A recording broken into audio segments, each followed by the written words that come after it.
that would have been. This just means that we've reset to 3rd time and 3 times the charm, so there you go.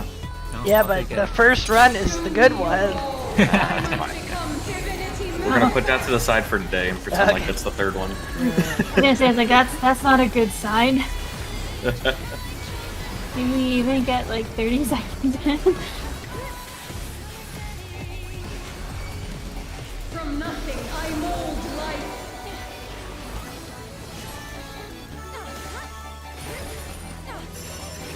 Swap side. Of course. My eternal gaze. Yellow. This is how you know. Day. Swap last Swap for real this last. time. Real. Swap last. Day. Hmm. Swap. Dude, I'm very proud of everybody for trusting Q, by the way. Every single person. Yeah, I too, yeah. Yeah, yellow. So, Q, yeah, you should feel both proud and ashamed. It's the I thought I saw the same thing though. I honestly thought it was like Yeah, I did. right, I right, really left. thought it was. Yeah. I'm going to blade. dodge for the right. First time in a week.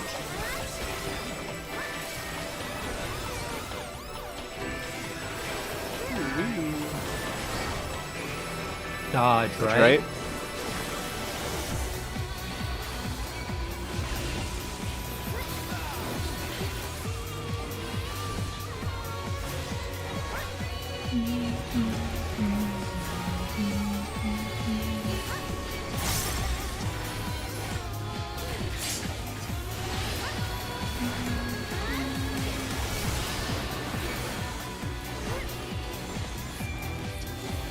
Alright, super chain. Super chain 1. Whose chains are forged from the fabric of creation. Out clock. Out partners. No, Clock. not Clocks. hard. Whoops. Clock. Clocks. Going to 3 blue. 3. Left. Supports. Spread. Out Out. first. In. Support spread. He's having some real opposite day moments. You cannot escape my eternal I don't know how I Purple? didn't get Purple. hit by that tower. Swap first. Swap early. Swap early. Swap. Party stuff. Today, my Party theory in. shall be proven as fact.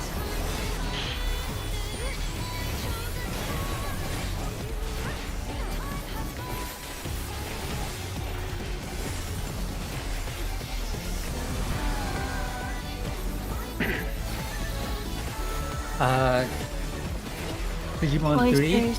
And then. Oh. Digimon 3. Check your debuffs.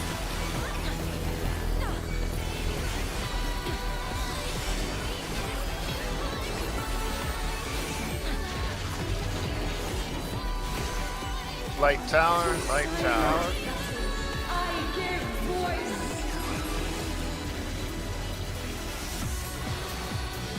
I'm in.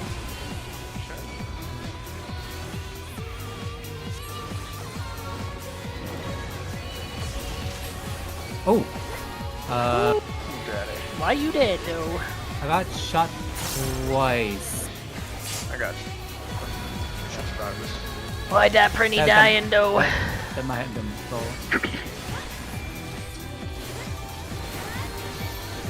What the Oh, sorry. frick? Holy crap!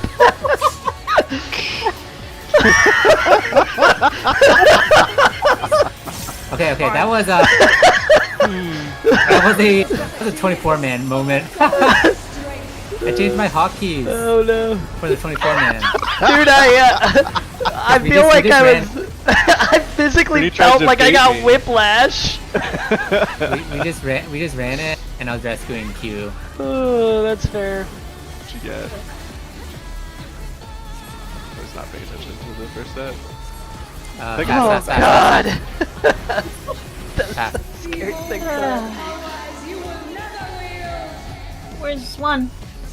Oh. You made it. It's okay. One laser. One laser. You're going far?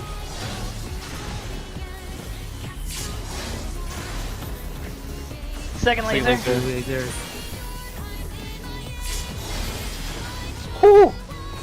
Third laser. Fourth James, laser. you had 3 digits of HP.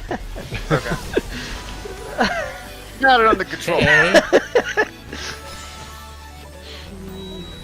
It was right when I hit Divine Veil, so I happened to be looking at bars.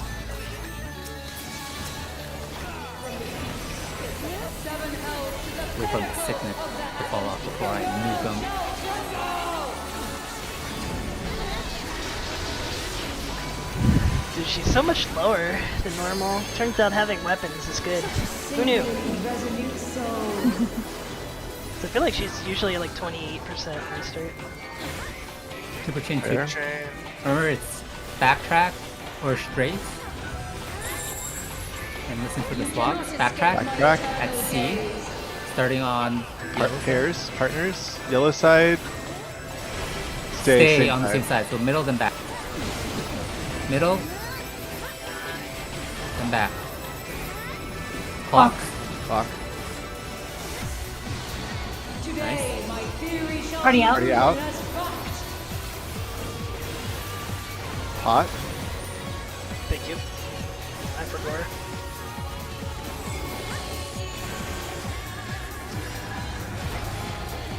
Miscalculations are inevitable. Dude, did you already press your? Do what? Did you already press your buffs? Yeah. The fuck? I missed the whole thing. Oh, because you can't line your gun. Yeah. C. C.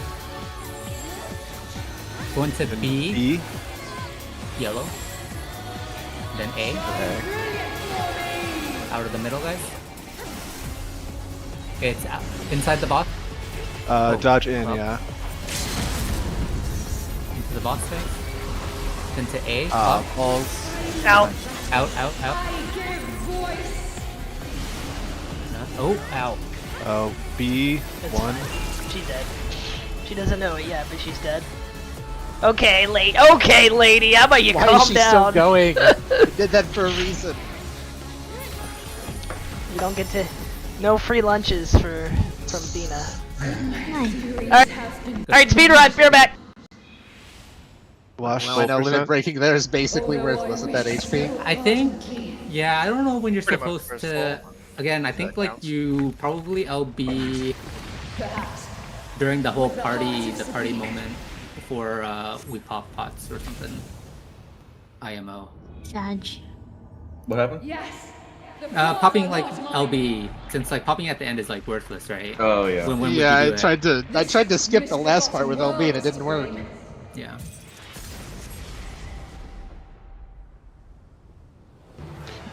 I wonder if you can do it Or you just When do it we're- when you do your clocks or something, or like. when we're getting ready to do the last super chain 2B. God Huh? can fix it. Like if you A? take the A or C side. A or C. Because she still has to like trigger all 3 balls, so you just park yourself where you're supposed to be, and then I don't know. Maybe that's wrong. I don't know. No, I lost! That's when I did it. It was at the end of 2B. Alright, not done! No, but the end of 2B is too late. Yes, that's what Oh, I. Like he was saying 2B, Or- and I said I've that's seen what I the did, start and of it 2B. didn't Or, work. or what we do is we just give Talon for the last one the middle spot, like straight middle underneath the boss, and you just ult, and then everyone flexes around you for the spread. Does that make sense? So you don't have to worry about running to your spot. You're just in the middle. Does that make sense? Marcus. What's spread? I think we should pass the ball to Tucker. For Super Chain, you know how the last one is out spread, right? Out clocks.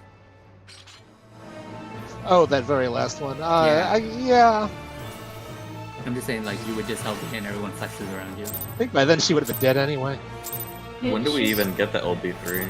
At the end of A, Oh, okay. something like halfway, yeah. It's like limit cut, then 2A, and then we get it. Yeah.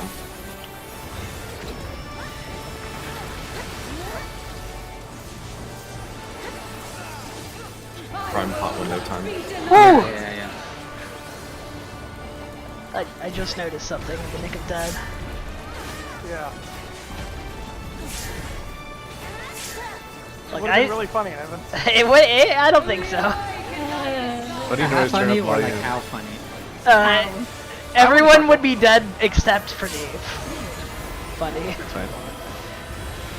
Something stance. Yeah.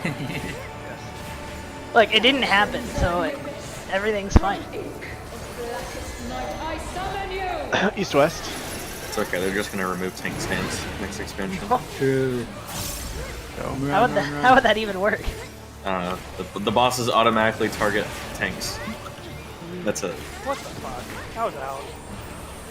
Yeah. Fake news. Big news.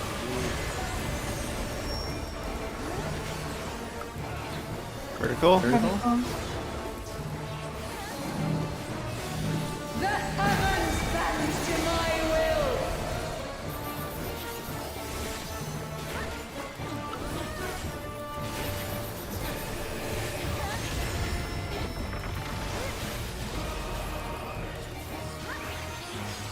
Sneak pause.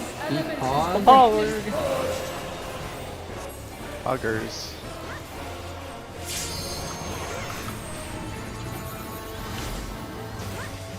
Oh no, I have to use my brain. A's front, B's back.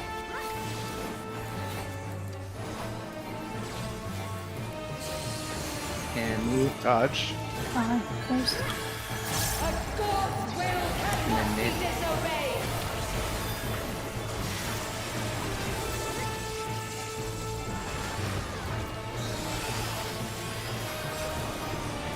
Ultima. Chain clusters after this. Misfortune hangs Crash down. It's Asuna in time. cover for when the heavens fall! 1, 2, 3, 4. Beacons. You already know. The elements flow! Healer melees. Oh no. It's fake. What you talking about? It's real. North. South.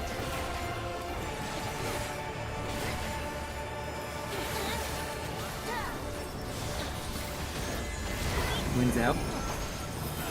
Oh, Oh, no. why did I move? Oh, God. Well, I mean, I saw 3. Oh, yeah, wait, but no, you I'm have to gonna die. move. Yeah. GG's. Is it really GG? Yeah, it's GG's. Yeah.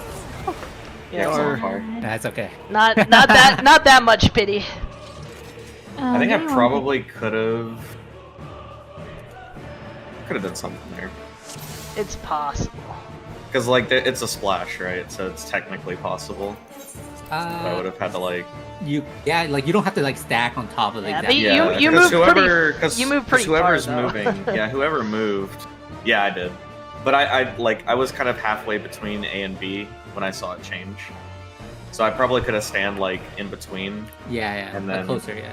Yeah, and then like B could have like scooched like 2 steps True. towards me, but I probably would have still got blown up by the wind. So. Yeah, it's pretty tight on the safe spot. Can you knock But- back that? No. That'd be sick. I don't think so though. I think everyone would be cheesing it. Yeah, that's the kind of thing you would know because everyone would be shouting it. I'm gonna request repair during the wind. Classic. So you're gonna get banned. That kind of attitude, mister. I will not be denied!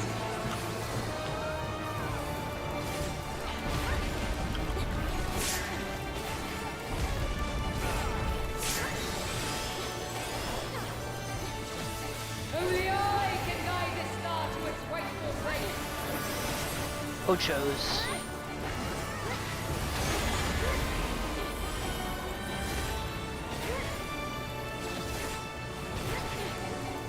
Denizens of the abyss, from ink of blackest night I summon East west again. And move. Go.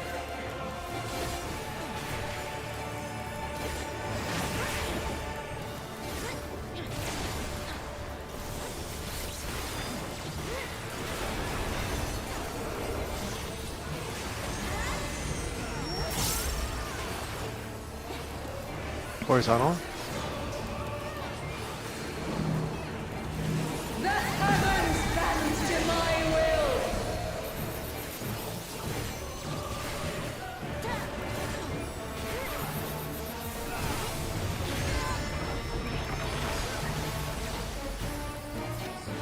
Epog. From base elements is greatness forged.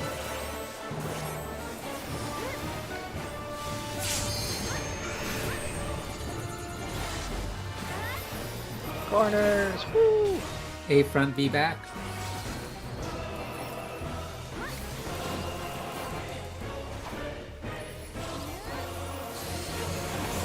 And Dodge.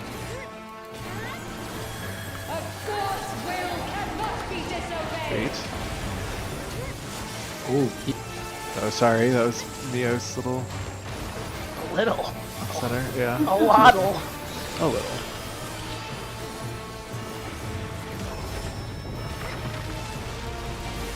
Misfortune hangs heavy on the tribal. Pour cover for one that hasn't fall. 1, 2, 3, 4. I had to clear with them more. True. Beacons. The elements flow. Tank. Yo, it's Range, me! tank range.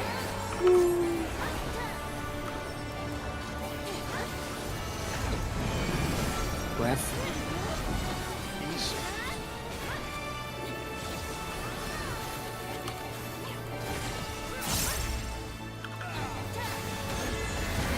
Winds out.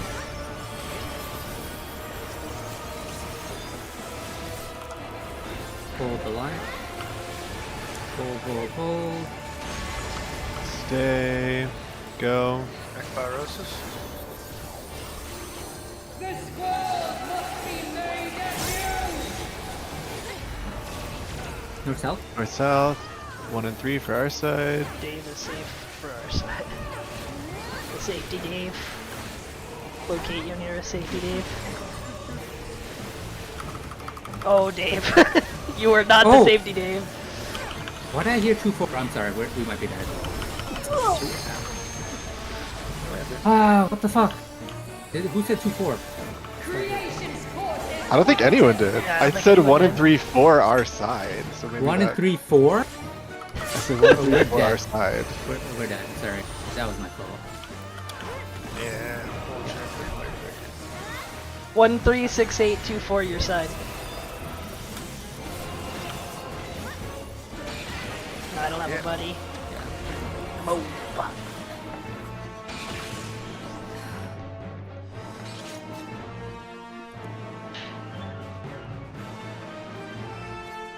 He's okay. Do it again. Refood if you need to. Always have been food emoji.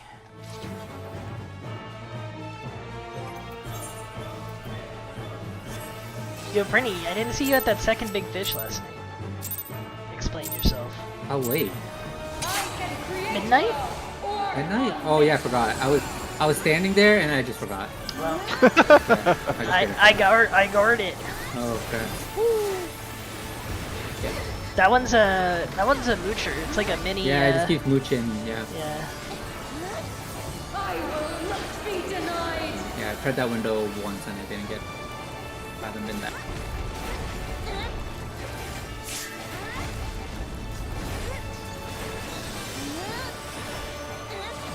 Only I can guide its star to its right. Yeah, I literally parked myself at Labyrinthos, got my stats, and then I just forgot. Just for war. It was caseful. Yeah, I forgot to try for egg this afternoon, so. No. Everything fell into my fault. I summon you. East west. Move.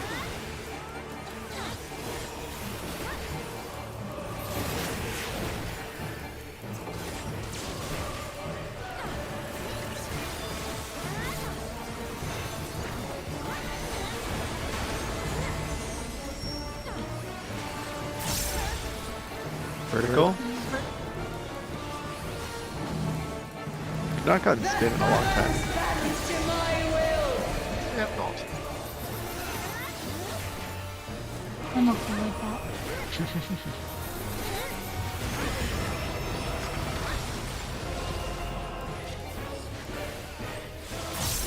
From base elements is greatness forged. Beepog, beepog. Debug.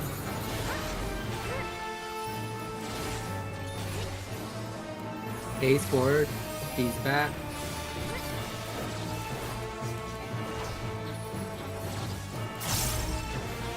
And move. Dodge. A fourth will cannot be disobeyed. Baits.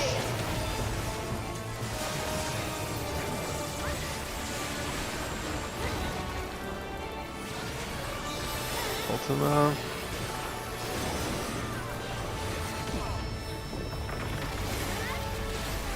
Misfortune Crush down. heavy on the prideful. Pour cover for one that haven't fall. 1, 2, 3, 4. Beacons.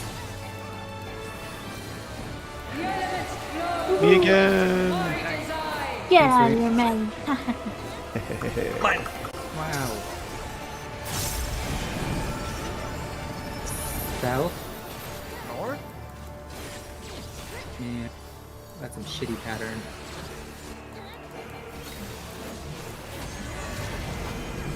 Winds out.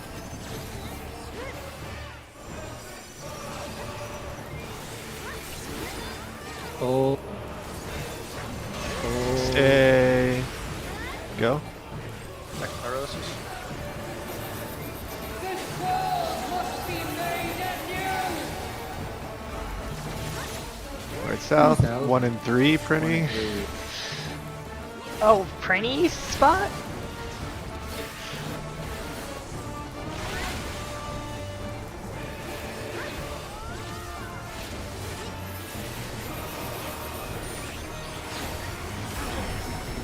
Right up. Line up. Create. Zero's front, 1's back. Short 2's outside. Long 2's inside.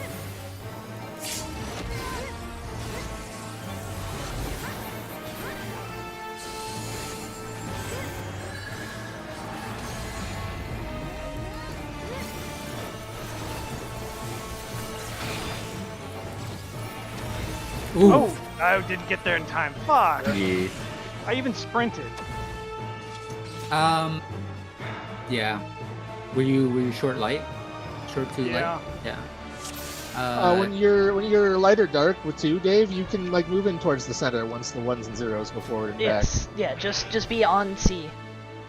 You Yeah. can move as Yeah. soon as the towers show up. Yeah. Oh, good. Let's go.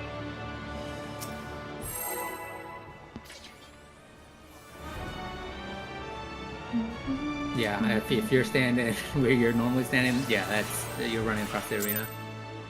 It would take forever. I've made it before. I can create Probably or unmixed.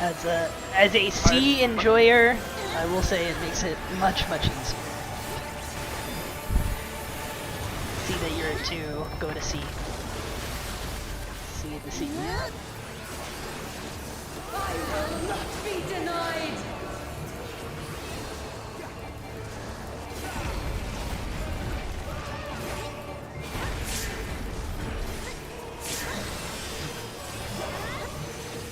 Only I can guide this star to its rightful place.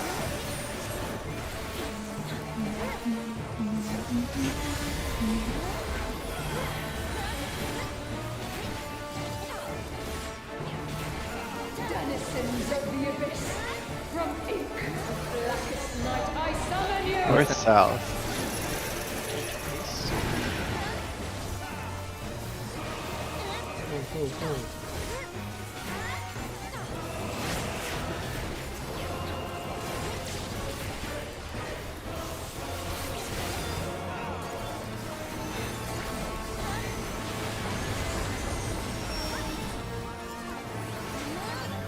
Horizontal. The heavens bend to my will.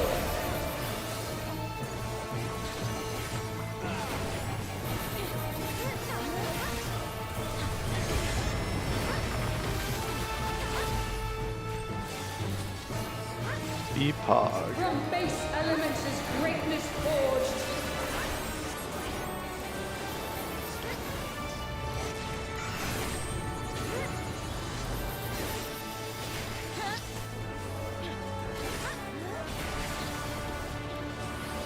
Ace front, B's back.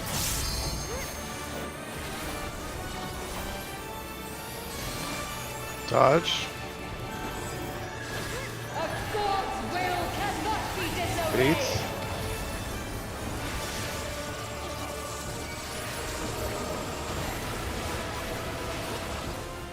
That's enough.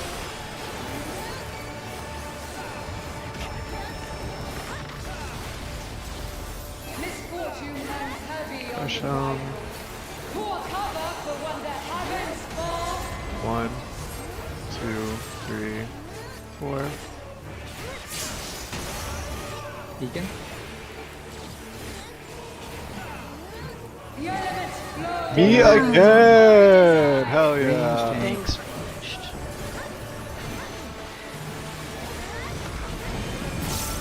West. North.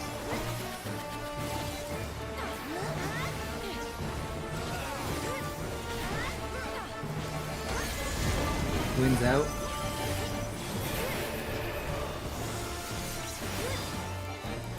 Gold.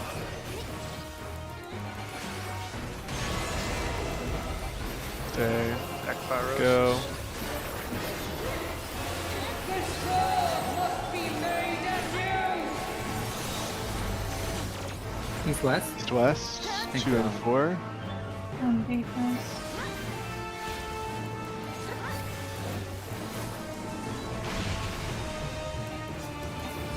Cheese.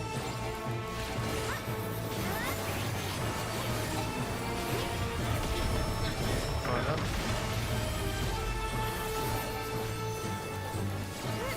Creation's course is mine to set.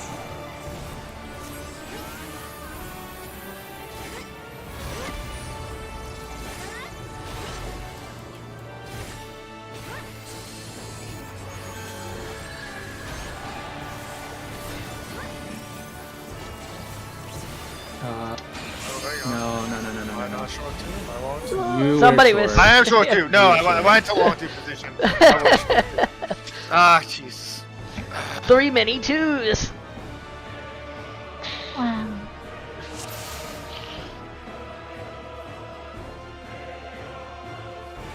We're just sabotaging the ranges so they don't get the easy one. I get it. Good check. Not me. Sorry, the ranged DPS. Her tentacles below the stage are wiggling a lot more than everything else. I can create worlds. Explain that one, UCP.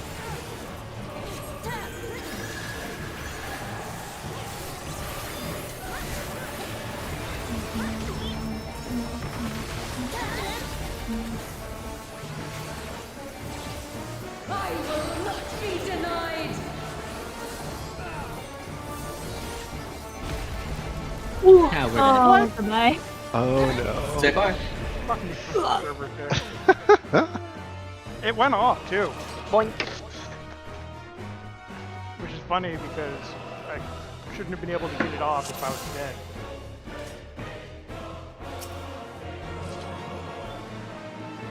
Them delays.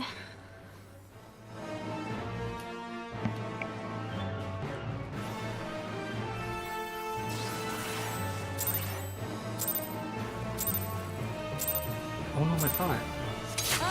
Now what do I spend my poetics on? Just realized I kept. But there's like a million banks. It's all relics. What Yeah. is it just relics? The relic There's- stone. There's I should no way. start the next relic. Just buy the materials for all the relics. Oh yeah. Literally. Will not be Yeah. denied. Go You know work that on scene- old Heavensward ones. Yeah. But You know that, I just did my that- black mage one. You know that singing cluster item? Yeah. Daily that you can do? I didn't even do it. Just butter all with poetics. I did the Wow. weekly. Yeah. I don't know, you just gather so much, it's like, Remember when Q thought he had to do 3 experts a day? Yep. 3 experts a day? Or 3 levelings a day. He thought he didn't know it was a weekly. Yeah. Oh. Or rather, he didn't believe me when I told him it was. Northwest, southeast. It's like, no, it's a Go. Dave, no.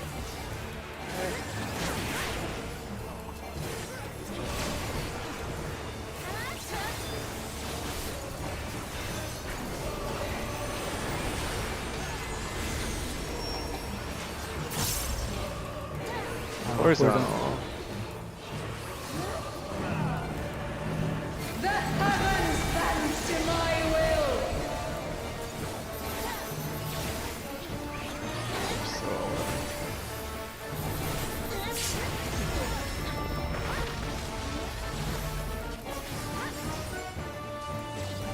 From base hard. elements is greatness forged.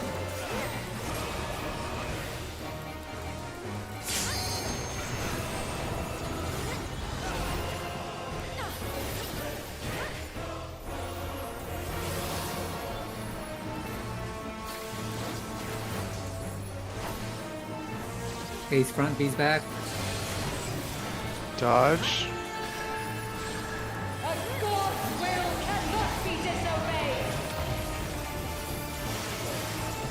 No, fuck! I got Dave. Stunning.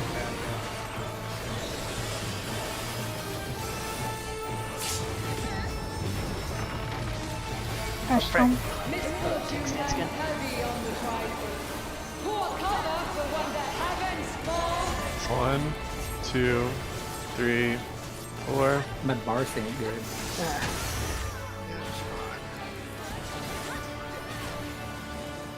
The elements flow according Me to again. We're cursed. Tanks.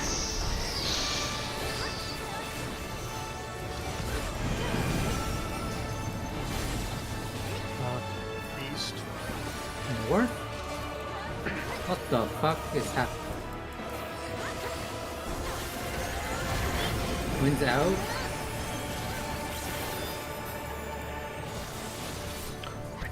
Ah! Oh. God dang it! I dashed. Bro. Wrong. Cringe. Man, I think that's the first time I had to go all the way around. I had that once. I It hate was really dash. Didn't we weird. have?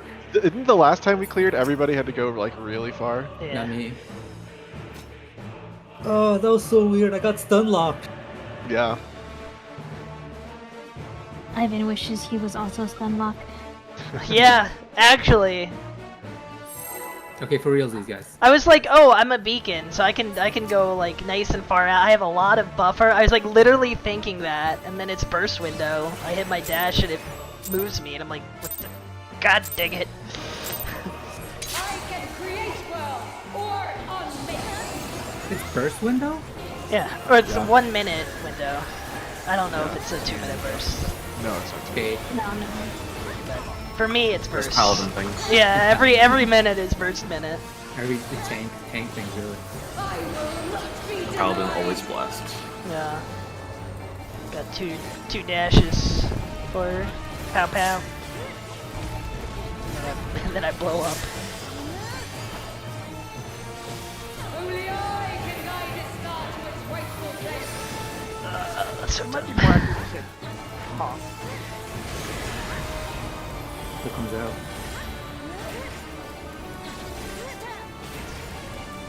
Denizens of the abyss, from ink of blackest night, I summon you. Northeast, southwest.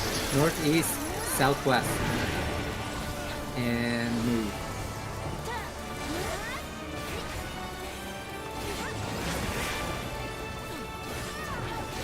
And I hate that pattern. I can walk so far.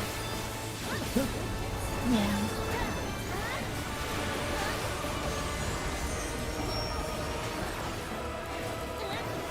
Spin to win. Wait, This isn't it is the same? it. Isn't it the same distance?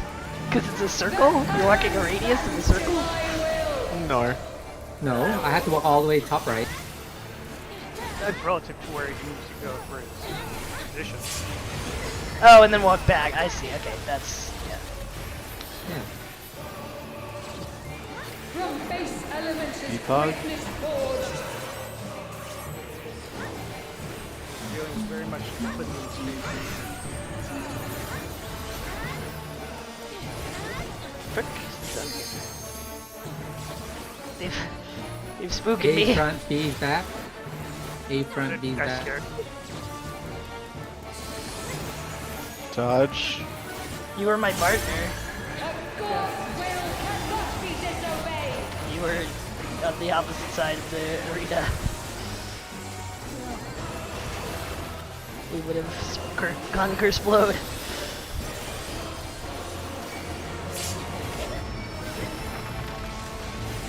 Bench busters. Fortune hangs heavy on the ground. Pour cover for one that happens fall. 1, 2, 3, 4.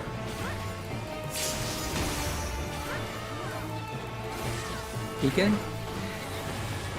The elements flow. Range tanks again. Yeah. I'm not gonna go further. Oh, I don't have a West. choice. Nice. North.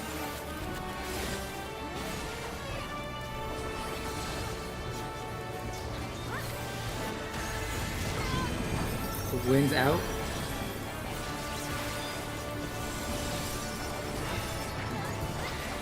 Hold.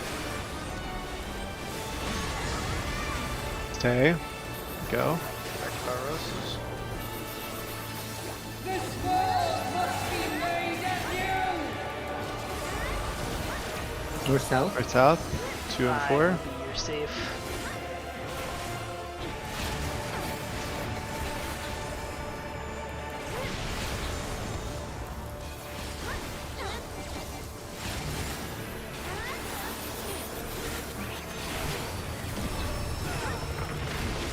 Line up. Watch your debuffs.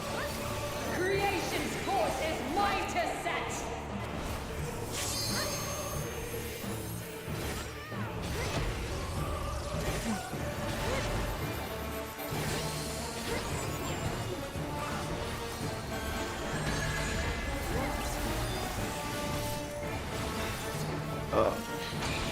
I fucked. Ugh. What happened? That was me? I thought I was long. Oh, I was looking at the number 2 debuff and not the color. Fuck me. Okay, yep. That was me. God damn it. 1 second. Someone's going to punch his Q punching bag. He's gonna go mail me a bomb. Whoa. Oh, that's that creepy, eh? escalated quickly. Holy. Look, I know how talent works. It's been too many years. See the freaking. Oh, hey, 77 mining. See the. Cat. The. What's his face? Alright, back. Let's see the what? Who says? The. Who's that guy? The crazy man who lived in the woods and mailed pipe bombs. That's down. Creepy. It's an American thing. You wouldn't understand. Yeah, clearly. What? The whatever bomber. Unabomber. The Unabomber? Yeah. Couldn't remember what type of bomber he was. He lived in the woods? I didn't know that. Yeah. Yeah. He's a weirdo. That's some deep lore. I can create John was showing. or unmake. Clearly.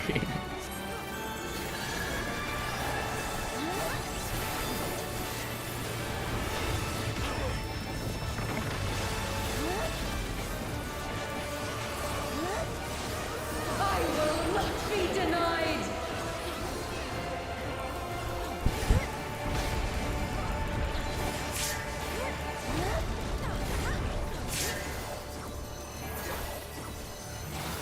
Only I can guide this star to its rightful place.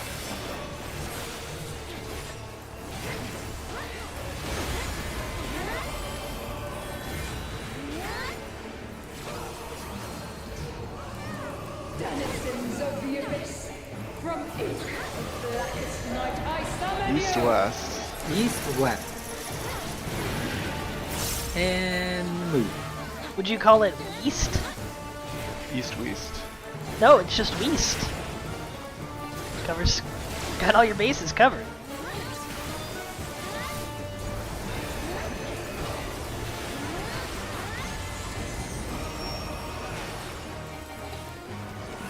Horizontal.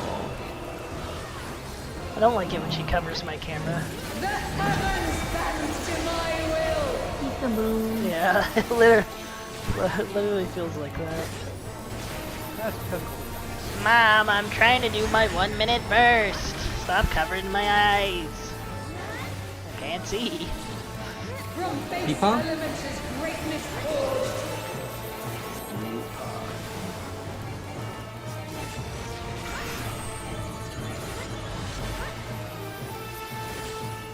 Haha, I've asked to use his brain.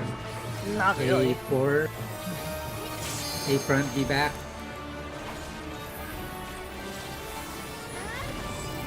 I'd have to have a brain. Dodge. Shit. A sport's will cannot be disobeyed. Bait.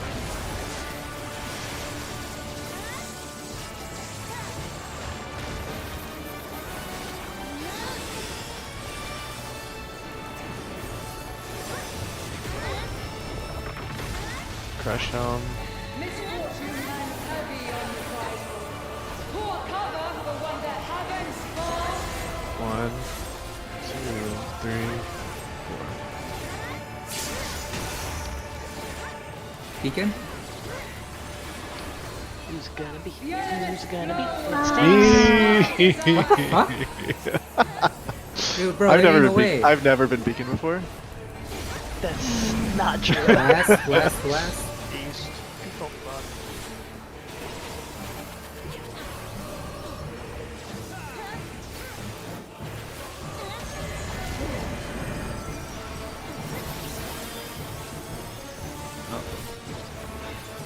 I pressed the wrong button. Hopefully it doesn't dash you at the boss like you're some idiot like me. Pyrosis.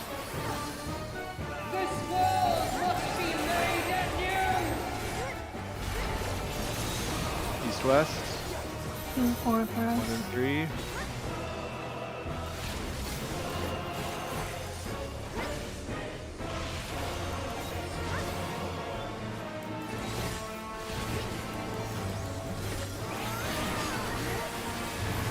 Line up. Yeehaw. Creation's course is mine to set. Check debuffs, guys.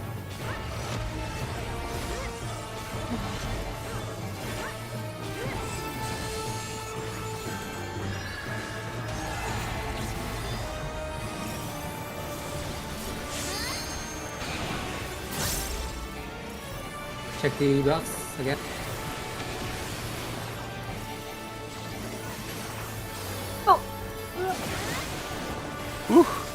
Sorry. Zero You're good. slime, zero slime. Oh, Oh, we're dead. no. No, you guys Somebody didn't didn't- connect. Mine Yeah. didn't. Yeah, Yeah. yeah, because you're late. I was late. Make sure to watch for this line before you go. Yeah, you can stay a couple Yeah, extra seconds. sorry. Yeah, but you should have called I've been. that. Yeah. I should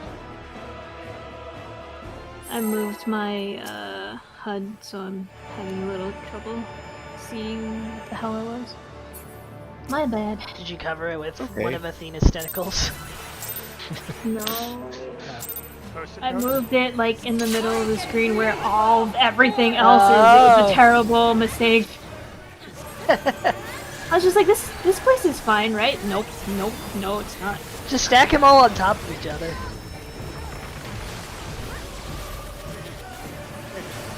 See everything volumetric. I will not be denied. When you're protected.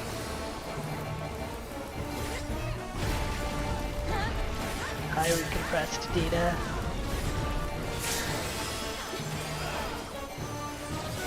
Only I can guide this star to its rightful place.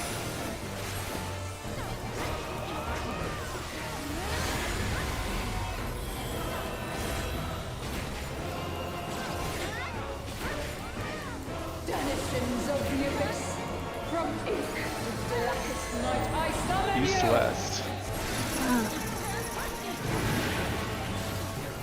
Move.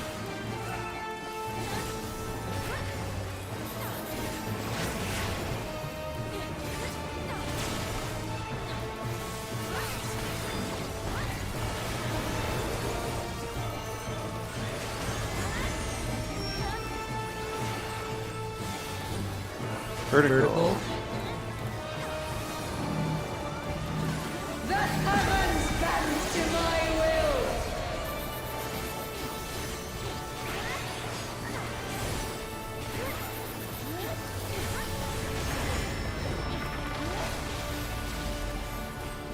Peapod.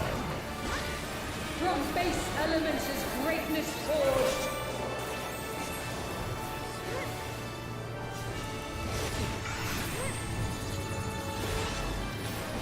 It's more of a convenience location.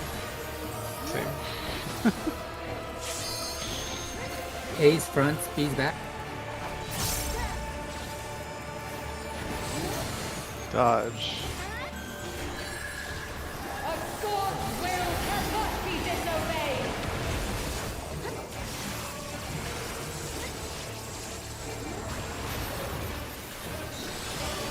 Ultima.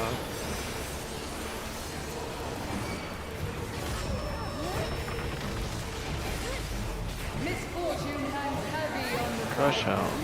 Pour cover for when the heavens fall. 1, 2, 3, 4. Come on, man, of truth. Beacon. Healer. Oh no. Okay, we're guaranteed clear now. Oh, it's got to be tanks and melee together. Nah. North.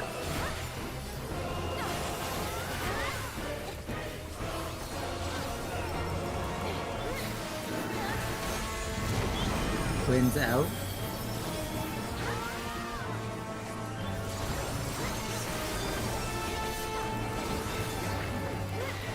Hold, hold.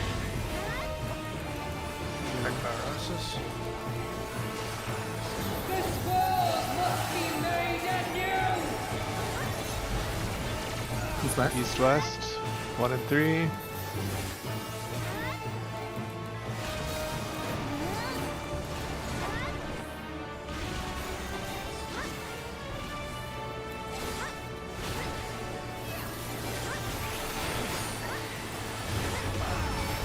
Here we go again. Line up and watch your Here debuffs. Debuffs, debuffs, debuffs, guys. Nation's court is mine to set. Debuffs will set you free. Why? I don't understand. Stop it.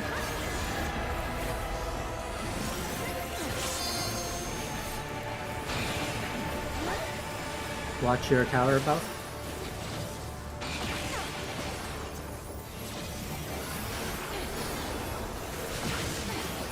Lines. Line 0.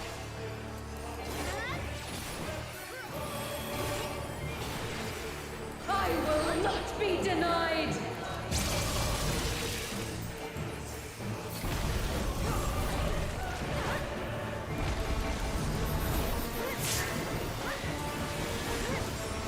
Peapod. From What's base next? elements Peacock is 2? greatness Peapod forged. 2. Peacock 2.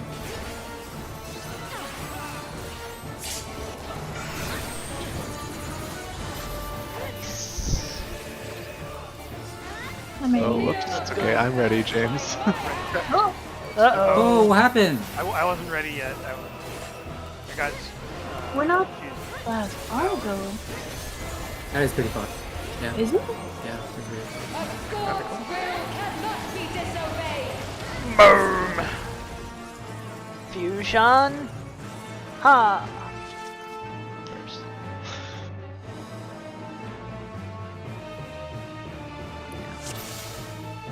Just gotta wait.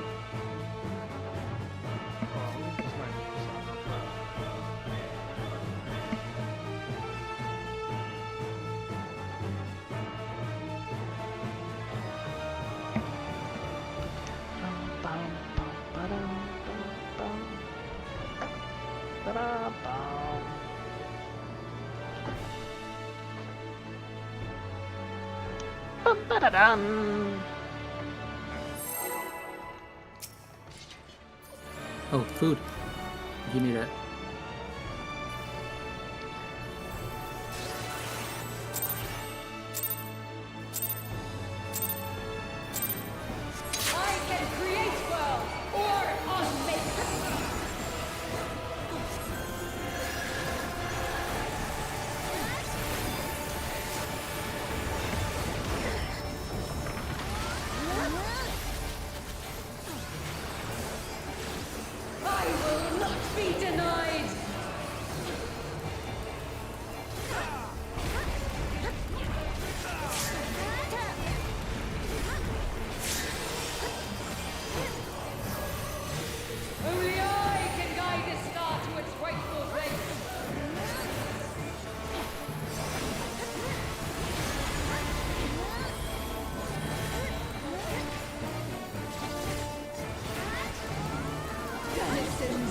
abyss.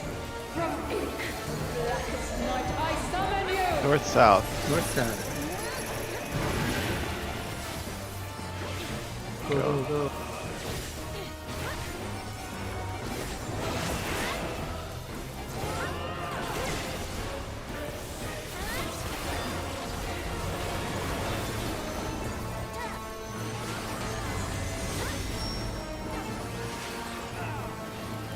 Horizontal. The heavens bend to my will!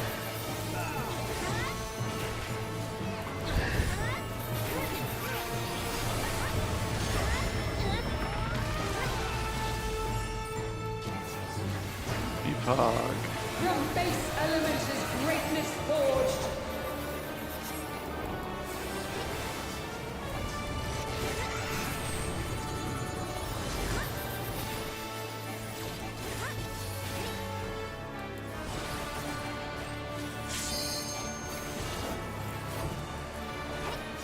Ace front. He's back. Dodge. A god's will cannot be disobeyed.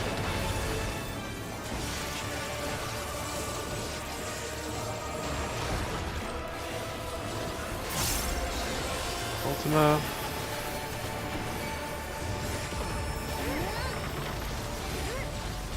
Misfortune hangs heavy Crush on him. the rifle. Pour cover for one that heavens fall. 1, 2, 3, 4. Beacon.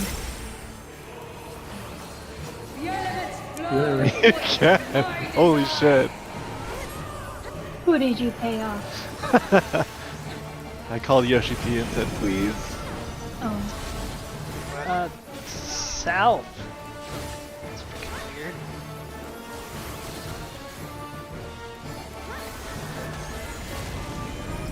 Wins out.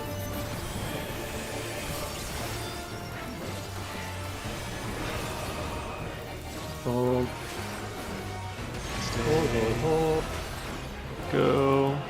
Ekpyrosis? This world must be made anew. North south. North south. 1 and 3. Safe. Jesus fucking Christ. Yeah, sorry, I ran a little bit early. Loony actually led. I just lost a stack. Straight up. Out of It's here. over. It's over. Fine. Line up. Smoker. Creation's course is Yeah, it is Smoker because now my thingy is ruined.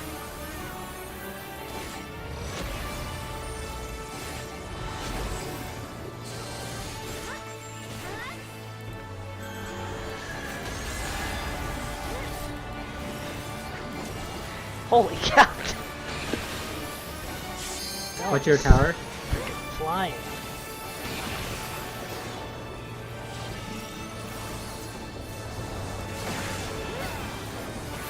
Zero slime. That's me this time. Yeah, Oh, double yeah. Nice, nice, nice, Let's nice, effing nice. go. not be denied.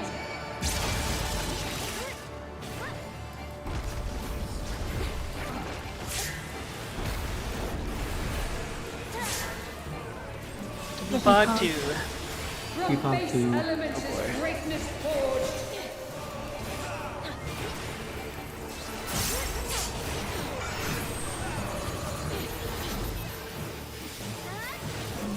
Ready, Talon. Ready.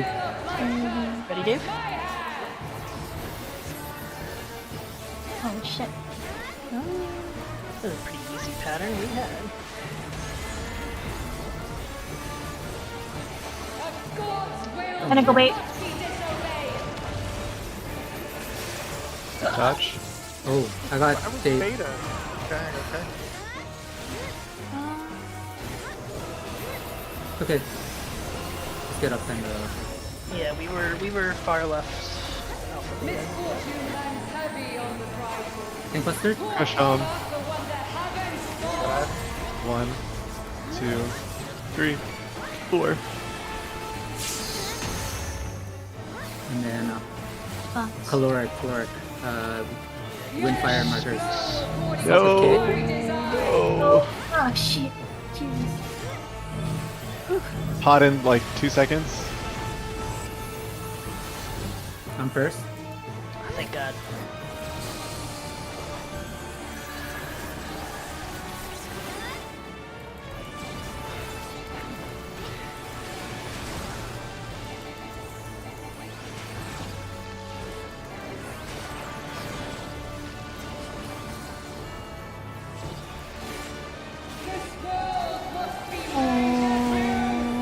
No. Was I too close to you? I don't know. I just exploded. You exploded. Yeah. But I definitely didn't move more than I wanted to. I might have been too close. It was my first time being the last one. I should have. It may I could have been. gone diagonal. first Diagonally time? outwards, like down? Yeah. Or like, yeah. could you have gone Well, I straight couldn't have gone out? diagonally down because I would have been out of melee. I went. Did you go straight west? Yeah, I did. Oh. But I had 2 to dodge, right? Yeah. I had to dodge with Q, and then I had 1 on my own. I don't know. I definitely didn't move more than I needed to because I was first. Oh, you were at beta on the other side, Dave, which means Maggie should have gone up, I think? I can create well or unmake. For the double B pog. There was for the somebody tricky- on that tricky side pog. already, I think. Yeah, so our whole area was almost a little wonky. Because I was beta and Dave was beta. Yeah, Dave was the. Denied. Row 1 beta? Were we not green? Yeah, we were column 1, Yeah. and yeah, he would have been south column 1, because I was north column 1. Only I can Oh, guide I'm this guessing path which you rightful adjusted ways. Mag. That's why.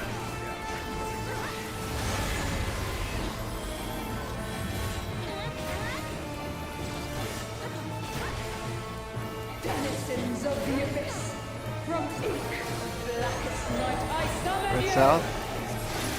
North, south? Move.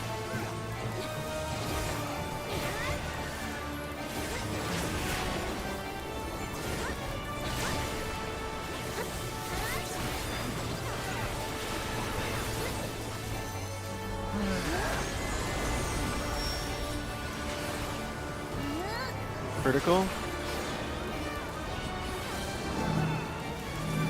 The heavens bend to my will.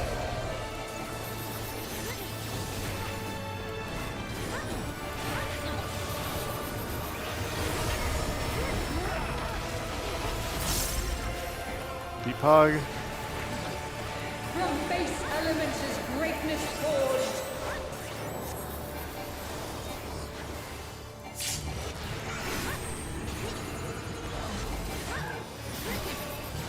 What if it just appears where I need to be every time?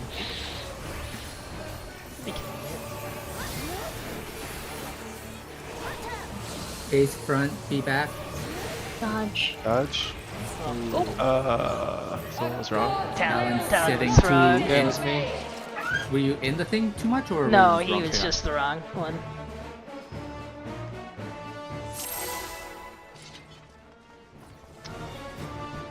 I tried to adjust, but it was too late.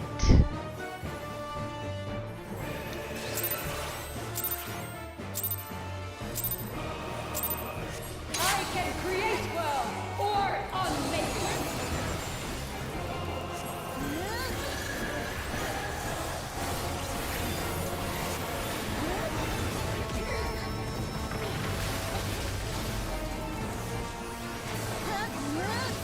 I will not be denied.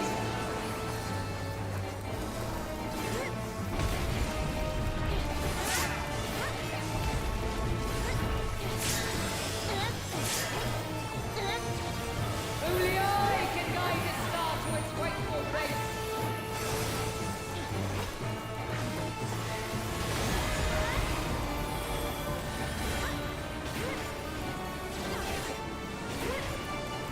Denizens of the abyss, from ink of blackest night, I summon East you. west. East, west. And move.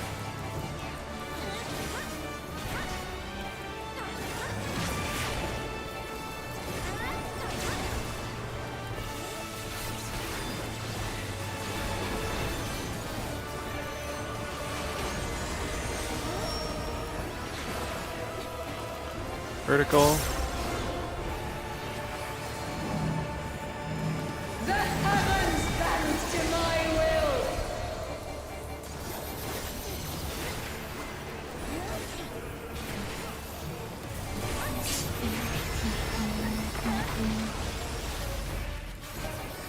Beepog. From base elements is greatness forged.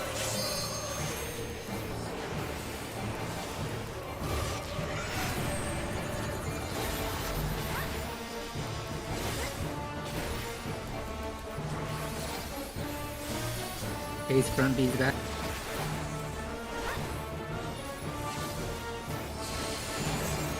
Dodge. A god's will cannot be disobeyed. I just stood in it. That was my bad.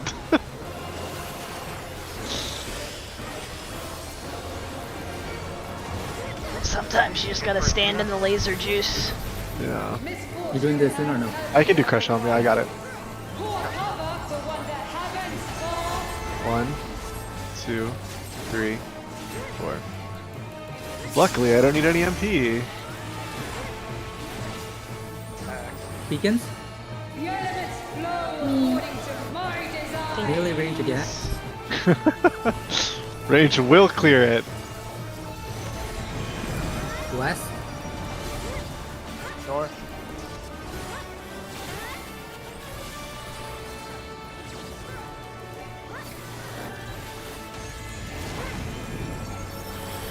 Winds out. Hold.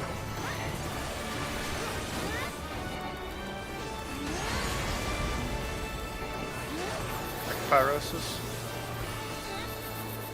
This world must be made anew. North south. 1 and 3.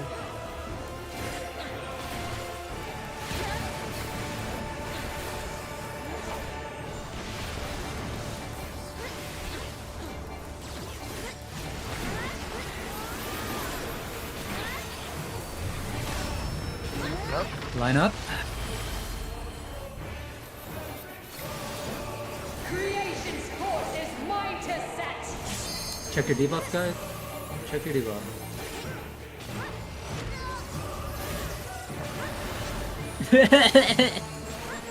Somebody's happy about it.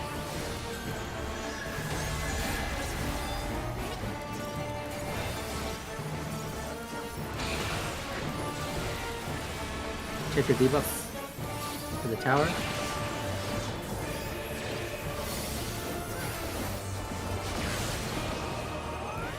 Slime 0.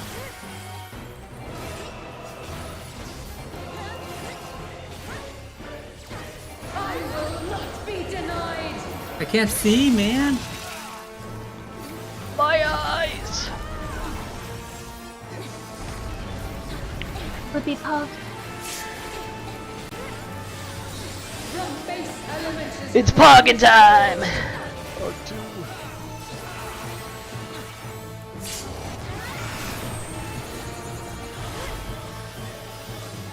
Oh! Ready, ready, Dave. feel of life. Go. Maybe. I'm ready. Huh, lucky you. Hold.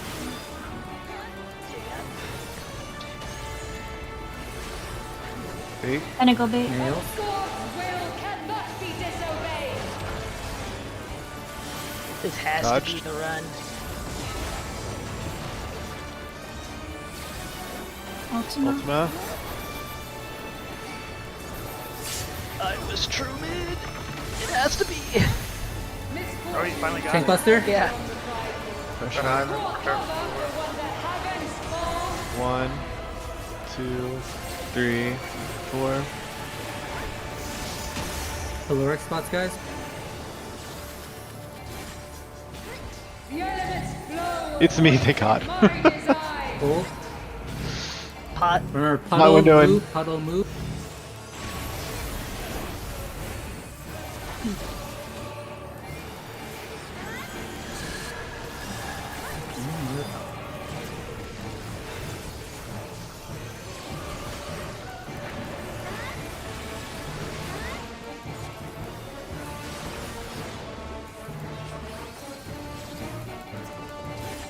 Hold. Stay. Uh, Go. Got so happened? hard. God damn, I hate being last in line. Fuck. yeah, go towards Ivan's spot, the triangle. Diagonal. The triangle? Yeah, The boss triangle would have been safe for him.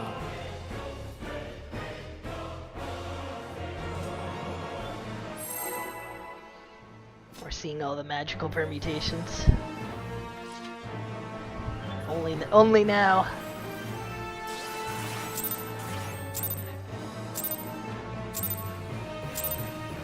I can create worlds or unmix.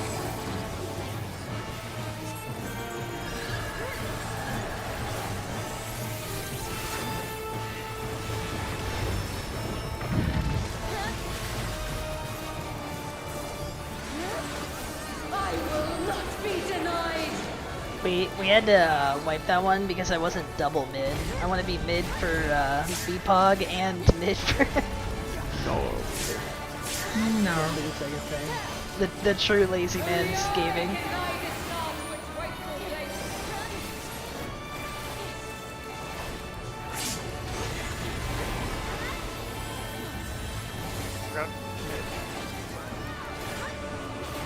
Denizens of the abyss. From the blackest night I summon you. Northeast, southwest. Northeast, southwest. Move. Go.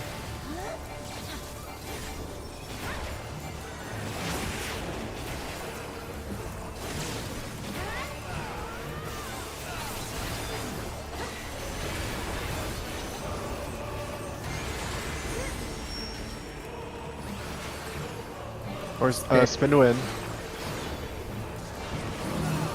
We're gonna win. The heavens Q called it. bend to my will. True.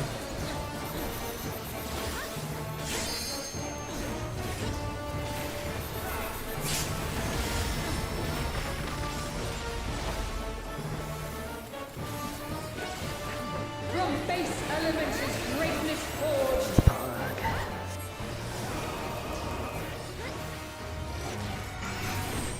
Depog. I put the g in Beepog.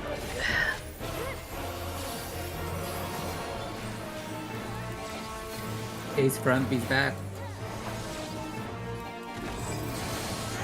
Dodge. A god's will cannot be disobeyed.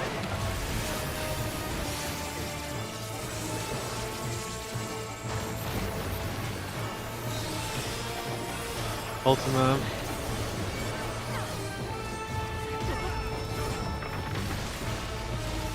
Misfortune and Crash Helm. poor cover for when the heavens fall. 1, 2, 3, 4.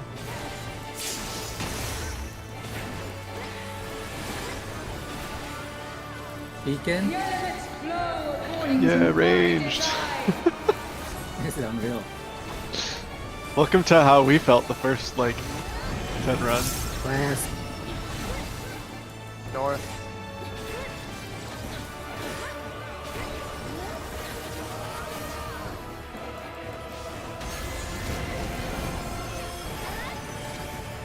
Wins out.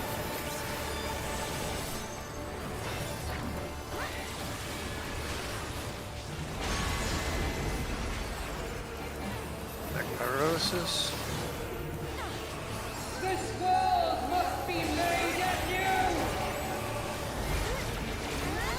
North, South. south. 2 and 4. I'll see.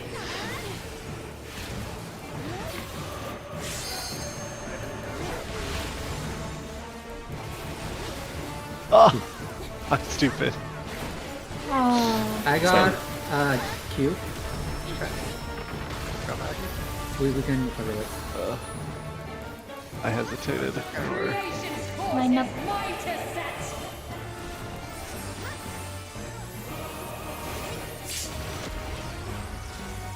One's forward, one's back.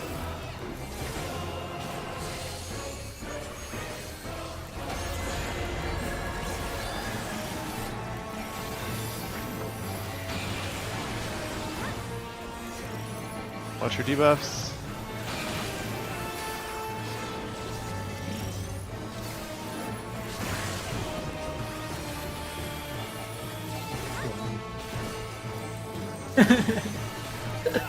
Thank you for your service. This is the clear.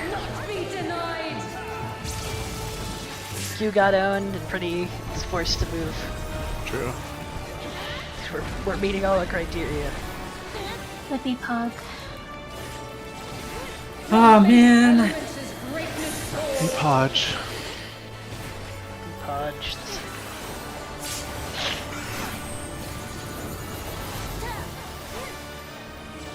Alright. I'm ready. I'm ready. Same. And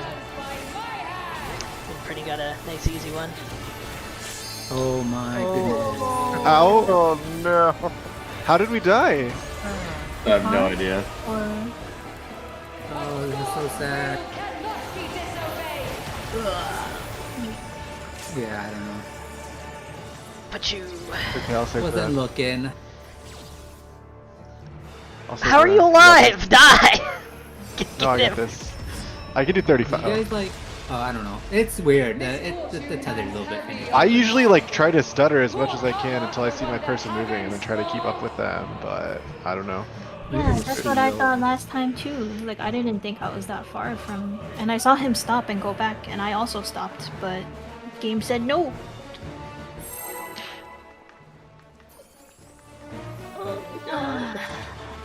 It predicted your future and the FEMA made it so.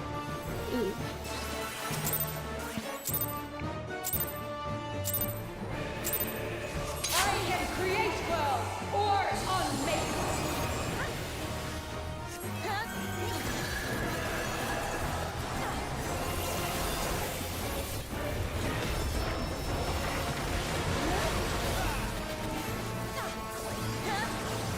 I will not be denied. Oh, I got the bad proc opening, so this is the clear. Oh, okay. Only I can guide its path to its rightful place. I feel like healers need a proc. Yeah, free cure. You already have it. Free cure. What more could you want? But you know. I summon you. Northeast, southwest. Ooh.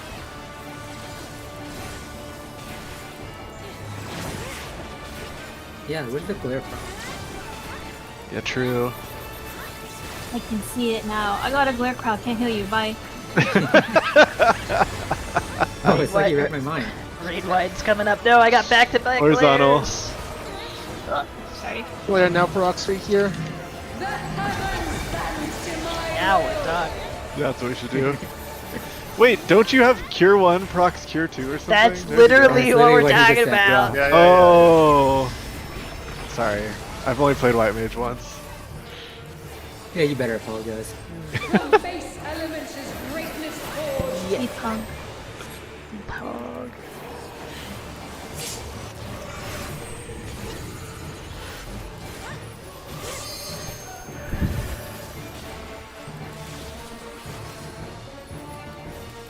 A front, be back. Yeah. Move. Dodge.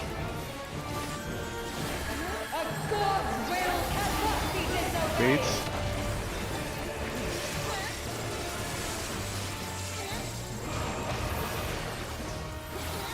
Ultima. Crush Helm. Misfortune hangs heavy on the prideful. Pour cover for one that heavens fall. Full One, cover? 2, 3, 4. Beacons. Wow. Guys, it's not gonna happen until we get double melee. Why are you cursing something? South. East. It is not by my curse. Mid people? Front? Oh god. You guys.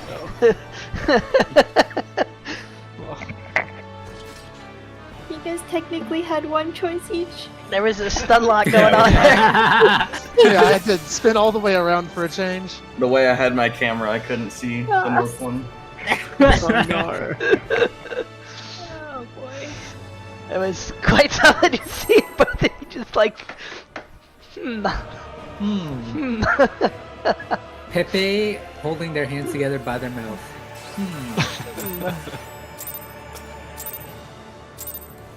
Yo, Prinny, this star is still here. Okay, well, I'm supporting Local Kanye West at tree businesses. at Sears. It's almost done though. Unless it's tier 2 still, I'm not sure. Yeah, I would have been. I teleported there. Teleported to the world. Got kicked, and I'm like, this is done. I'm out.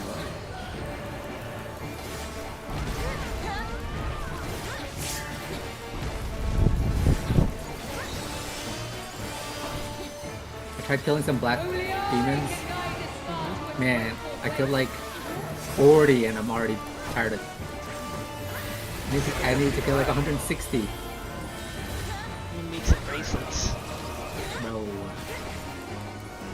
What? Double kills. Yeah, I know. Head south.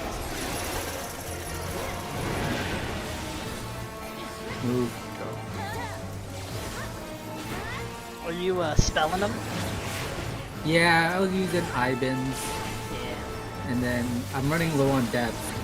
I really need to do that last line. Yeah, you could just use like fire bolt or something.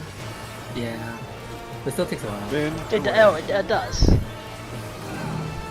Better than nothing. The heavens bend to my will.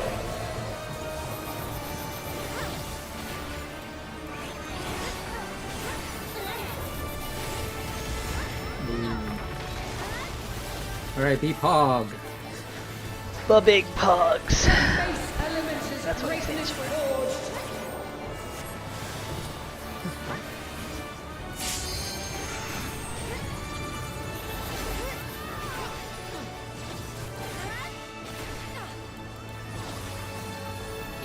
Oh. A front, B back. touch. A fourth will cannot be disobeyed. Beat.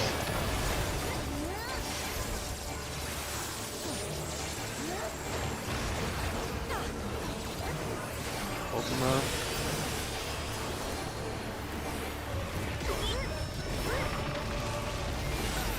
Misfortune Crush hangs home. heavy on the prideful. Pour cover for one that heavens fall. 1, 2, 3, 4. Beacon after that. The elements flow Healer. according to my design. Now it's our turn. They can't keep getting away with it. East. You Oh, were that not wrong west, we're spot. dead. Yeah, no, we're dead.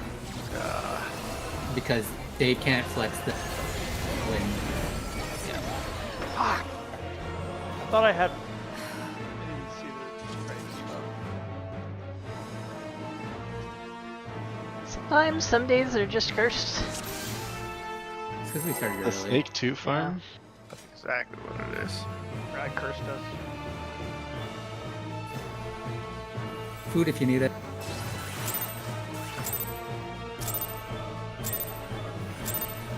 I can create well. My shooting star is gone. This is the saddest day of my life. That's a good life, I guess. Yeah. Second hole into the day, I stubbed my toe that one time.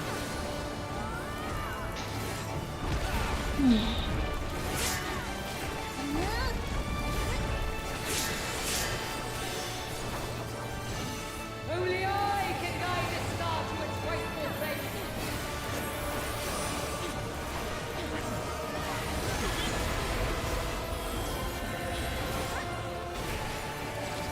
We can do it, guys. Denizens of the abyss, from ink of blackest night, I summon you! East west. Ooh.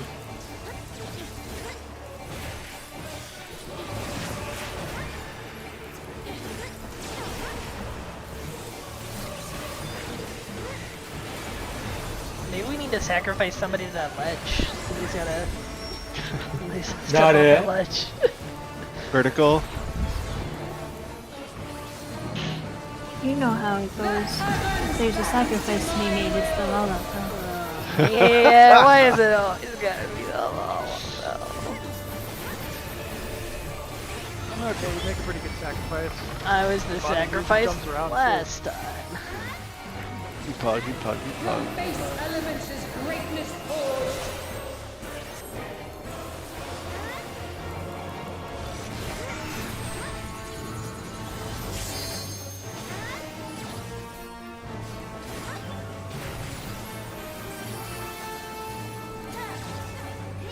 A front, be back.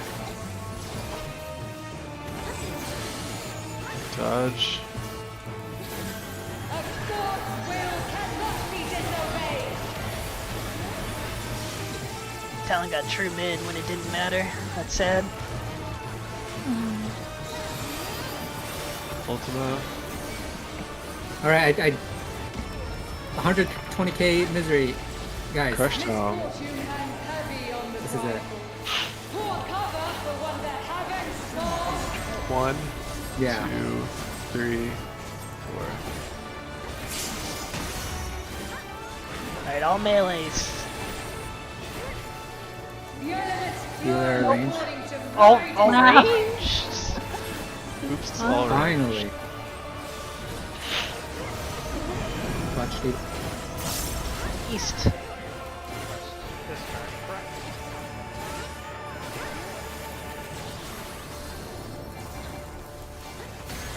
Wins out.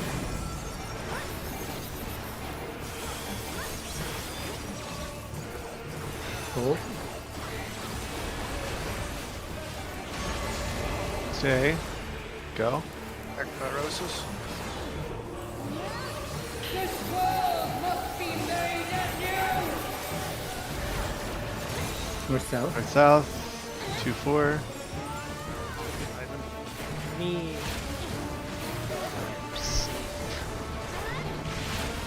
You on me. Yep. Lots more. Line up.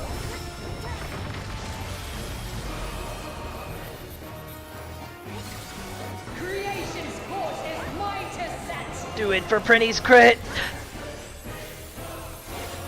That's why we fight.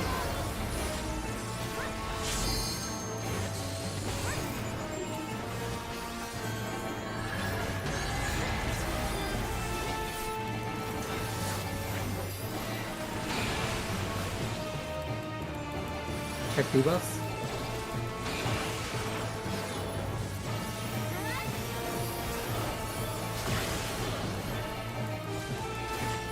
Zero slimes. Hit me! Double tank again. What? No, just kidding. I don't know. Wait, Whoa, never mind. close. Wait, what? For me? Oh, Yeah. sorry. Yeah, I don't know exactly where you're supposed to stand. I only get 0 every blue moon. I Flippy think I'm pop. blind, you guys. From base elements is greatness forged. Flippy pop. Beepog. Beepog 2, Beepog 2.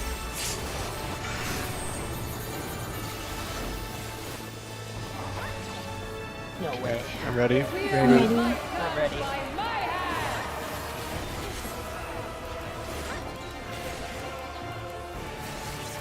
Oh, I think this is it. I don't know any. Bait. God's will cannot be disobeyed. Dodge. Whoa! My life! Okay. Ooh, Ultima.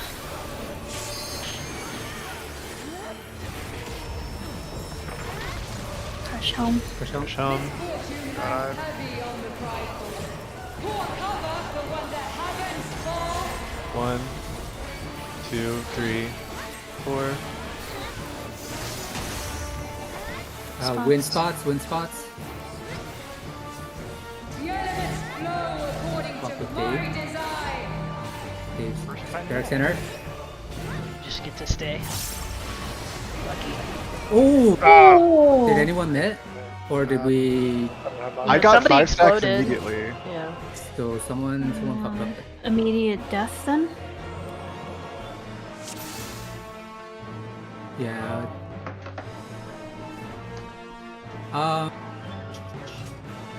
Box movement. I didn't have enough stuff out. Mid. It was mid. It was definitely mid. Yeah, we just died to damage. Yeah. No, who normally mids there? I have wings. There should have been a feint. Feint. I mean, normally Yeah, have I a normally bonus feint for that I one. do mine on the ultimate before the B-Pog, so Hmm. I don't know if you normally do something No, there, it Dave. doesn't look like my wings went out, but there was actually no buffs at all. Like no shield, no nothing. Yeah. It was just no mid. But yeah, actually no mid. Do you normally shake there, Dave? I was on cooldown, and I know I saved my reprisal for the geocentrism. Oh. You think your reprisal's up by then? No, I literally use it on the Ultima before the mechanic. Alright, let's go. It's alright. My mid didn't go and James didn't press any mid, so.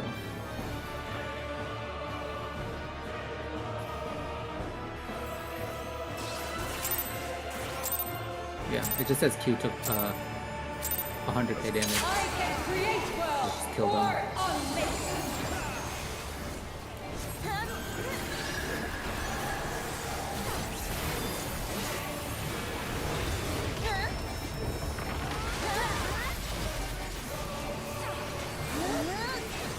I will not be denied.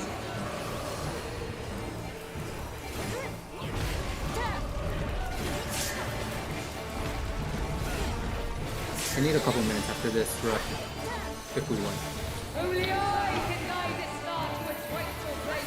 We won't. What are the chances we make?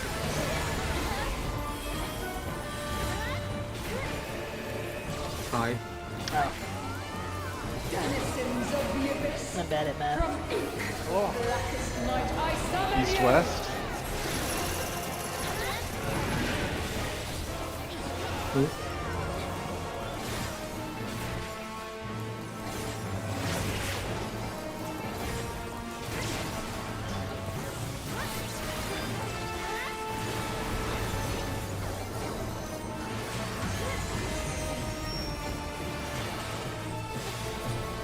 Spin to win. Okay.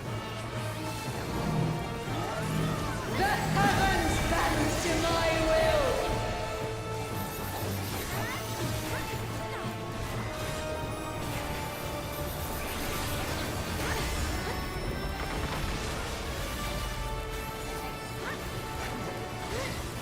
From base elements is greatness forged.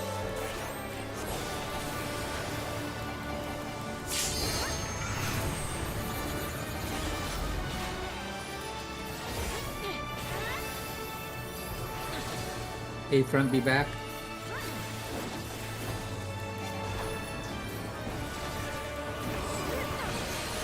Dodge. A God's will cannot be disobeyed.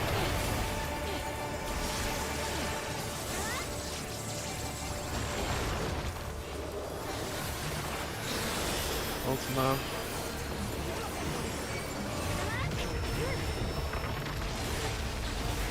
Misfortune hangs heavy on Crush the him. prideful. Pour cover for one that hasn't Oh no, 30 minutes left. 1, 2, Guys, I don't want to raid on Thursday. 4.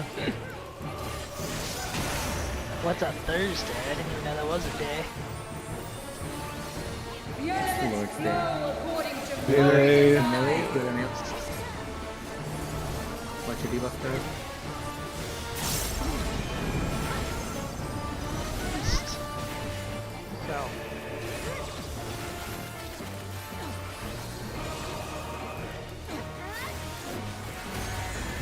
Wind's out.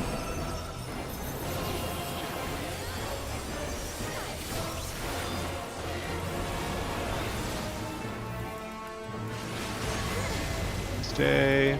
Go. Ekpyrosis. This world must be made anew! North, south. North, south. 1 and Dude, so 3. many.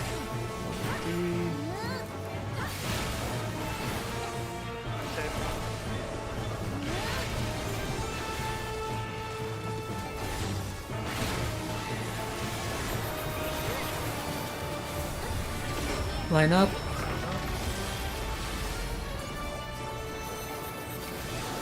Watch your debuffs, guys. Creation's course is mine to set!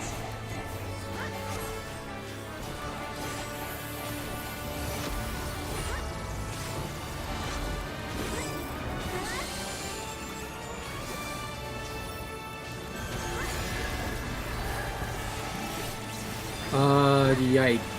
This is it. Oh, fuck me! I'll be right back. Yep, same. BRB. Damn. Wrong color. I'm gonna find another star. Yeah, if it helps at all, I think I've said this before, but when I'm 2, I say to myself like, you know, 2 black, like the color I'm going. I just tell myself where I'm going, like 2 black first or 2 black second, or you know whatever. Just Yeah. to where I head.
Where the hell did Q go? To get his gamer fuel. A plain and dry burger.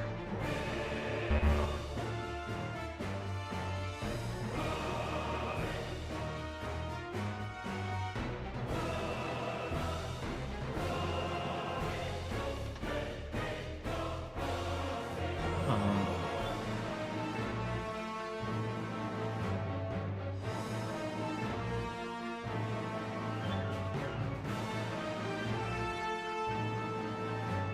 Dave, were you short 2 on the other side? Yes. Yeah.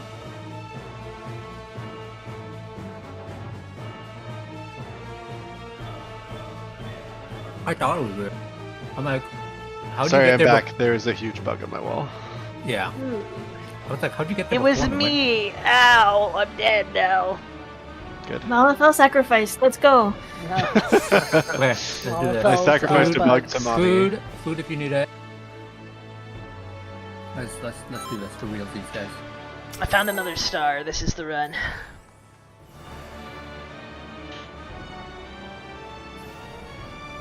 It's in a place Pretty can't go. Got it. At least I don't think you can. Probably not. I can create world. Mostly harmless. Oh, I can go there. Yeah, I did Oh, that. what the but, heck? but that's the pirate zombie run, right? Yeah. Yeah, I did that.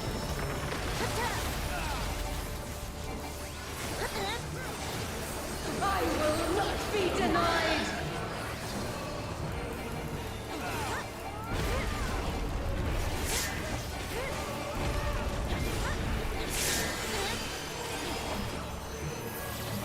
Only I can guide this star to its rightful place.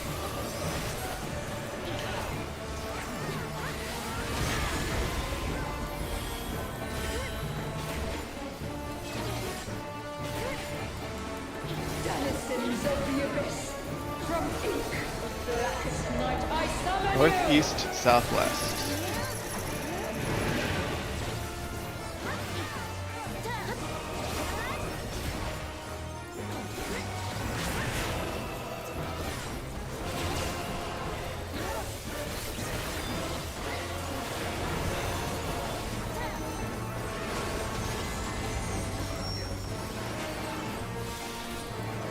Spin to win.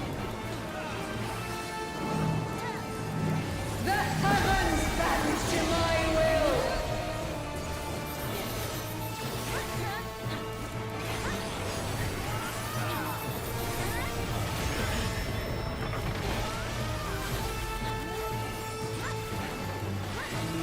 Depog. This element is greatness forged.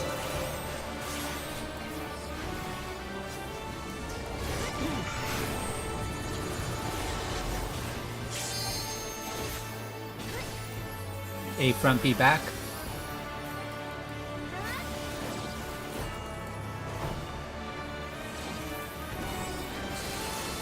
Dodge.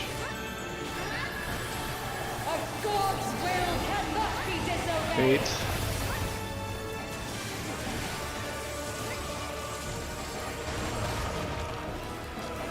Ultima.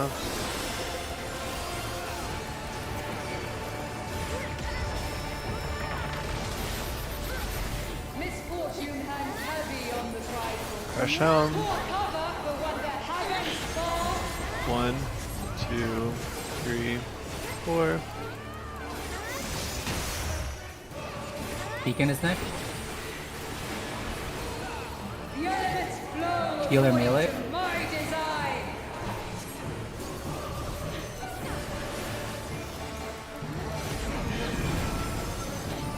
North.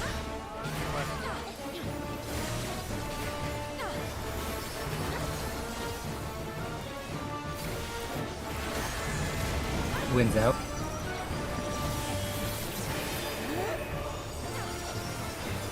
Hold. Hold. Bait. Go. This world must be made anew. East west. East west. 2, 4. One page for us.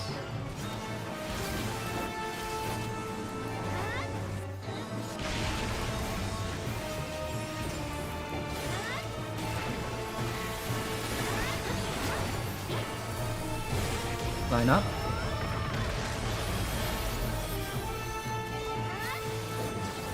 Creation's course is mine to set.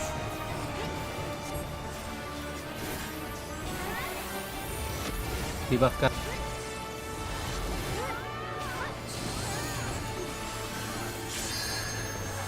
There's no justice in this world.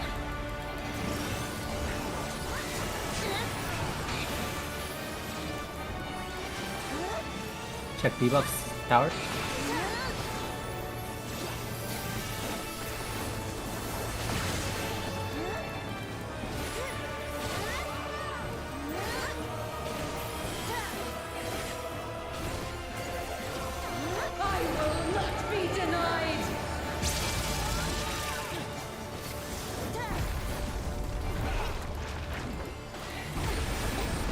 the Beepog.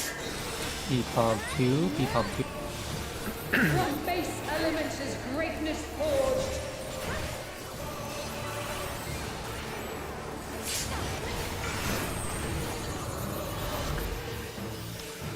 I'm ready. ready. Yep, same. Ready. Ready?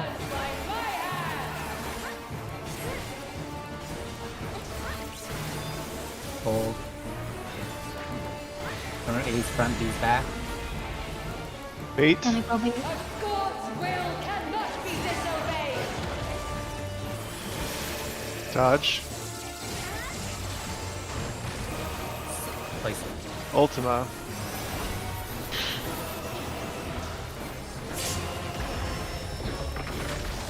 Push home. Push out.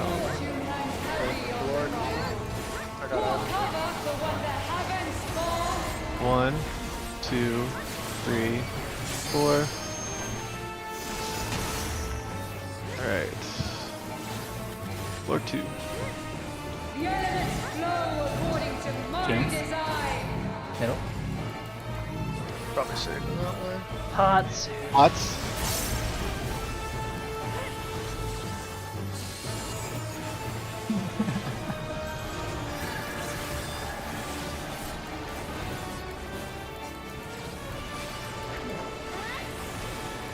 Brittany, just be happy we got it out of the way. I'm a little bit scared with me and Maggie. You get it? You know. Must be made anew. Oh. Okay.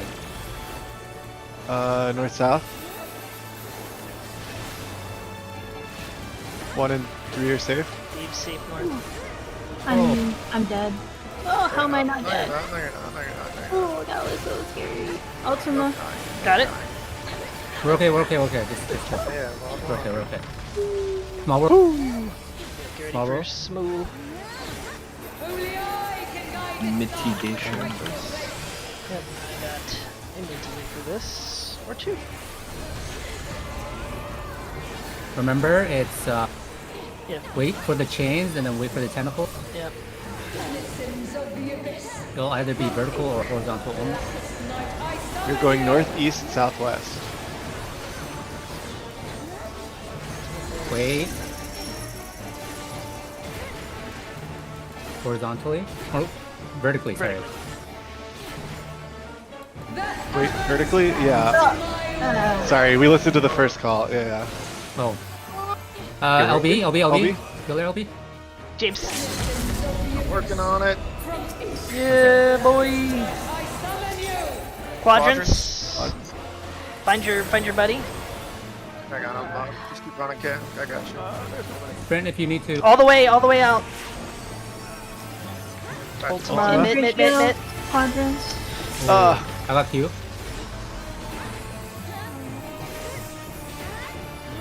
Q, don't move. Why do you suffer You're this? gonna die. Yeah, that's okay.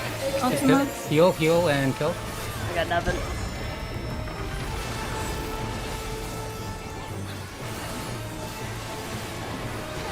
Should be fine.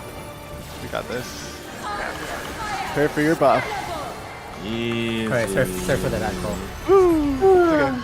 We got it. Easy every time. Baller. That's all Hey, I've Scholar book. Congrats. Oh, thank so you. Again? Did we do it's- Scully last week? Nope. No. No, it was, I think Prinny got it last week. I got it? I got the sage. No. What did I get? Uh, Oh, I yeah. did get the weapon coffer last week. Yeah. Okay. So it's just Ivan and Dave, Yep. Okie dokie. right? 24. What the fuck? Okie dokie. Okie dokie. Congrats on the Oh, mount. they'll know I cleared. Congrats on the music. Congrats on the weapon. And Dave Wow, got yeah, the music. coffer. Good. Jesus. So James and Dave got weapon, Yep. Yeah. and Ivan got. I got the moot. Farewell, Dallin. Farewell, Did Did anyone wanna do not extreme, like not tonight or anything, but like later in the week again, Sure. or I'm fine with that. Yeah. Yeah, As long as I can actually do the story. You- So, yeah, it takes like 4 hours if you don't skip the cutscenes because it's pretty long. It winds up like man. the whole story. Yeah, Yeah, that's true. yeah. So maybe not Thursday, but maybe this weekend. weekend. Okay, I'll just ping and then if you're ready, if you're ready, if you're not, you Yeah, know, no I'll big try to deal. get to it. That's Yeah. On work my- for me. List of things to do. All good. Anybody need to do Alright. their PvP roo? Nope. Nope. I'll Sure, do I another. guess. Good job, If everyone. you need 4, I'll join. We did it. I mean, you need to get your Realize. series. That's what I'm saying. That's not what you said. That's not what you said. I've already Everyone done my has my PvP though. Oh, that's what okay. I'm saying. That's different. Yeah, we did it without you. That's Yeah, without you. I was eating soup. I know, Kitty, but I'm gonna From the go pants now, store. so. Yeah, exactly. Anything else to do in this game? Nope. Nah, this game's busted. It's time to Did you finish do your runes, fishing relic? baby. No, I need to do the second half of it. Speaking of fishing, any big fish? Yeah, we missed one during raid. Or There's I was one in hoping an that we- hour. I was hoping we'd clear and then go to the fish. Oh, But we did it. there's 2 back to back at midnight. Okay. The whole reason you asked for early raid was to fuel your fishing addiction. Like, he doesn't want to No, be called. He that's- doesn't want to be called out. That's like that's not that. true because if we started at normal time, we would have been there. Yeah. Yeah, true. Dodge. Well, that just means you foresaw tonight, and you're like, yeah, we need to go earlier. Yeah, You we know, need to get some time, man. Dave, do you have other classes that are not at 90?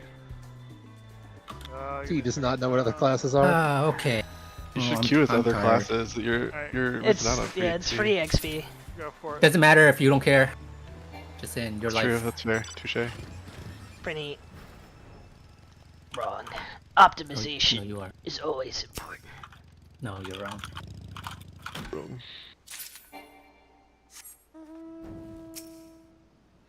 Yeah, Talon, there's 7 mahogany trees in a row. What does that even mean? Talking about sap. Talon's like, sap's the worst because they're Sap? Oh, Minecraft? Sap is pretty bad. No, in this game. What? It's for the island. Have you ever been to your island? The fuck's a sap? It's an island. Yeah, you! Got him. What's your mining level right now, Prinny? 74.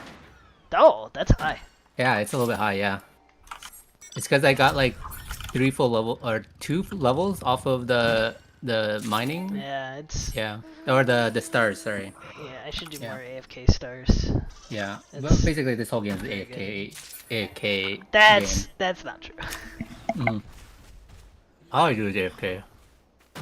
Dude, killing that dragon was not AFK, Yeah. but it was That's- fun. Yeah, that's when I'll not AFK this game. Yeah. I got a dead dragon head in a backpack. What else could you want in your whole life? Nothing, probably. I prefer the dead chicken. Yeah, but the dragon's like literally using his mouth to hand me arrows, like patoo, patoo. You can't explain that. I think I just did. But it's dead. He's undead.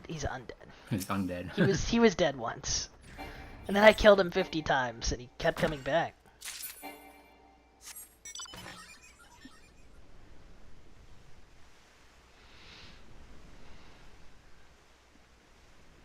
Yeah, I'm just AFK skilling. I got 1 agility level today. That's something. Yeah, that ain't AFK.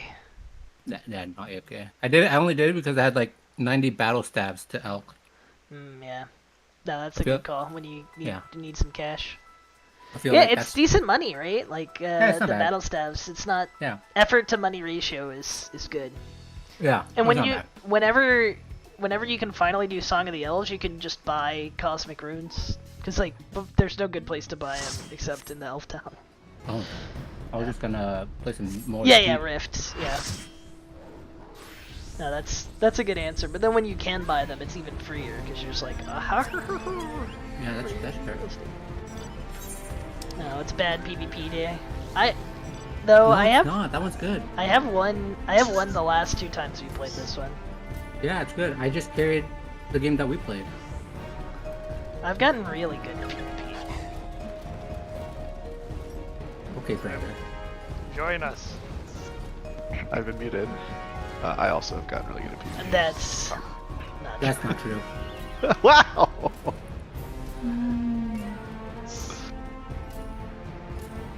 I'm gonna go find It's food. pretty nuts. Yeah. Alright. Have a good Thank night. you. Good luck on food. Do MSQ all your food. Yeah, I probably should. Watch Like it. a movie. Food in a Hashtag. movie, yeah. True, true. Alright, maybe I'll do that. I'll go heat something up. See ya. Alright, See ya. bye. Bye. The next level of star. Is the crafting XP actually that good, Pretty? I haven't cashed any in. The gems? Yeah. I thought it was like for my level it was great, yeah. Cause like when I did it, I was 50 crafting and now I'm like 61. Where the But I crafted like a bunch of jewelry too. Like I had like no Are they rings of, there? I had no rings of dueling. I had like low dig site, games necklace, all that, that. I crafted extra recoil rings because like you're just gonna need them eventually. So I was just like, well, may as well just send some of those. Yeah. I don't know. Like 70 plus crafting though, right? So Yeah, like crafting's one of the ones that actually I'm mad we has didn't get that machinist. that has stuff at high levels. Yeah. Like eventually you need, I think, 93. yeah. So for me, like right now I'm 61 and a half. We're getting like half pinched. I would say I got like 8 levels from AFKing the thing. Yeah, that's not like bad. 50, yeah. It was alright. Alright, counter pinch, blue. That dancer. I want that dancer dead. I want this white mage. Kill the dancer. Nay. Talent's with me.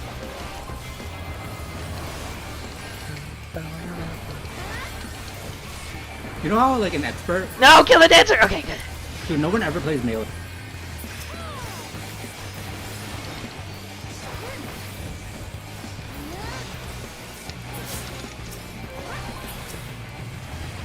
Are we outnumbered? How are we Can't still tell. here? I don't know. Yeah. Red main? Red's ganking our back point. Yeah, I guess we should back up. Watch out for the LB3. I mean, they can't hit me. Oh, that's a lot of reds. Watch Yeah. out. Let's just kill this Dragoon. Okay. Red's about to turn on us though. Not if we kill this Dragoon, we'll be invincible. Okay, take a We should weird probably route. go down the cliff. Take a weird route. Wait, are you dead, Talon? How embarrassing. No. Okay. I'm just gonna return.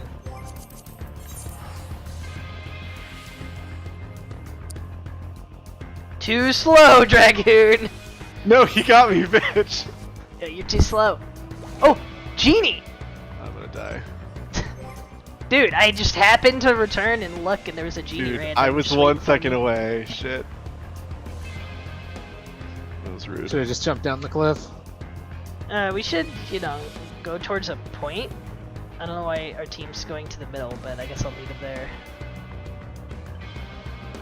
There's no points. Red's the better target because so we have to climb over here to where they've got a point. I believe is the logic, assuming there is any. There's none. See, they're all curving around like that. That was my kill. Wait, I which way is just it? Stole it. Whoops. Oh, let's kill these guys. Kill them. Come on. Bard. Bard first.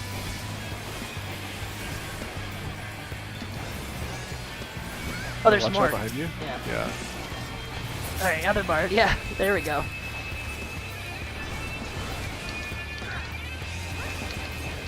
Nice, invincible. Worthless. Don't make sure we don't like give up the point for no reason. I guess it's fine.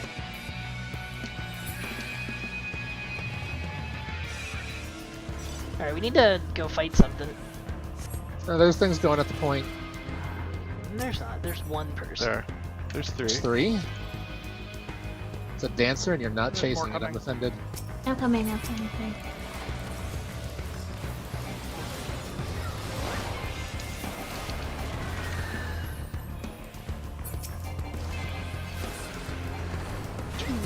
Wait, is that dancer the one that needs to die? Got him. Yes. Samurai that's next. Samurai. Yeah. Got him. I have an LB3 burning a hole in my pocket. Or LB. LB3, wow! LB3. I've got LB3, everybody. I'm so good at PvP. They gave me an LB3. Just LB these reds. Yeah, yeah. Yeah. Let's do it. Drop it. That was maximum bully, man. Yeah, I got 2 knockouts from you guys dropping as well. That dancer made a stand. Alright, we're too Goodbye. deep. We're too deep. That's like literally their spot. Yeah. And you're gonna get pinched by blue if you don't get out. Oh. I guess we defend this yellow point, Yes. maybe? Yes, we for sure. defend There's this blue stupid- coming from behind, kinda, but they're No, kind of they're going. past They're gonna us. go towards mid. I think we're all leaving this point.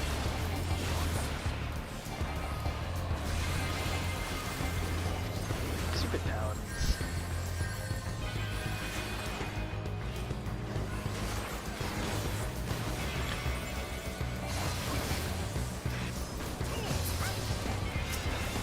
Oh, Red Sin and the whole army.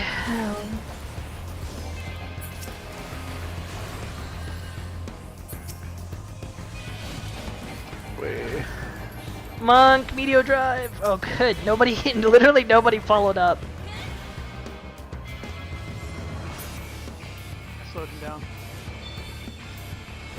Dave, you're very quiet. Oh God, am I dead? Nope. All the dicks in your ear. No, you're okay. just very quiet. Dave is quiet? Yeah, Dave's been quiet all night. LB? Anyone? I don't have mine yet. Anyway, we just need to leave, I think. We're split for no reason. I guess let's just go to the other point.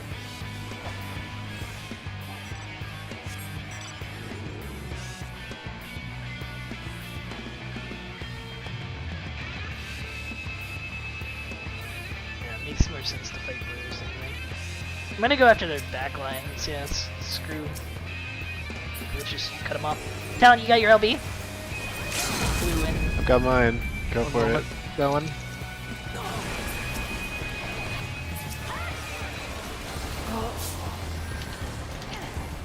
Go. Got one. Oh, I died. I did not see my health.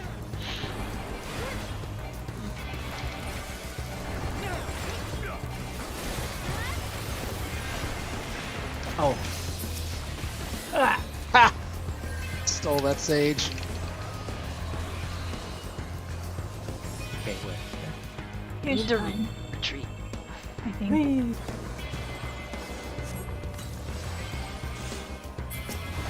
No, it's ninja. Come on. Reaper? Steal it? Stolen! Gunbreaker. Genius. Gunbreaker is dead man walking. Hello, Dragoon. Reaper. In the wrong neighborhood. A summoner, yeah, Dave, that's a good one. Now Reaper. Ahaha. Ninja. Dragoon behind you. Got him. Alright, go back to our points, back to our points. Machinist? Oh yeah, Machinist is good.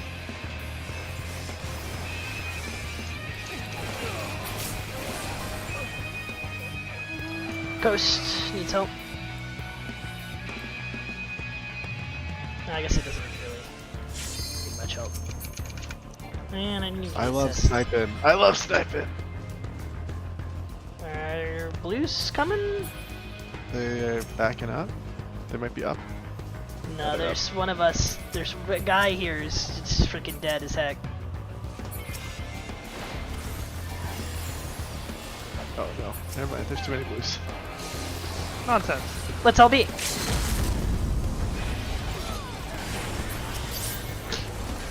Ast. Machina, if we can get him. Smoke him if you got him. Alright, now we go back. I love LBA, a group like that. Oh, Machina's! Machina's walked into the wrong neighborhood, man. Bard! Don't let him get away. Is he gonna get away? No. Okay. Nope. Yeah. The Dark Knight's gonna Dark Knight at us. Have your Dark Knight all over your face. Yeah, basically Dark Knight. Yeah, what? What? What? What? Colin, why are you in there?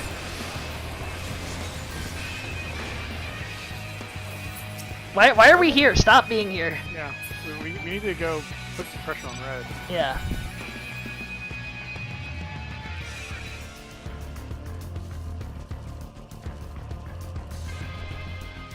Just wait for the next set of points. They'll pop up soon.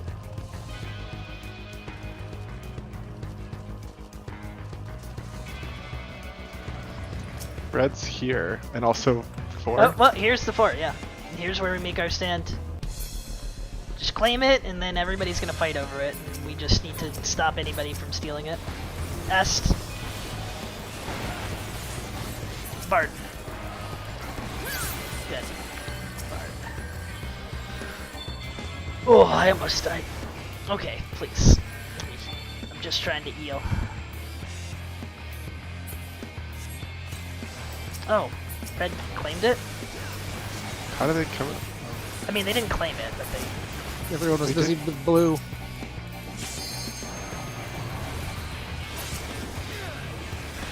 Town, do you have LB? I do. No, I'm also just reviving. Alright, I'm gonna eat LB. I'm not gonna wait.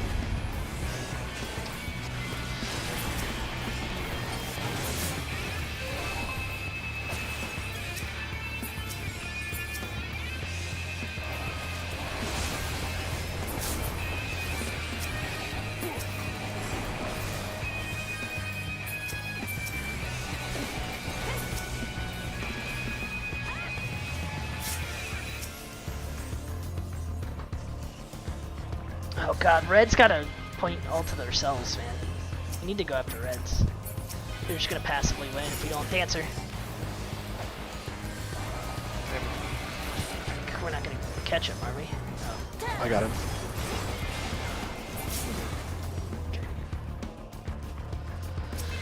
Oh, we can't lose this point either, though. That's the hard part. Oh, Red's got 2 now. Okay, we need to pinch Red. No, blue's too slow and late. Bad. Bad bulb. Old.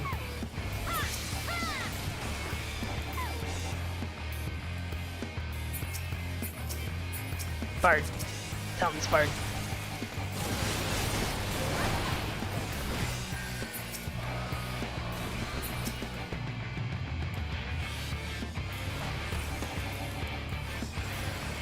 I can't catch that Bard.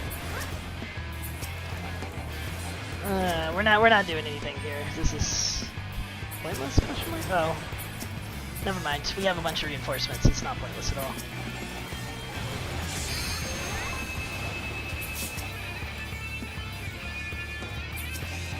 We just need to kill, yeah.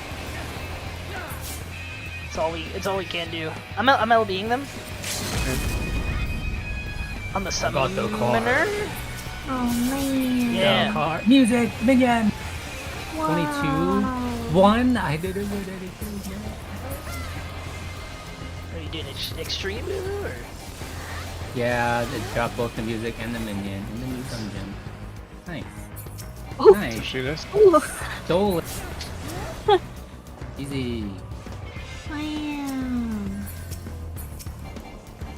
Dragoon. Did I have this music already? I did. Where are you? You already won one? Yeah, well that means this one's yours. Easy. Gonna break her. Maybe not. Oh god, oh god, oh god. I still don't have the card though, I'm so sad. What's the card? Durant. Sandstorm? Oh, I Yeah. died? I didn't even see. Oh, I must have gotten Sansetsu. Somebody needs to claim that point right next to our base. I'm on the left. Dancer. Food.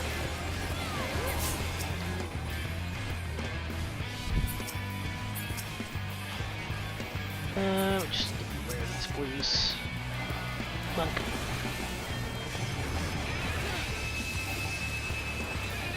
There's a Dragoon LB.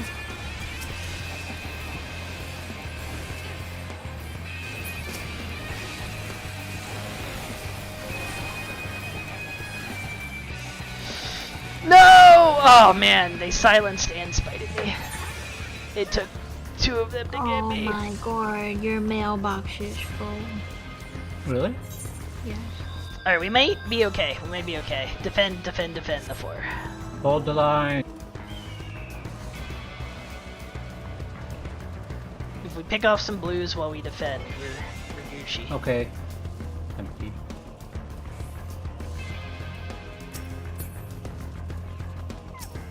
Kill them!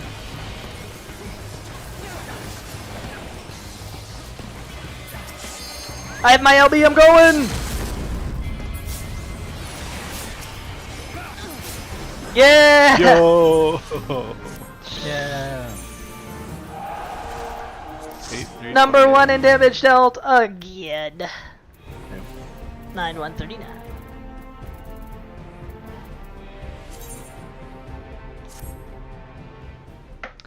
Wow, that was number 1 in damage taken.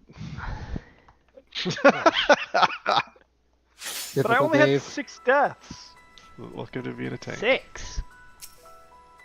Well, 3, 6, 29. Get that down to 1. Alright, I'm gonna head off to bed. Thanks, everybody. Alright, good night, everyone. See GG's, good race. Bye. Bye, Pat. But No one tell Pat I didn't leave yet. Oh well. now that Pretty's gone, Farewell, sweet friends. I hate Canadians. Eh? Chased him out. A boot. Me?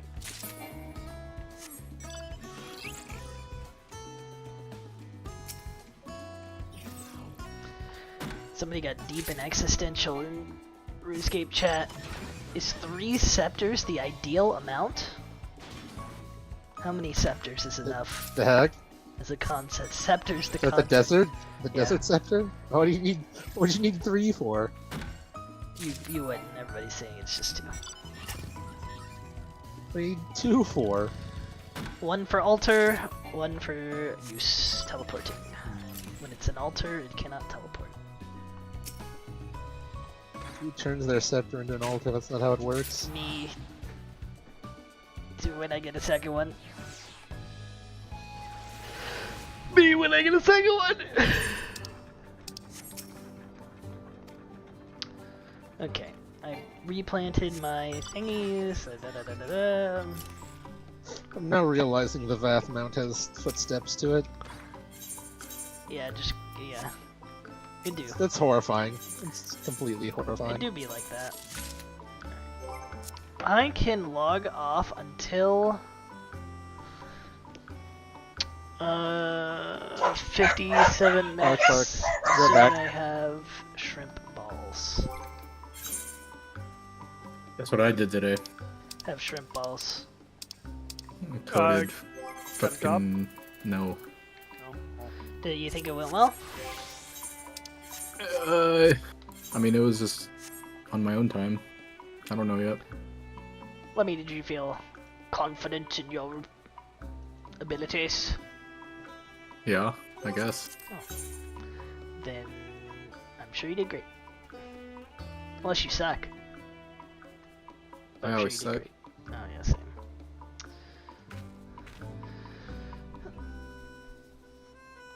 When does the imposter syndrome stop? Never. When you're dead. Oh. No, even after that, you're not sure if you're really dead or alive. You get into heaven and you're like, oh, I'm not sure I deserve to be here.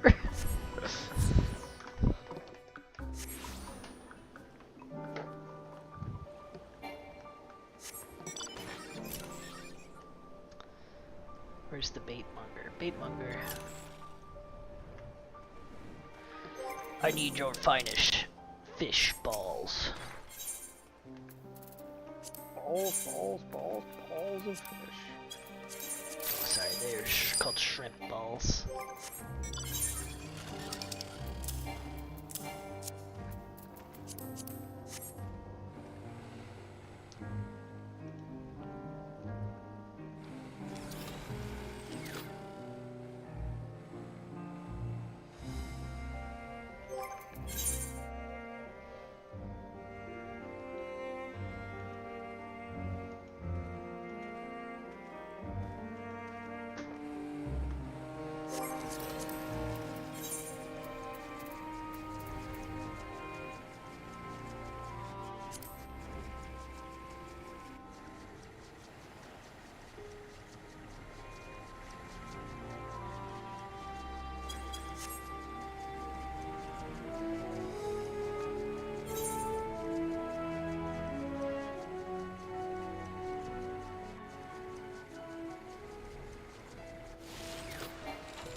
Okay, this counts.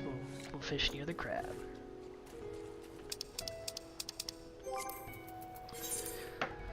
But we got some time. 54 minutes. And it is a mooch. So, 30 minutes, 11:45. Where's my phone? Hopefully nobody's needed me. I haven't had my phone near me all night. Nah, no one needs me. Okay. Set an alarm for 11:44. I have a show. That'll scare the dickens out of me later.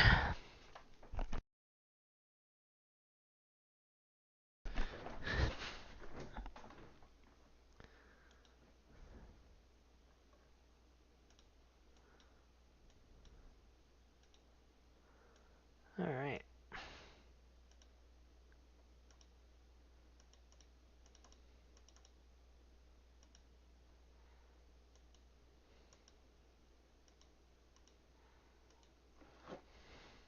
Is my sound not gonna work? That's fine. Who needs it?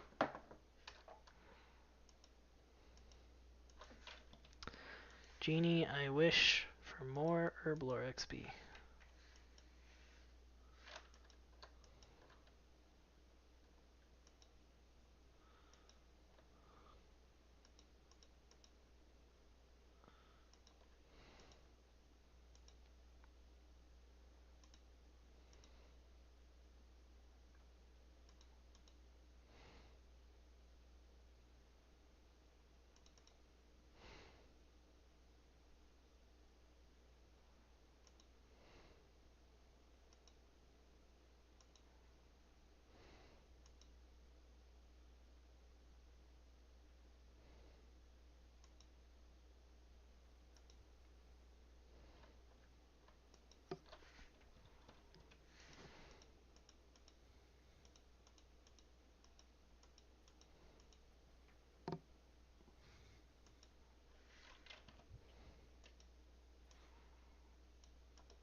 Did you know that Factorio is apparently one of the most cache optimized simulation games, that it's now being warranted as a benchmark in CPU hardware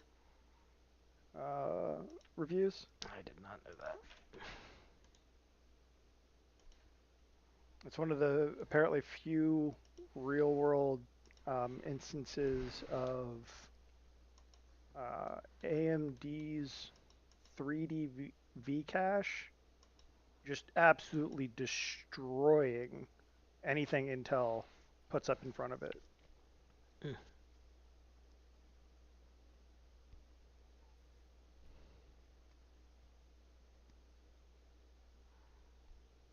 Mm-hmm. Mm-hmm.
They even drop herbs.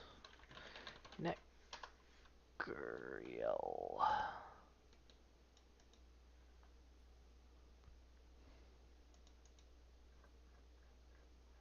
They do. Okay. It's skillet time.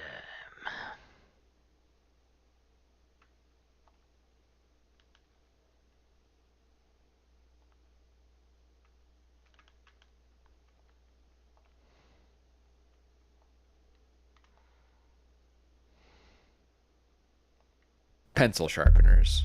Perfected over decades and thousands of patents, every idea has been done, right? I wouldn't be so sure. Have you ever seen an explosive-powered pencil sharpener? Or what about one that sharpens Christmas trees? Or ones that sharpen using water? Or a chainsaw? Or a truck? Or whatever the heck this thing is?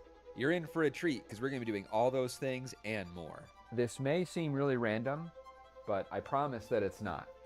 From time to time, I'll be doing something, and I'll think, this could sharpen a pencil. I don't know why I think this, but I've accumulated quite a list of possible ways to sharpen a pencil. Some of these are going to be really hard to get working, especially that explosive one. I'm not sure if that's going to work. And then there's the question of which is best, so we're going to have my wife assign a definitely impartial score out of 10. And before we start building, there's a new addition that you need to understand. Sit there. So, we have very exciting news, which is that we are expecting What? 17,000 pounds of raw steel, ready to be delivered soon. Tools are not children. I actually think it's a boy. How can you tell? This is a water jet. It's a Flow Mach 200, and it can cut through almost anything using water. And I mean anything. This is a 4-inch thick brick, but it'll also do steel, glass, plastic, rubber, you name it. This is going to seriously upgrade what I can make, and it's finally here. What really makes these machines awesome is how nice the parts are you get out versus how much work it takes to make them. I can make parts on this machine in a few minutes that would take me all day to machine on my mill. These machines are not simple, but the general way they work is. They shoot extremely high pressure water out of this nozzle, and it mixes a sort of sandpaper grit into the water stream. The water pressure is so high that it gets the grit going supersonic, like Mach 3 supersonic, which is the speed of a really fast bullet. You can kind of think of it as a bunch of little bullets hitting the material, which is how it can cut through almost anything. And then underneath the stuff you're cutting is 3 feet of water inside of a gigantic tank. This stops the jet of water from just cutting through everything. It also captures all the dust from the stuff you're cutting and the grit. But the coolest thing about this machine is this. It's 5-axis. It means you can cut angles, which opens the door to some pretty insane stuff you can do. The fact that this machine can cut angles also means that it would make a really good pencil sharpener. I just need to hold the pencil vertical, so I'm making this little pencil mount thingy on the water jet. This is a good example of cool 5-axis stuff you can do. All right, it's sharpen time.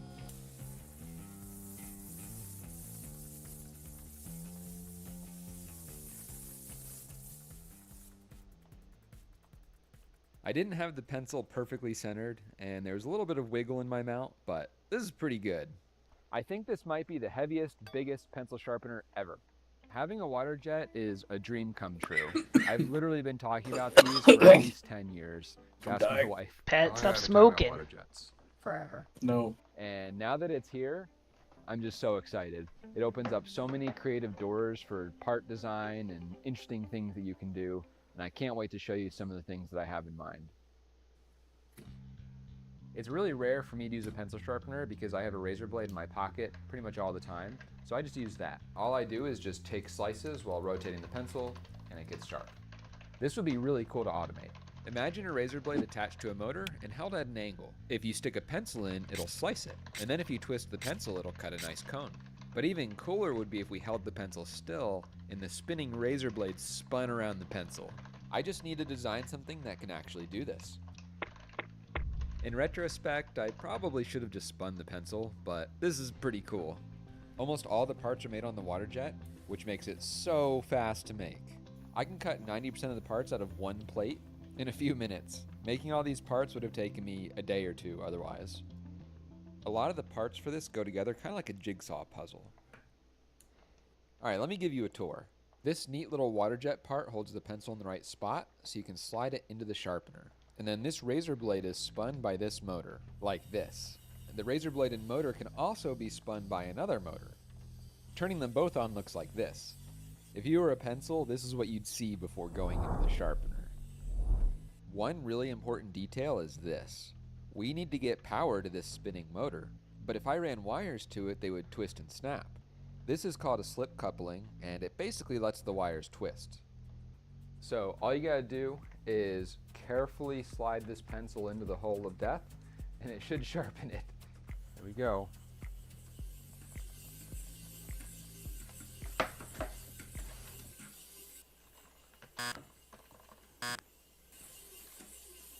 Why? I was really expecting this to work better. I spent way too long on this. I made things adjustable. I realized the razor blade was backwards. Don't ask. I also decided the risk to fingers was too high, so I added a guide. I was wondering if the design was fatally flawed. Why? Guess what I just discovered? This razor blade is completely dull, which is a really good explanation for why it didn't cut anything. This blade is actually sharp. I checked. Alrighty, here we go. Oh, that was close.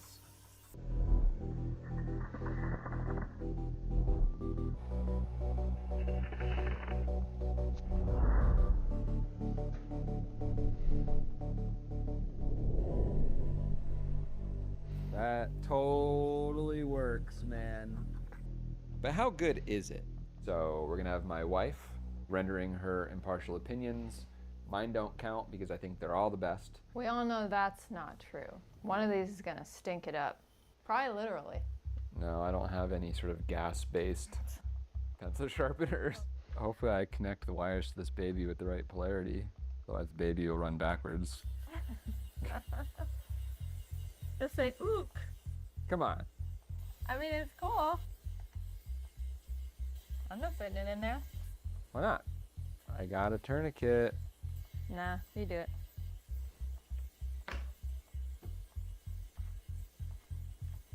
Now you need to have a firm grip because it wants to eat the pencil. This is why I didn't want to do it. Wants to feed it. I knew there'd be more to it. Yeah, see, kids will love this. Look at that. Isn't that awesome? That is cool.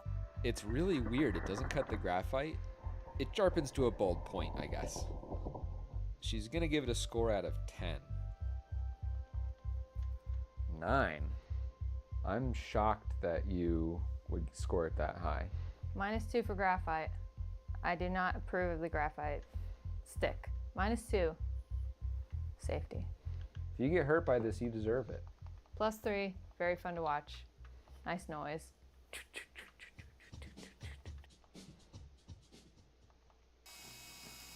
I really like chainsaws. Probably a little bit too much. But I've been thinking that you could actually make a really cool pencil sharpener with one of these. The basic idea is if you hold a pencil at an angle, the chainsaw is going to cut a nice angled line, and if you spun the pencil, it will cut a nice cone, sharpening the pencil. I designed a bare bone chainsaw around this blade, which turned out to be a lot simpler than I expected. The basic idea is there's a little guide that you put the pencil into and twist it, and it should guide it to a cone. So let's get it made and see if it works.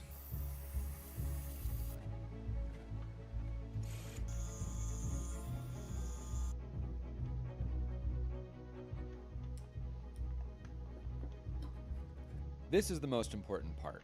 It's what guides the pencil into the chainsaw. Otherwise, it's a steak knife shaped chainsaw. It's driven by an overpowered motor, and the blade is upside down so it pulls the pencil in.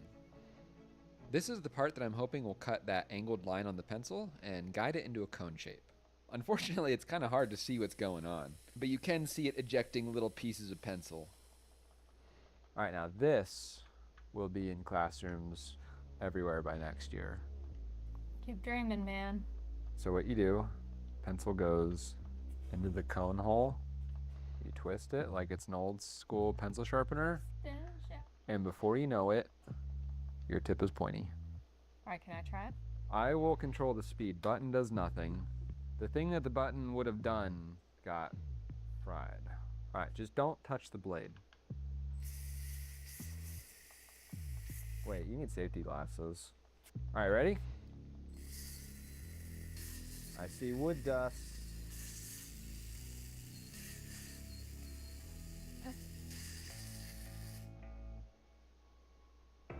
How about that? That's good. Have you ever sharpened a pencil with a chainsaw before? Check that off the old bucket list. Ready for my rating? Am I the one writing the scores here? Hey, these are really cool. How do you like that? How could I not like it? Are you kidding? Wait till you see the last one. You know, wish you had more numbers to go up. Pride goes before the fall. He thinks he saved the best for last. No, I just know. I know what it's capable of. So I've been thinking a lot about pencil sharpeners, and I realized I made a pencil sharpener. I should probably explain. Imagine that I have a pencil dragging behind my truck. It's gonna wear down from rubbing against the road. If you held it at just the right angle and rotated it, the road should wear it down to a nice point. You could even make it hitch mounted. Basically a tiny little pencil sharpening trailer. We can hold the pencil about here so that the wheel can keep the pencil from slamming into bumps. Although if we break the tip, it's game over. So the pencil is gonna be on a sliding cart that feeds it into the ground as it rotates it. The details will make a lot more sense once we get it built.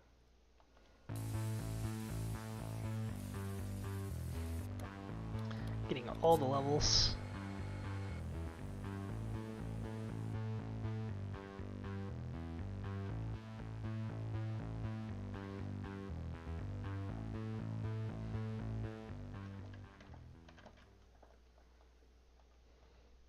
All right, we have the tiniest trailer ever, and it is awesome. This part connects to the truck, and this is the trailer. The pencil goes right here, where it can drag against the ground at the tip. The pencil's held in place with this little belt, which also rotates the pencil, so it's doing double duty. And then the belt is connected to this gearbox, which turns a little gear on the back side, which feeds the pencil into the ground as it's being sharpened. I wanted to drive this gearbox with the spinning of the wheels, but it was kind of hard to connect it to them because the cart's moving back and forth. So I'm using a flex shaft to do this. This tube has a flexible rod inside of it that's free to spin. If I twist this end, the other end also twists. So I use this to take the spinning of the wheels and direct it into this gearbox. The only problem is that at highway speeds, these wheels are going to be going way too fast. It'll feed the entire pencil in like 2 seconds. So I added another gearbox which rotates about 1 time for every 200 rotations of the wheel. That's basically it. So it just goes near hitch like this. It articulates like this so that it can follow the road, and it articulates like this so you can take turns. That's it. You ready to sharpen pencils? All right, here we go. Man, you cannot tell at all what's going on. This is very nerve-wracking. Oh no, stop, stop, stop.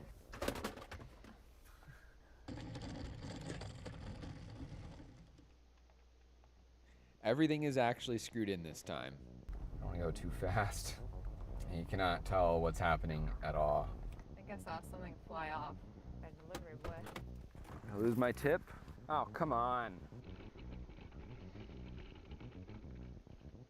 Good thing I brought an extra pencil. All right, got a new pencil. Looks like it's still there. All right, we'll check in just a second. What do you think?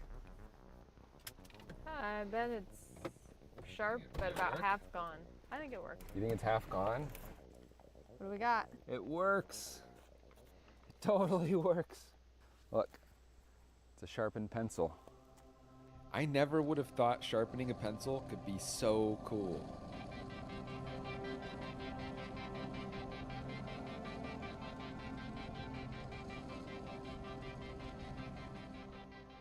I can't believe it worked. Everything you dreamed it would be. It is everything I dreamed it could be, and more. This may be the greatest thing I've ever made. Don't make me bring up the kids again. How would you rate this bad boy? 9. 9? It's very cool and it's funny, and I like that it flew off. I mean, you do need a lot to operate this sharpener. You need a car, you need to be old enough to drive, have your license, and you need a hitch on your car. It's a tall order, my friend. Maybe this is the pencil sharpener for driver's ed. It's come to my attention that these pencils are 0.27 inches in diameter. In some parts of the world, they might say they're 27 caliber. There's something else that's 27 caliber. It's almost like they intended for me to do what I'm about to do. If you don't know what these are little explosive blank cartridges that are used typically to drive nails into concrete. I've used these to do some pretty cool stuff in the past, and what I want to know right now is, can I sharpen a pencil with explosive force? Seems like there should be a way to do it, but I don't know. Here's what I'm thinking. First, make a cone-shaped hole, and then smash the pencil into it really hard with explosives. That's it. This might just shatter the pencil, but I want to find out. I just keep finding more ways to speed things up with this water jet.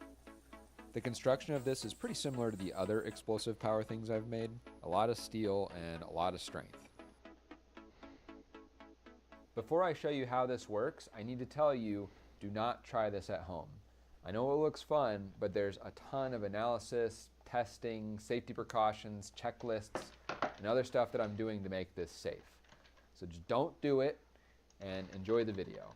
All right, so with that out of the way, here's my design. At the bottom, we have the business end, which does the sharpening. Inside, there's a pencil with a charge behind it, sealed in with a metal plate. To set the shell off, we have to hit the edge of it with some kind of pin.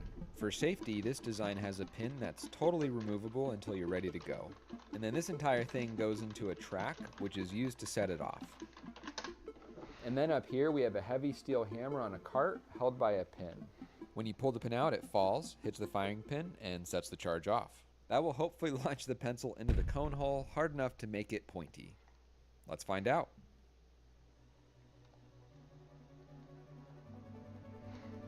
Three, two, one.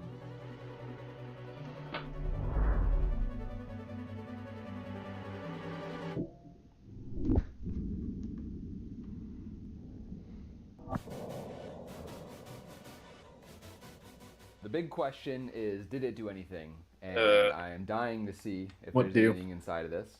I thought you were playing a game. I was.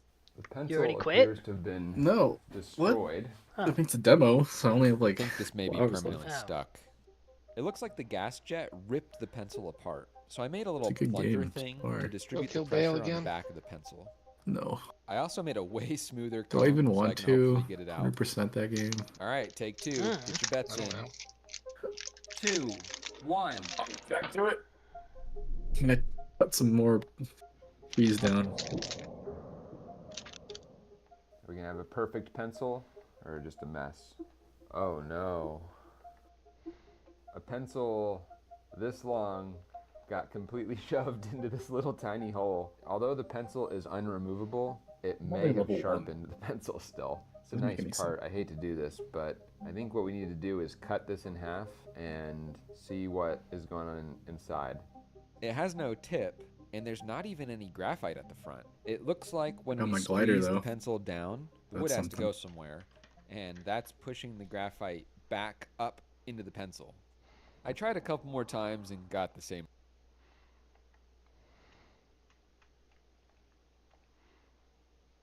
It's a glider. Huh? What you say? I said, what's a glider? Like a paraglider. You know, like from that one game. The N64 one? Something skies?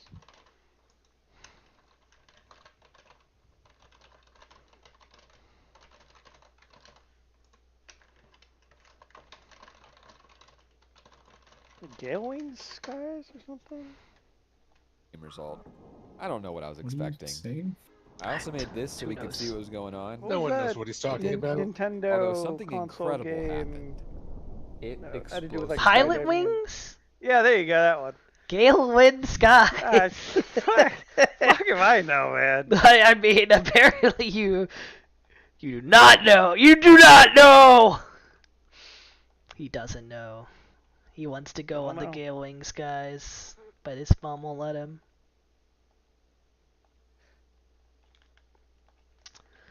Pilot Wing skies at home. Yep.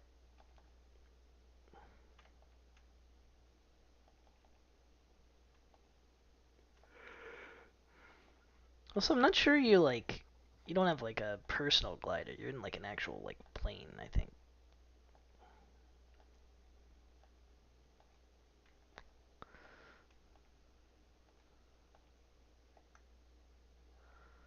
A boring plane.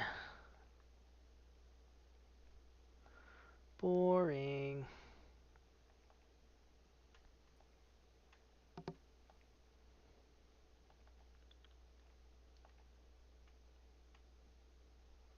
Removed the graphite from the pencil.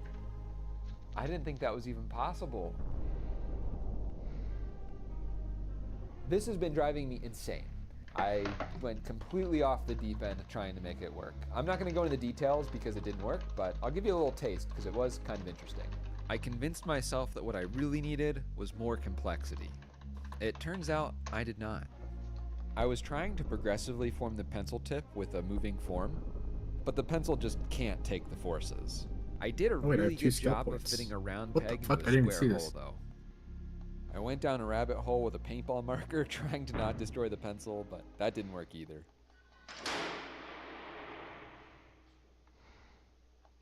I actually gave up and had my wife rate my not-so-functional sharpener, which did not go well.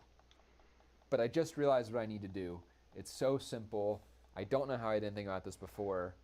I can keep the graphite from sliding back by changing the geometry of the pencil tip. So let's make it. All right, here it is. I think this is gonna work. 3, 2, 1.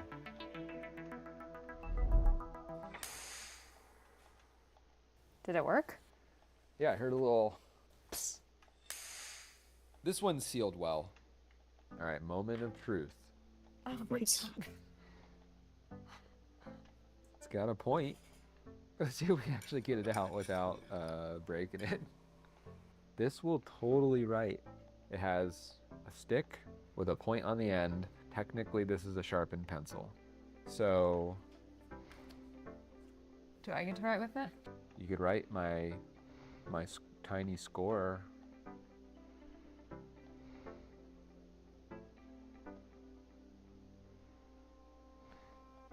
I'm 6 out of 10. I wanted to write more.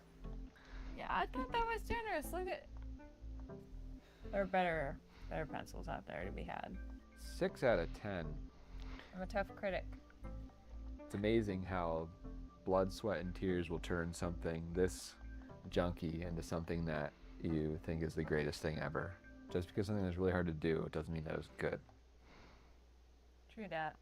And the worst thing of all, they probably won't allow this one in schools. Lathes are pretty cool. They make round stuff by cutting it while it spins. So of course sharpening a pencil on a lathe is a very obvious idea. It's also boring. But there's another device called a pantograph. It's a very special arrangement of pivoting linkages that does something really cool. If I put a marker over here, it's gonna mimic whatever I do with this pointer over here, except scaled down. What if instead of a marker, we put a cutting blade on this, and then we combined it with a lathe? Then I could trace fancy shapes and cut them into the pencil tip as it spins. I took that twinkle in my eye and converted it into something that I can actually make, and this is what it looks like. If for some reason you want to make this ridiculous pencil sharpener, all the design files are available for free. I made them in Onshape, and there's a link in the description where you can sign up and get them. I definitely want to make it, so let's do it.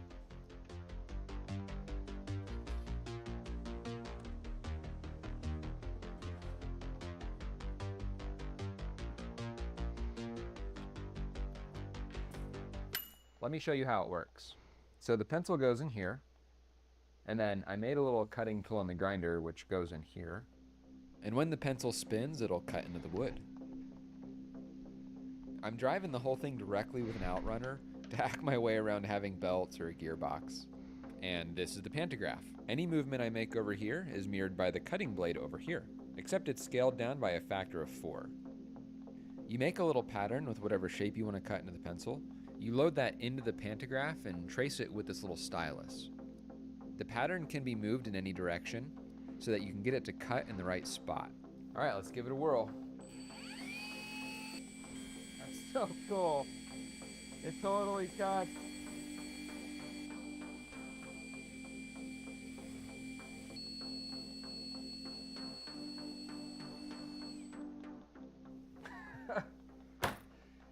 It totally works. It's so fancy. Oh man. All right, we gotta see what the wife thinks of this. Looks like it takes up a lot of space for something you don't do all that much. You ever heard of art? Coffee table thing. It's a conversation starter. It's like one of those big books. Don't just plunge the blade in. Use your good judgment. I'll work the throttle. All right, give it a little rev.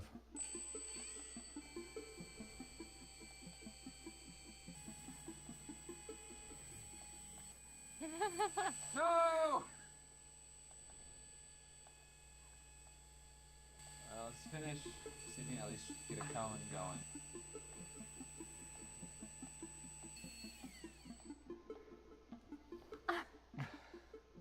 I mean, the tip is very nice and pointed. Most pencil sharpeners don't require training, but this one might. Let me show you what this thing can do.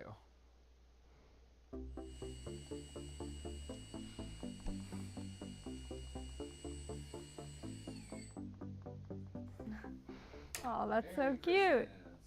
This was a good idea. Look how good that is. It's your crowning tree. What else could we do? Perfect sphere. Oh, I'm gonna hop I off. want a ball. Good night, guys. Alright, see ya. My contribution. I like it already.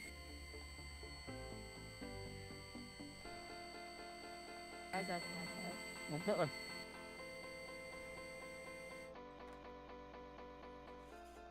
It's a ball. Ball. Oh, Whoa. yeah. And it works great. And if you were wondering, it also works on erasers. All right, you've seen a ballpoint pencil, a Christmas tree tip. Looks like you're getting creative. This is better than the whatever one you gave 10, the chainsaw. I can only go to 10. I told you you would wish you had more numbers. Chainsaw is so pretty cool. So what do you think of it? What do I think of this thing? I think it's pretty cool. Okay. What if we sharpened a pencil in reverse? The tip would be pointing the wrong way. Sounds useless. From the lady who wanted me to make a ball. Well, we're gonna make that in just a second. Engineering is awesome, and if you're amped up to get out there and learn so that you can do awesome stuff too, you need to check out this video's sponsor. It's a really useful tool called Brilliant. So I've been a fan of Brilliant for years. It's a tool that makes learning technical stuff way easier, and it really does. It works way better than it should. And what they do is they'll take a complex subject like software algorithms, and they'll present it in an interactive way that has you solving actual problems. Combining theory with problem solving is such an effective way to learn. And they have so many courses. I mean, just look at all these. Math, computer science, data science, physics. You used to have to go to college for this stuff. Some of the topics can be really complex and intimidating, like calculus, but they break them down into a series of bite-sized steps that build on top of each other. This keeps things from being overwhelming, but it also makes it really easy to do a little bit of learning every day, which is how I've learned a lot of what I know. I try to spend at least 30 minutes a day learning something new, and it doesn't feel like I'm doing that much, but it's insane how much I've learned over the years. I think it's because your brain is like a muscle. If you work it consistently, you get gains. So if you want to level up technically and learn a bunch of interesting new stuff, check out Brilliant. Be right back, Try it for second free minutes, for 30 fish days time. to see if it works for you. Just go to brilliant.org.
Alright.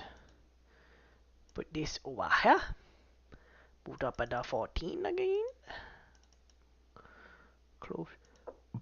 Close out of this. Switch of the sauce to the fish of the sauce. Why are you talking? Excuse me? This is how I always talk, Pat. It's called an accent. Don't be racist or regionist. You're the one that's racist. Why am I racist for having an accent? What's your accent now? The same as before. It's a very complex accent. Uh-huh.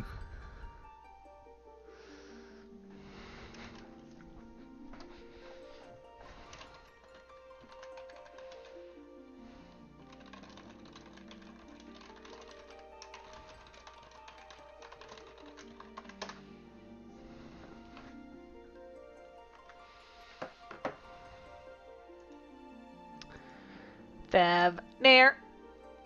Nary. Fav. 21 damage. Okay.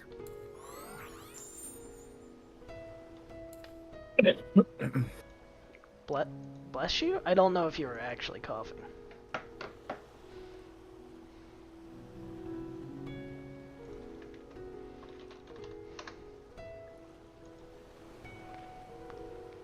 was.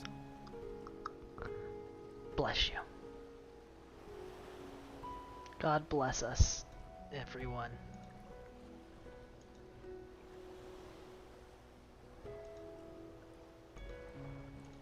Whoa.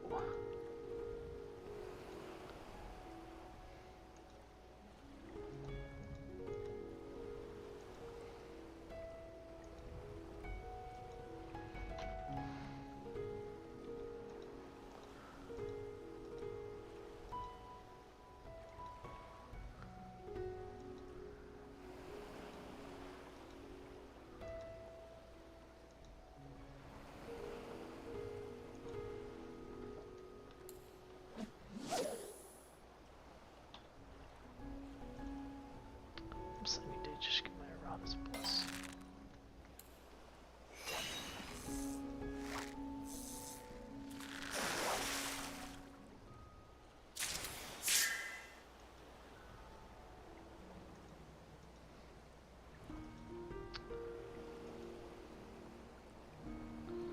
Brick.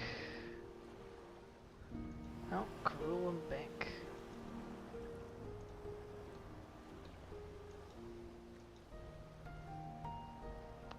Oh, what world? World 522.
other scene I have ever had the pleasure of reading. And that scene was Dr. Luke's flashback sequence showing Chopper's backstory. This was a friggin' roller coaster of discovery for me, and I'm not talking about the narrative.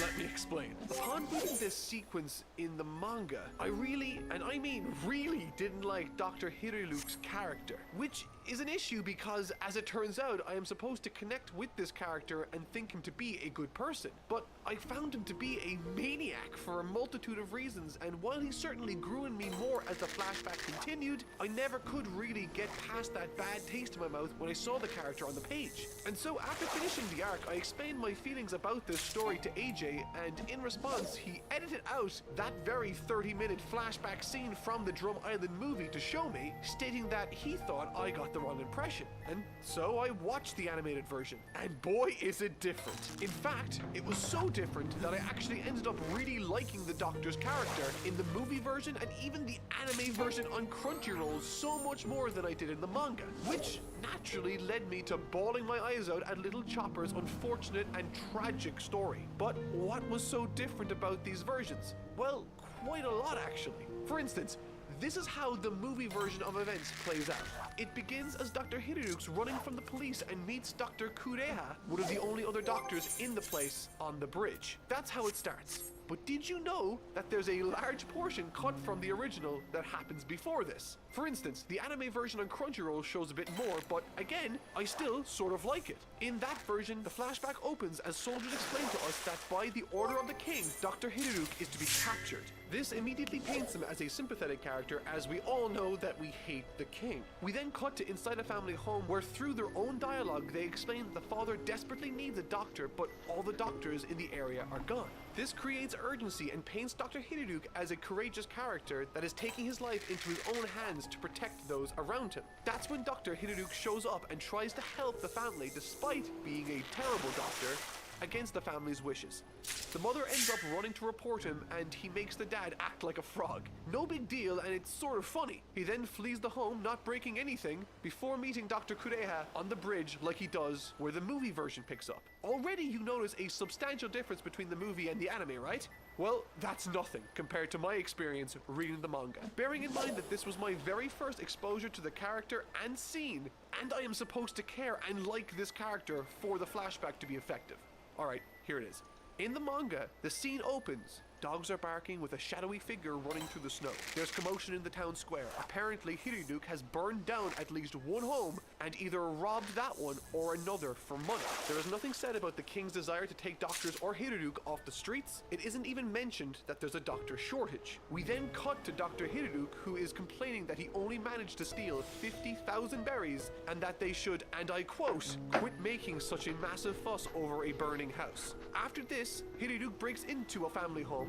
They beg him to leave. The dad even says that he will be getting treatment by the other doctors. Hiruduk ignores this request. The mother goes to run for help. Naturally, like any sane person would do, Dr. Hiruduk shoots the mother with a tranquilizer, knocking her out in front of her small daughter, who is now bawling crying. He proceeds to force this unusual treatment onto the father, only to leave him in what looks like a seizured state, and that's assuming he isn't already dead. He begins apologizing to the now traumatized and screaming, crying child, as both of her parents are now on the floor, motionless, before breaking their window and running out into the night, where he meets Dr. Kureha on the bridge like the rest of them.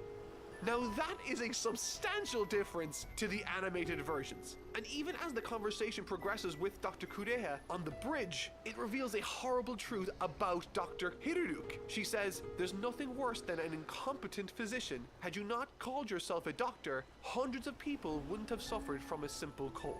And even the direct translation I found with the help of friends is worse. Both the fan translation, anime translation, and movie translations in this instance paint him in a much better light. So, in the manga, the guy is painted to be a maniac. And because Oda wanted me to sympathize and see him as a good guy character, the entire flashback sequence was hurt as a result for me. Thankfully, however, because AJ supplied me with a 30-minute section from the film to watch, I was able to really enjoy both the character of Dr. Hiruduk and especially Chopper, who this entire flashback is for, capped off perfectly with a tragically sweet swerve incorporating poisonous mushrooms and the most innocent and tragic of mistakes by Chopper. which I thought thematically really wrapped up and encapsulates the entire story's message and philosophy, with Dr. Hideru's philosophy still ringing in the little guy's ear, motivating him to become a doctor that can cure anything, which is an inspiring thought. In all, I found this whole experience with Drum Island particularly funny, as in the past I've gone back to watch certain scenes to see how they play out in the anime for both my own enjoyment and research, and almost every time I preferred the experience I had in the manga, but this was one of the only times it was different, and I'm happy I had friends to point me to spoiler-free alternatives. Overall, I thought the arcs this week were extremely ambitious, and I'm glad they were. This was our very first outing into the Grand Line, and with it we've been exposed to its crazy navigation problems, its geography through the use of jungle and winter biomes. We've been introduced to a massive criminal underworld with its incredibly intimidating leader. We've seen some fantastic fights, learned quite a lot about how important a character introduction is in my experiences with the series, and we've also got a new crewmate in Chopper. I can't wait to see what's to come for this Ace character and how Luffy knows him, and I am chomping at the bit trying to finish this script so that I have an excuse to go and read the Alabasta arc that follows this. This is going to be an incredible adventure, and I can't wait to share it with all of you. As always, I've been Totally Not Mark. Thank you so much for watching, and I'll see you all next week.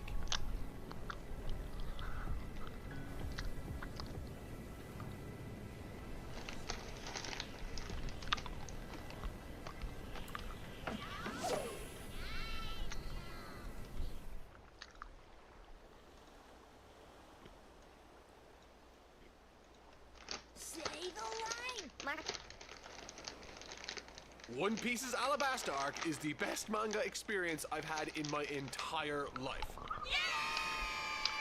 I'm serious. Like, I knew this was going to be good, and there's been plenty of tension and suspense building over the course of the last few arcs. Certainly enough to tickle my little Irish feet, but I didn't know it was going to be this good. Like, this is advanced good. And over the course of this video, I will try to communicate to you all just how the best the Alabasta arc was for me, someone entirely new to this series. Over the last 3 videos, I've covered the introduction to the Straw Hat crew, explored their past, and explained the circumstances that have been building. But today, it all comes to a bursting point in this arc. The culmination of over 100 chapters of phenomenal storytelling, character writing, and world building. I'm Totally Not Mark, and these are my first impressions, my thoughts on, and review for the greatest arc One Piece has offered up to this point. This is the writing masterclass, the phenomenal Alabasta arc.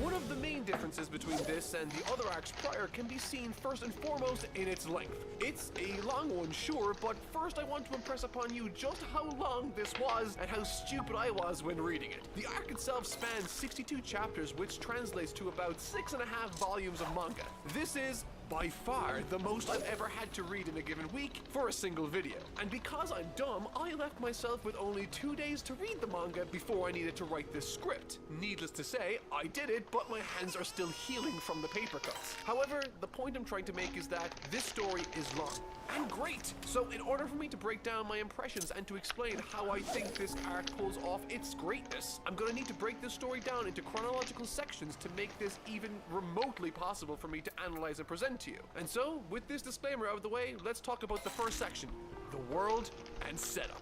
In a nutshell, the story of the Alabasta arc covers the kingdom's rebellion against their king and how the Baroque works, led by Crocodile, has influenced the politics in the region in order to achieve what he wants. It kicks things off as the Straw Hat crew we've been following for the last 100 or so chapters finally begin to near the kingdom. It's a fascinating tale of friendship, war, betrayal, and loyalty. But for me personally... What?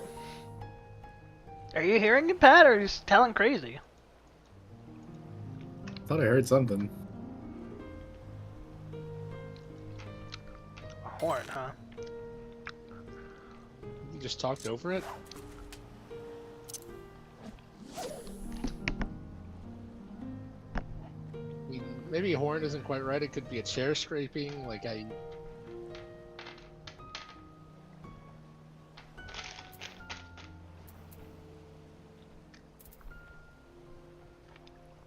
Tell me when you hear it again, I guess. You did twice there. Oh, it's my controller catching fish.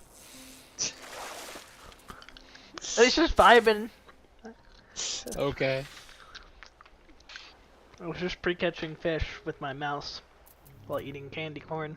This is the moment One Piece stopped being just a great manga and I'll say it. became, for me, a true epic. I think everyone Typical needs to life. I can experience for cast themselves Ice in Board. order to truly appreciate it. Through reading One Piece over the last month, I think I've discovered the secret Congrats to on Ice Oda's Board. writing. How he always seems to catch me by surprise. He sets up way too many things for me to even attempt to keep track of in my mind. And that's not a complaint. If anything, that's precisely what makes his world feel so alive and chaotic all the time. Typically, when I'm reading a story, I can identify the main 2 or 3 points a writer is using to create a subversion later. But with Oda, he keeps throwing things at me to remember and to keep in mind, that eventually I have to say to myself, alright Oda, you win, take me where you want to go, which is super fun for me. And the means with which this arc opens is really interesting as it provides intrigue and suspense What are for you us, eating? the audience, without any Candy conflict corn. right away. Candy Kicking corn. things off, we get a scene wherein I Mr. can 2, hear one of the the main inside of your Barrel-Works agents working mouth. for That is Crocodile, not gets true. picked up by Luffy and the gang. At this point in the story, they're suspected to be dead, and at this point, Mr. 2 is a complete unknown to them too, which is a fantastic example of dramatic irony, which means that we, the audience, know more than the characters do right now. In this case, we know that Luffy and the gang want to avoid this guy, and we know that Mr. 2 would want to apprehend this crew too, had he known about them. And so watching as they make friends is both funny and nerve-wracking, as in the last arc, Sanji managed to get the Straw Hat crew the element of surprise in the first place. But during this interaction with Mr. 2, as a party trick, he reveals his devil fruit powers to transform into anyone he touches. However, once he leaves, it quickly becomes apparent to the crew just how lucky they really were, learning about Mr. 2's identity. And so in an attempt to stay one step ahead of him, the gang elect to tie a piece of cloth onto their left arms to identify themselves to each other if he ever becomes a problem in the future. Now, you see what I mean? They haven't even arrived at Alabasta yet, and we already have so many things to keep track of. And this story doesn't slow down either, as once we do touch down, we are introduced to Captain Smoker, who's already there looking for Luffy, and we are introduced for the first time to this Ace character from the end of the last arc. He is an entire kettle of fish into and of himself, so I'll try to cover what I thought about him succinctly. We learned that his real name is Portgas D. Ace, and that he's Luffy's brother, which raises all sorts of questions for me, like, are there no surnames in this world? What's the connection between him, Luffy, and Gold D. Roger? Maybe he's his father, but I feel like that's maybe too obvious. We also learned that Ace has a devil fruit power that pretty much makes him the Human Torch, which makes him Ring of objectively Health. the coolest Hell character yeah. in the entire series. Essentially, his Health character yeah. is here to offer Hell Luffy a spot yeah. with the pirate crew he's I'll a get part it. of, Whitebeard's Pirates, and to give Luffy this piece of paper with nothing on it. See what I mean about this arc giving us so many things to remember and think about? Like, Ace mentioned in the last arc that he was looking for Blackbeard. Then when he realized that he was long gone, he decided to look for Luffy. Like, is time travel involved in this? What the heck? I have too many No. things to consider with He's gonna get away. Yeah, okay. That was way too good to be true. I got the bite first try. this character. I know at this point that I'm trying to remember everything, which is a fool's errand, as I have at this point no way of telling which piece of information is pertinent to this story or what will be pertinent later. And so for the first time in the series so far, I have to relinquish control of my brain to Oda. One Piece, you have beaten me. But back to the story. The heart of the arc itself comes in the form of Princess Vivi's devotion to her kingdom, its people, and the desire she has to stop this senseless fighting. And once these opening pleasantries are taken care of, 3 separate storylines are set in motion in 3 different areas of Alabasta, which Oda uses as an excuse to teach us the geography of the country. And by the time we're finished with this arc, you will have a full comprehensive understanding of where everything is in this country. The number 1 priority on Vivi's list at this point is to prevent the rebellion, and so she elects that the best course of action is to not flee to the palace, but instead to try and reason with the rebel leader in an oasis called Yuba across a vast desert. This is great fundamentally, as we needed a concrete goal to aim for as an audience, but it also sheds more light on Vivi's character. She's smart, but she's also incredibly brave and determined. And so just before the crew begin making their way to Yuba, Vivi sends Karu, her duck monster thing, on a long journey across another desert to relay a message to her father directly at the palace. The contents being proof of Crocodile's true identity using information she and Ingram gathered during their time undercover as Mr. 8 and Miss Wednesday. Once again, this is another example of the seeds Oda planted like 50 chapters ago now bears fruit for the story in making it that much more rich. And finally, to give context as to why Mr. 2 had been traveling back to Alabasta, it appears that all the high-ranking individuals among the criminal syndicate known as the Baroque Works had been told to gather for the first time to meet the leader known to them as Mr. Zero, which they learn obviously to be Crocodile himself. This is initially shocking, as Crocodile has been portrayed thus far in the series as an heroic figure in the area of Alabasta, seen as a savior to the country. And with the reveal of this plan, we learn a great deal about Crocodile as a character. He's charismatic, confident, does not accept failure, and is incredibly manipulative.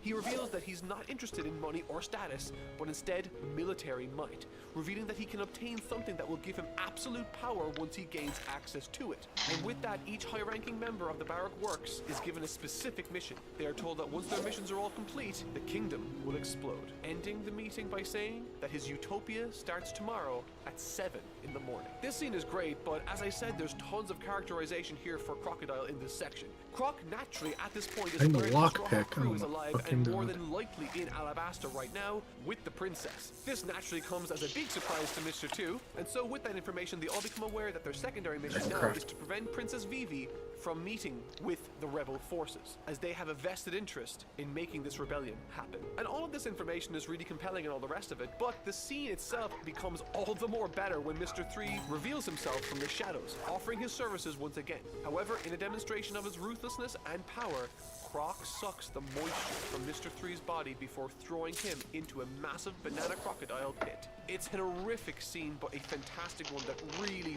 sells us on Crocodile's character. And the progression of these three plot threads, watching them develop, complicate, and intertwine, left me sincerely with my jaw on the floor as I watched Oda juggle and keep track of so many different moving parts at once. I like to pretend that he was spending sleepless nights constructing this with corkboards and connecting string all over his office, because this arc is nuts. And one storytelling mechanic Oda loves to use ad nauseum is that of the flashback, and I don't say that in a disparaging way either. Oda's goal is to make this world feel real and lived in, and in order for that to be the case, there needs to be history. And in a similar fashion as the rest of the series, this arc is the recipient of its very own flashback sequences. The first concerning the childhood of Princess Vivi and how she came to befriend the now leader of the rebel forces in an individual called Koza and his father Toto. It's enlightening, it's heartwarming watching as Koda saves her life, and it more importantly gives us a glimpse at the king's personality and nature. Admittedly, I thought he looked a little too much like Fire Lord Ozai from The Last Airbender not to be the most evil man in the series, but it turns out he's a super ridiculously kind and wise man, making his framing at the hands of Crocodile all the more infuriating and sad, elevating the character of Croc once again in our eyes as someone who needs to be dealt with soon.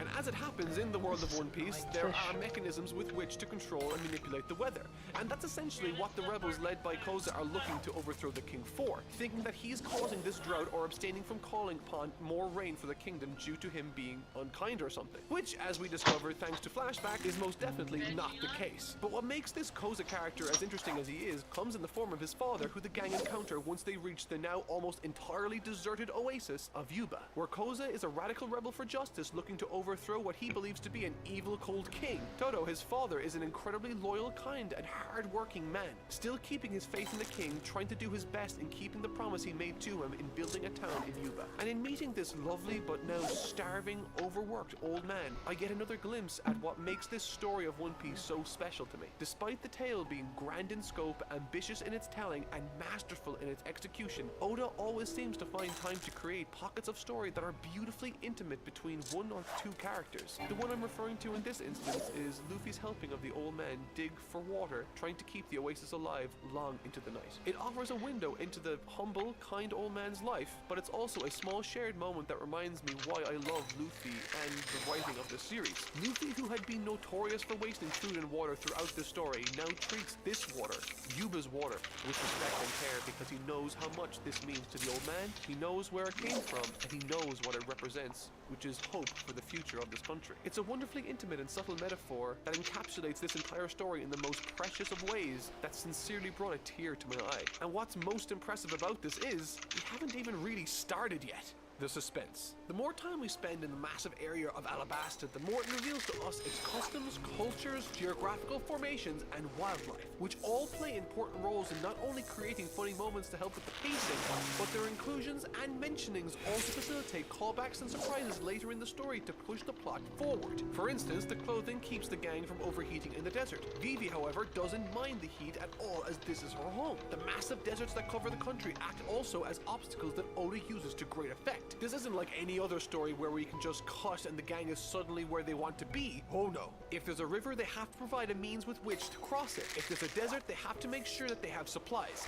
And as I'm sure you're starting to appreciate right now, this makes the story feel all the more impressive and detailed to me. And not to mention adds to the suspense of the occasion, which isn't helped as once they arrive and finish helping the old man in Yuba, they all immediately realize that not only are the rebels not where they thought they were, but they are also getting ready to march on the palace tomorrow, the same day the Utopia plan is happening with Croc, which the gang don't know about yet, but we do. See how this dramatic irony is slipping into the story to create even more tension for us the readers specifically. And so instead of journeying all the way back to the rebels at the beginning, Luffy decides that attacking the source of the trouble and pain is the best course of action. And after a particularly heated scene between Luffy and Vivi, it's decided that Croc is going down. He's their new target. And this is where things really start to pick up and get interesting for me, and let me tell you, it doesn't slow down from this point onwards at all. In response to learning Croc's true motives via Vivi's message, the king orders his military leaders to gather his forces and march on Rain Base, where Croc is stationed. And what's great about this scene is that it gives the king another chance to endear himself to us, for despite knowing that the rebels are going to be here soon, he still instructs his defenses to leave the palace where he is and attack the real source of danger. He wants only to protect his people. He doesn't care about his palace, and what's more is this also builds more tension as the Straw Hats arrive in Croc's town, which leads nicely into one of my favorite sequences in the arc. As once they arrive in the town, Oda introduces a nice little game of cat and mouse between Smoker, his subordinate, and the Straw Hat crew. Essentially, they end up getting separated, but in the end plan on reconvening back at the casino where Croc's hideout is. However, this doesn't go to plan, and due largely to Luffy's lack of preparation and respect for how powerful Croc really is, most of the Straw Hats and Smoker himself get captured by Croc in this all Sunday in a cage within the base. Now, I call this particular section of the story the suspense, as this is the section where essentially all the plans for the forces of good fly out the window in a fiery failure, the likes of which really made me stress out while I was reading. Essentially, the gang gets captured, Vivi's friend and loyal military commander arrives to save her but gets taken out by Miss All Sunday, Vivi gets thrown in front of Croc, the king now can't advance his army without his other military leader. It's all going Croc's way, which makes us despair for anything good to happen in favor of the group. But before I get into what might be my favorite sequence in the entire story, I think it's important to point out something I didn't like. And while this is really the only thing I didn't like in the entire story, I thought it worth mentioning in the interest of transparency. Around this point, we're greeted by another flashback demonstrating some of Koza's past, and also an audience he had with the king himself. Instead of having a normal conversation like humans about specific things and giving specific answers, the two decide to play the let's speak in vague, ambiguous ways game so that one of us will leave the conversation with the wrong impression of the other. Koza asks the king question after question, spiraling further into misunderstanding as the king gives vague responses. If he had gone into any detail to explain his situation, his circumstances, and his own worries, there would have been no confusion. But he doesn't, and as we are aware, becomes the leader of the rebel forces. This is the only thing in the arc I didn't like, and it sort of created artificial tension, which is a shame considering the entire arc does a fantastic job of creating real tension everywhere else.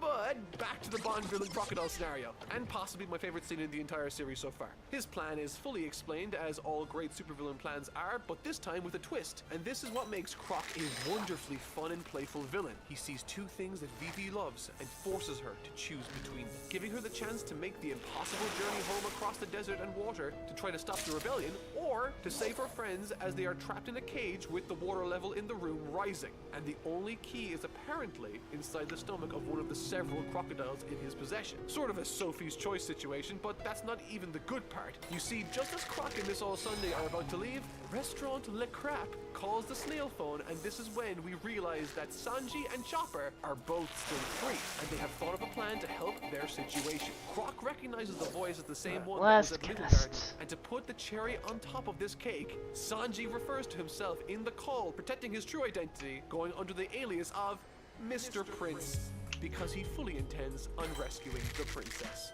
I laughed out loud reading that, and it was made all the more satisfying by just how awful and not at all according to plan the day has gone so far. So it's incredibly cathartic on one hand to see Croc's ego get tested, and he now has some of his own medicine thrown into his face. And what's more is, as Chopper distracts Croc outside, something even more ridiculously awesome happens. Alright, so we find out that this key that they had been trying to get out of the Croc isn't even the real key, but let me tell you, I did expect them to get out, but I never would have guessed in a million years what happens next. So Sanji begins beating up the banana crocs until one of them spits out this ball. It's Mr. Friggin' 3.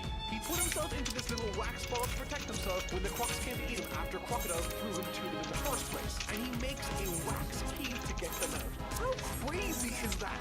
And what's even more awesome now is that Luffy finally has this opportunity to clobber Croc. But let me tell you, this didn't go at all like I was expecting it to.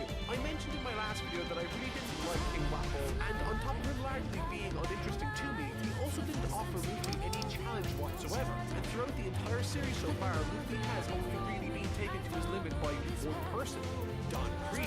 This battle he had with Croc, and I use the word battle loosely, when I first read through it, really set an entirely different tone in this story for me, the likes of which I hadn't experienced so far in One Piece. The Crocodile character is one of the first of the 7 warlords Luffy has ever faced, and the difference in league becomes immediately apparent as he uses his sand powers to evade every single one of Luffy's attacks. He's able to summon sandstorms, quicksand, and even demonstrates that he can suck the life out of living beings by dehydrating their bodies.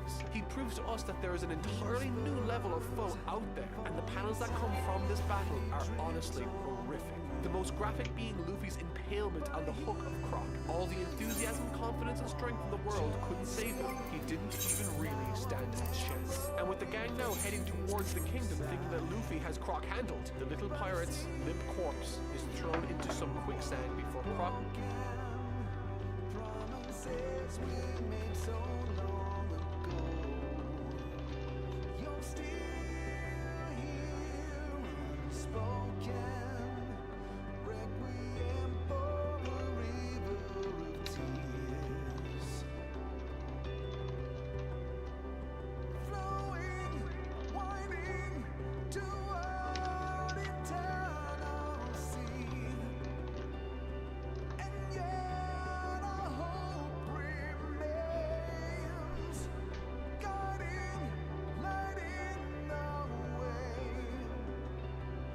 No time for morning rises.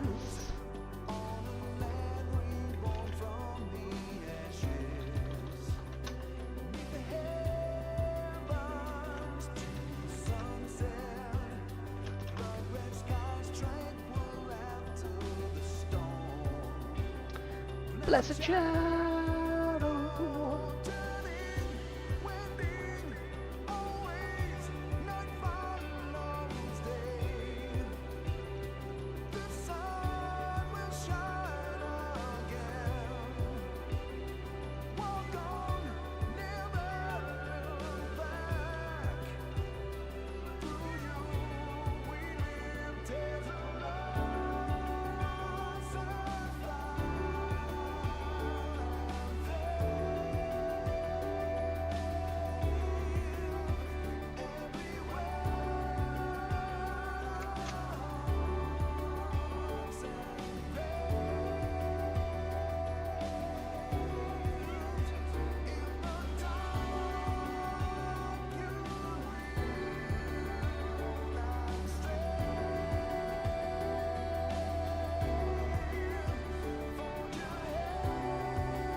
makes his way to the palace himself. Now that's how you create suspense. What an outrageously compelling sequence. I think it should go without saying that I was completely blown away at this point.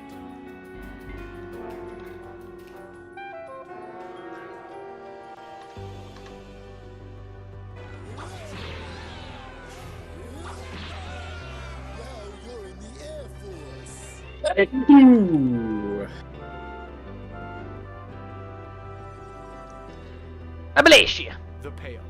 I call this section the payoff not because this represents the climax necessarily, but because this is the section where every single bit of time Oda's invested into the character development of the Straw Hat crew. I'm not bested by lousy and much like the seas. rest of the series, this is spectacularly paced and orchestrated. At no point did I feel like something was boring or lacking. Everything was pitch Said my perfect as the Straw Hat best. crew made their way to the capital in their attempt to stop the agents of the Baroque Works, the rebellion, and ultimately prevent the country's collapse. Made all the more tense as, once again, utilizing dramatic irony, we know that He's half Luffy as has drunk as failed Pat. hard, while the rest of the cast are none the worse. I'm so wasted.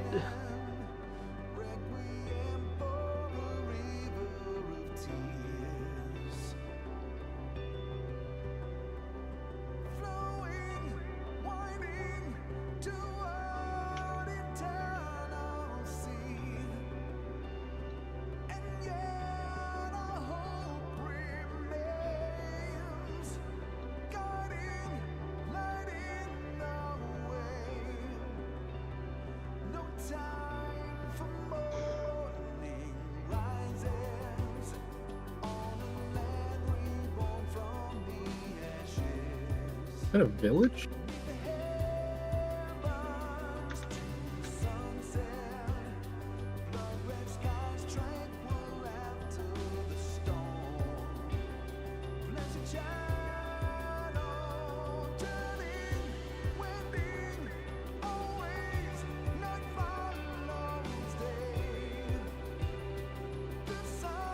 Village. No, it's not a village. What is it?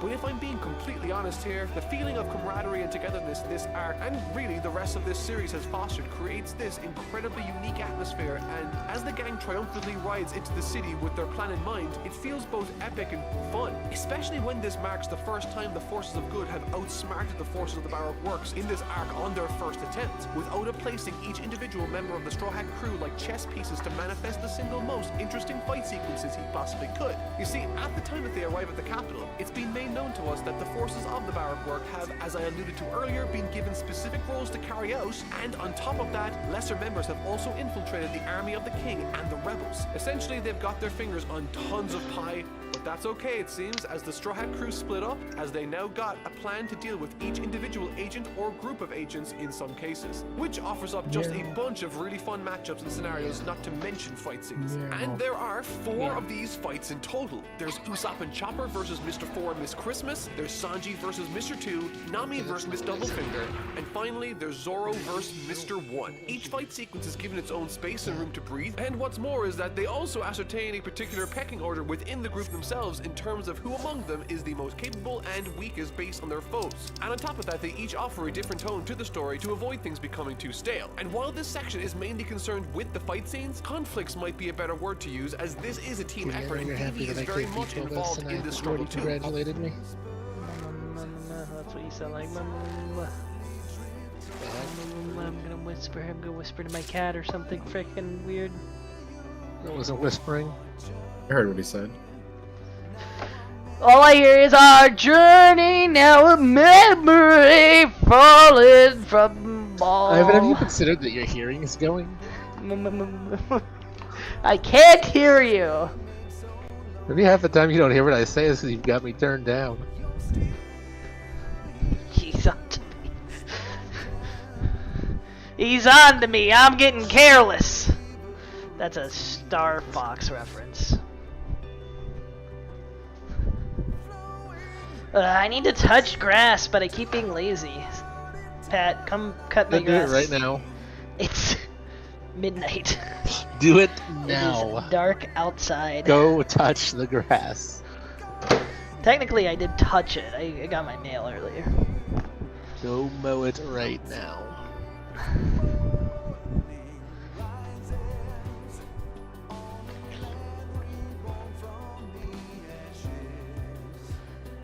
Need the heavens. That's what you sound like, Talon. How do you know? You fucking deaf. That's all I can hear.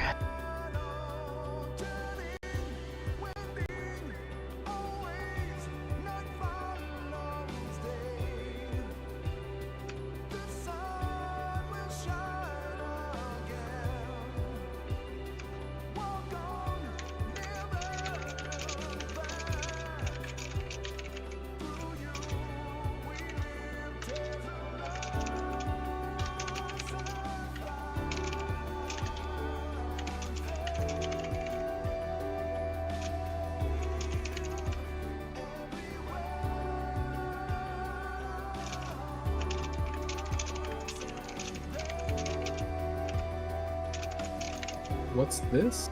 Crops? Corn. I grow corn.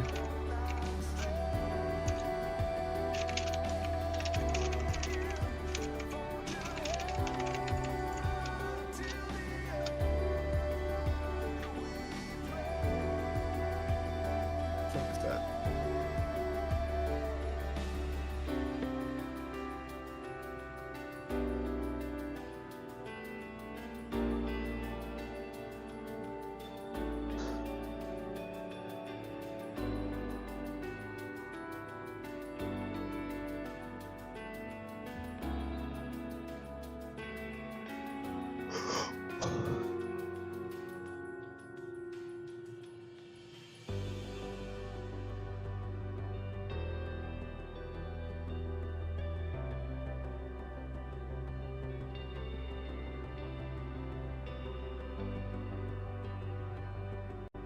Bam, bam, bam, bam.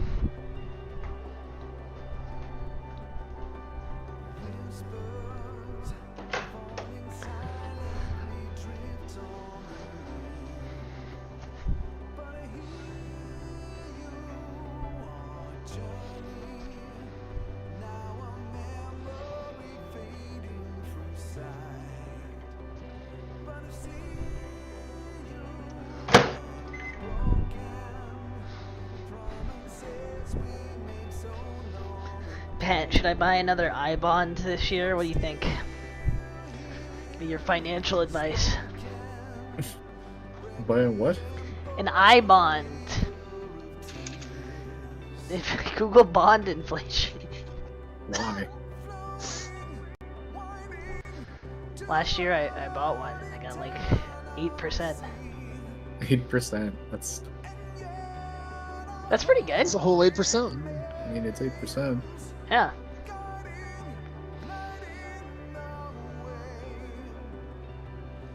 This guy's saving up his money in bonds. I'm wondering if I should buy another one because I think it's down to like 4%. Right back. What do you invest in, Pat?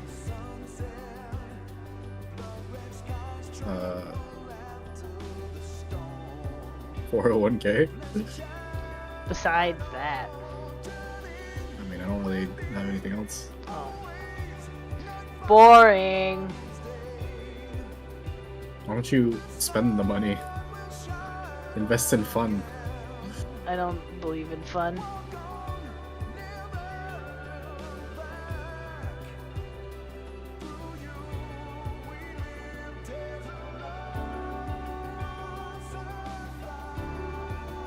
I actually invest in this thing called blackjack. Booze? Oh. Sometimes. Same thing. Sometimes the returns are good. Sometimes they're terrible. I see. I hear on average though it is it's year over year its returns are not that high. It's a little less than average, yeah. Yeah. Look, I want to play real life economy like an MMO where you just get enough money that you'll never have to think about it again at a certain point. That you never have to get any more money.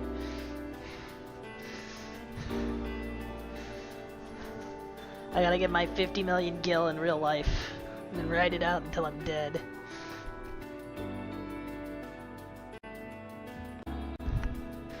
Yeah, if only you could just pay one lump sum and never have to pay any taxes on your property. I mean, I have to pay taxes on my property, but what if I could eliminate a big portion of my cost in one lump sum? Oh wait, that's what I did. Is that the reference you were making? I'm just saying, people for 14, like, you don't have to pay. I know, but I'm saying I bought a house in real life, so. I understand. Yes. Yeah. That's great.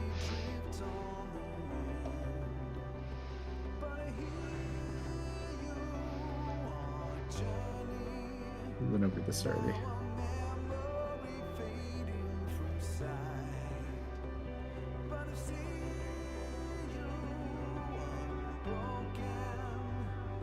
you didn't have a job and you just went and killed monsters and fought bosses, that'd be... Ooh, I thought that was going somewhere else. It's like, Pat, did you become a serial killer in your downtime? What if you just went around and killed people? I mean, that's what you would do. You're basically a serial killer. Oh, at 14. I suppose. I'm a serial fisher. You're serial murdering fish, you crazy.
Albeit not directly in battle, but instead the opposite, trying to prevent the battle itself from happening between the kingdom and its people. And despite being put into the perfect circumstance to prevent this battle from even happening, Croc arrives and, you guessed it, ruins it. So before I get into these battles that I mentioned,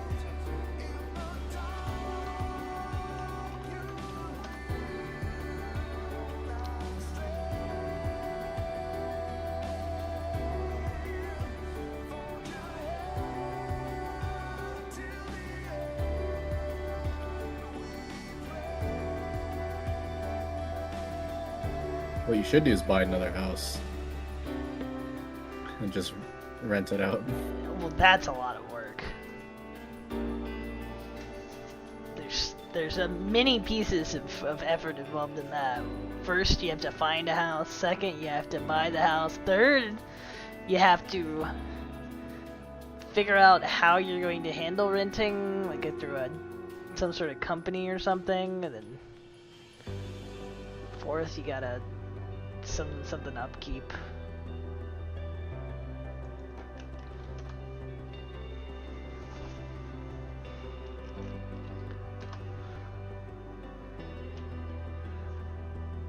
So I don't think I'll do that. What the fuck my backpack's for?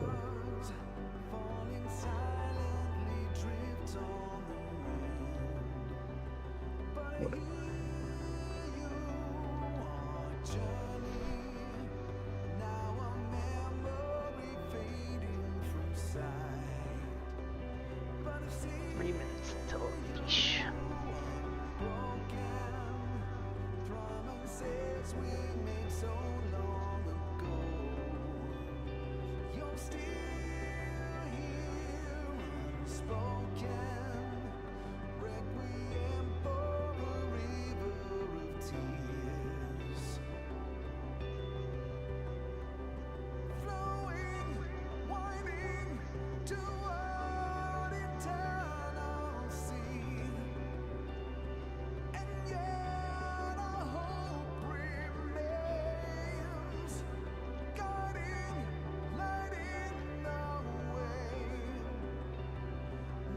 Backpack is full.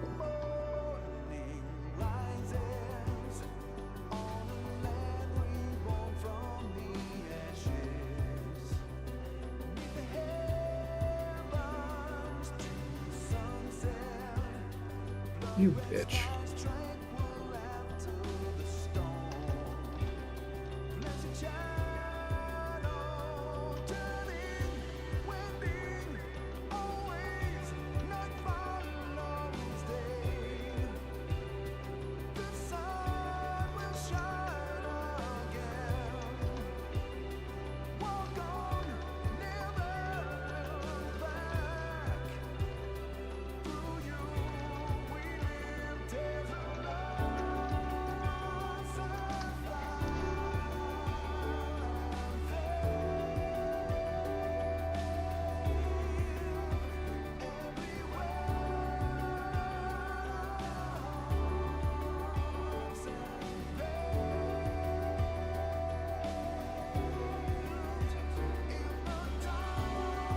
You actually headshot people with bows. Bow shot. Forge ahead to my dick.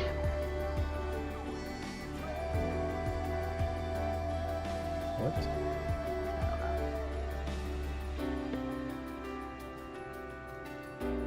We should just become communists and money doesn't matter. UBI! UBI, baby! Let's just start a commune. Well, Dave's supposed to get rich and buy us an island that we can all live on together. Bold Island. You wanna come to Bold Island, Pat? If there's internet. Of course there's gonna be internet. We can't survive without it. Do you know who you're talking to? Yeah, when you don't have internet, that's called a drought. Yeah.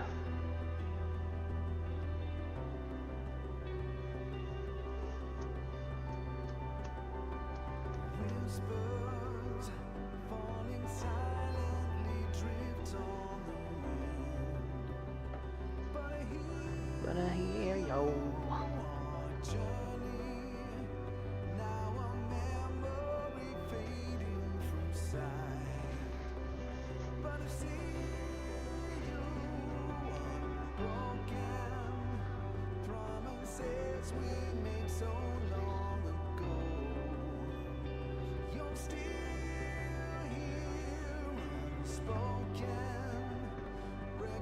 Yeah, for a river of tears.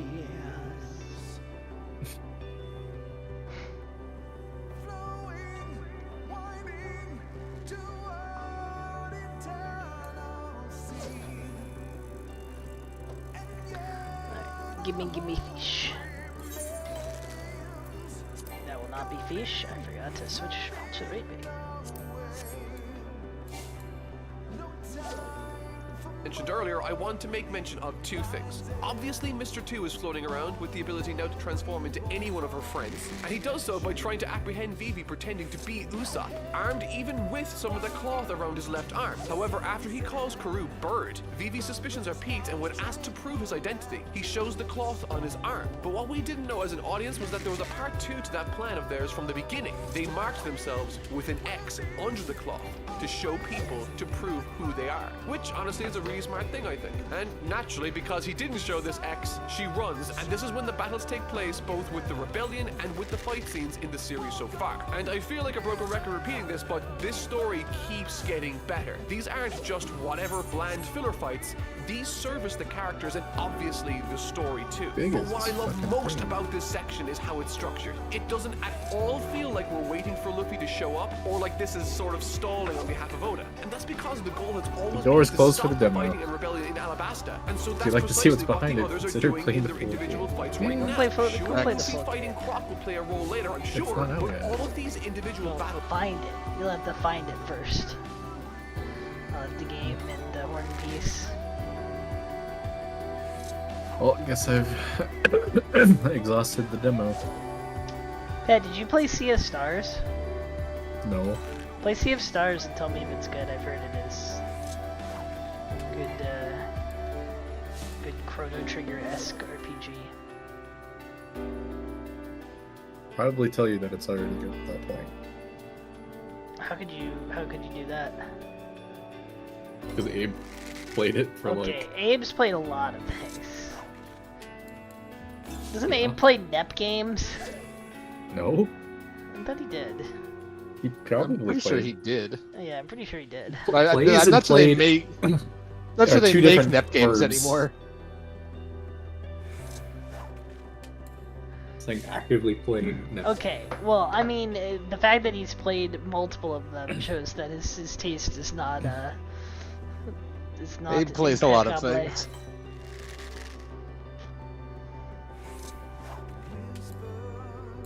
A wheel of woe. I've played a NEP game. Yeah, a NEP game. I've played 30 minutes of a NEP game and died in real life. Or some other game. Was it some other game by that same company? Something like that.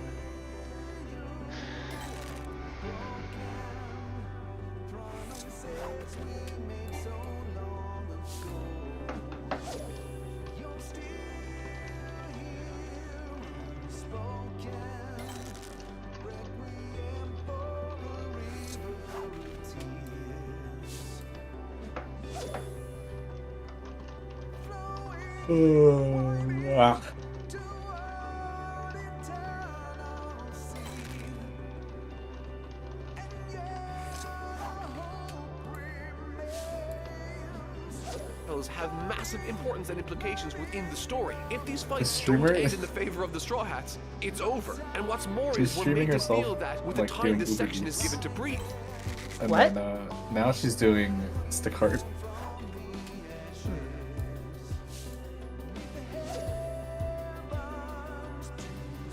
Yeah.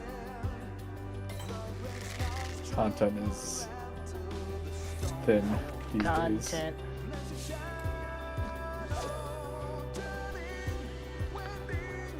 Alright, let's check out Sea of Stars.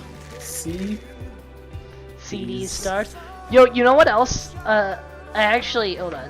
What was it called? I added it to my wish list. I'm almost certain this game is really good. I just need some unbroken time to play it. Maybe like Thanksgiving week is. Oh yes, Mitsuda fucking made the music. Oh, did I just get the fish that easy? Like that? Hold on. How did I check my wish list? Here it is. Dang, got it. Woo!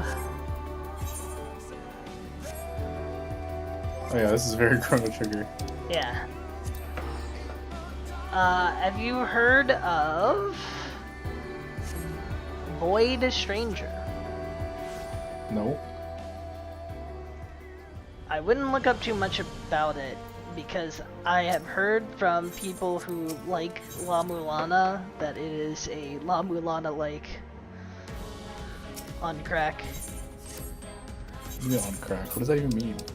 I think it's like Very puzzle heavy. more expanded than La Mulana But games, like the- allegedly. Yeah, I'm guessing La Mulana kind of puzzles. Yeah. Stranger? Yes. Oh god.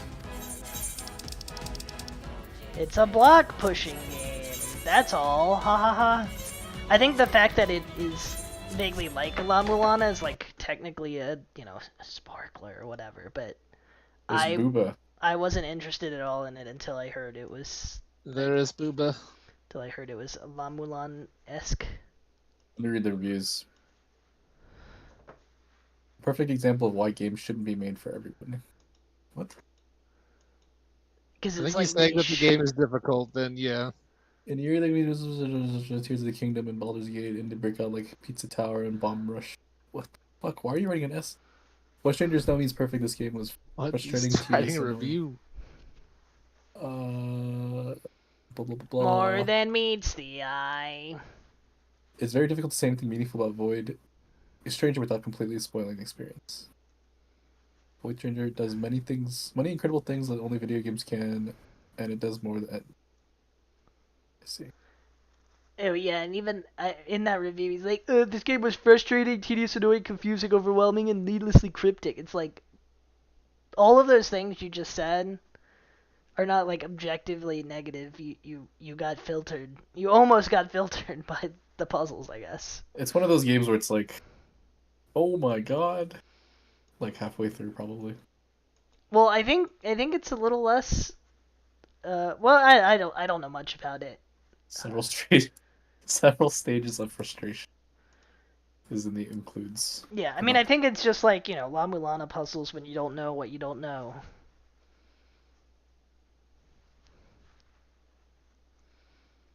Let's watch the trailer. I didn't watch the trailer. Does it have a trailer?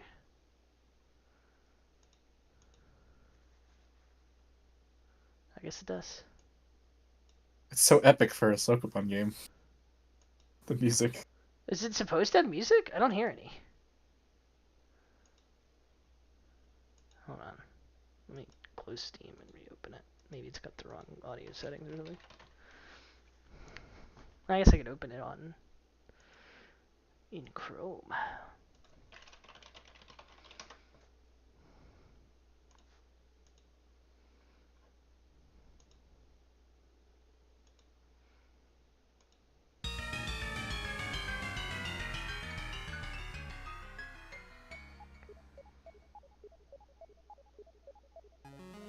It does have Booba. Wait, are you Booba? Yes, I think also so. Dang. I want to be Booba.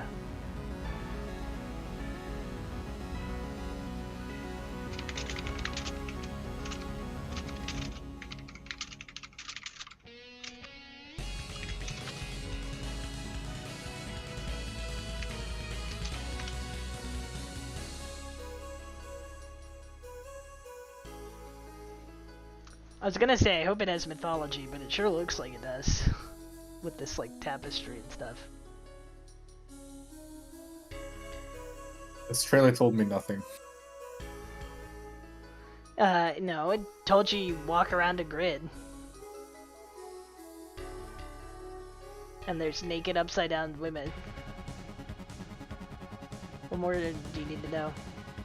Is that next game? What other games have they... Zero Ranger? What is it? It's also got overwhelmingly positive reviews. Zero Ranger is vertically scrolling 2D shoot 'em up with emphasis on shooting, dodging, and mystery.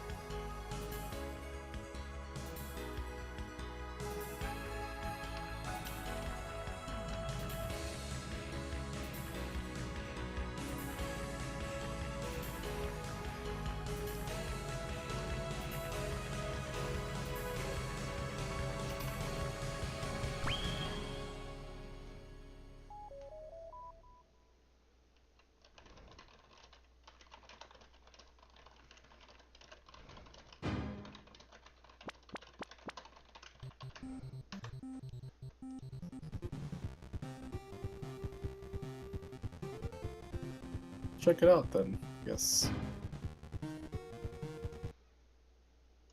Are you you're gonna play it, right, meow?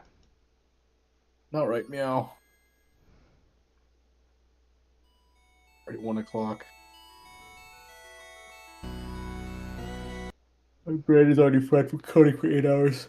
In Dragon Ball, you'd be hard-pressed to find a long stretch of chapters that don't at least show Goku once. Heck, even when Goku's out of commission, Toriyama would often switch back to him healing in a tank or something. But in this story, Luffy is treated as if he's no longer a factor, like he's being taken care of. Man, and that's because what's happening now is more important than him. This interview needs to fucking go well if I do get an interview. So I don't have to fucking worry about any of this stuff anymore. You know? Is it another startup? No, it's Chase. I already told you, right? Oh, Chase. Yeah. It's not gonna be as fun, but at least it's fucking stable. Yeah, if Chase goes out of business, we're in trouble. I have a credit card with Chase. Can you give me a deal? No. What deal? You already have the credit card. That I don't have to pay it. Just get him to make me a no one's deal. stopping you from not paying. Nah, I mean without like getting in, legal trouble. It's not legal. It's just you'll just incur a lot of debt. Okay, well eventually, bad things will happen. Kneecaps will be involved, or the lack of kneecaps. No, not really. All that's gonna happen is your credit score's gonna go down. Shows a tremendous And you'll confidence be in the harassed story by and third-party writing, and collectors. it's one of the reasons why this series works so friggin' well for me. It's not a one-note, one-character-led show. They're a team. They're a family. And having gone on this journey with them for all of these chapters, I can't help but feel part of that too. It's a great sensation, And then your unlike house will anything I've get ever experienced rebuilt. reading a manga. Usopp and That's Chopper all. versus Mr. that's Four all? and Miss Christmas. Yeah. I Your thought kneecap the will be idea of fine. combining the You forces put it of like the that. two most uncertain characters in the crew was a fantastic one that really helped to establish the tension and struggle of the occasion within this fight scene right away. With both characters looking to the other to help come up with a plan or to run for help, it not only made for some hilarious moments implementing some of Usopp's trademark running away tactics and deceit, but also demonstrated for both characters their resolve and courage when faced with what turned out to be massively powerful foes, ending on what I thought was was a brilliantly heartfelt note as Usopp goes through hell and back to provide Chopper the opening to deliver the final blow. And I also really sort of like the mechanisms that Chopper introduces to fight scenes. He eats this rumble ball and it gives Oda an excuse to do something clever when he uses it to enhance brain function for Chopper. And the ideas he comes up with in this fight really did take me by surprise. Of all the fights that take place before the main one, this one might I actually feel a lot be my better favorite. today. Not to suggest that the others aren't great. Also, I think one aspect that this And all I fight did had was over the take others 2 that makes it an ibuprofen. unfair comparison is that it had a team dynamic that we don't. What if I told you your body can aid in the recovery? Well, I took the ibuprofen like at noon, and I still feel fine. Like before I took it, I felt like garbage. I don't know what's happening. Oh, that wasn't ibuprofen. That was meth. Mm. I gave you meth. Sorry, Pat. You're addicted to meth now.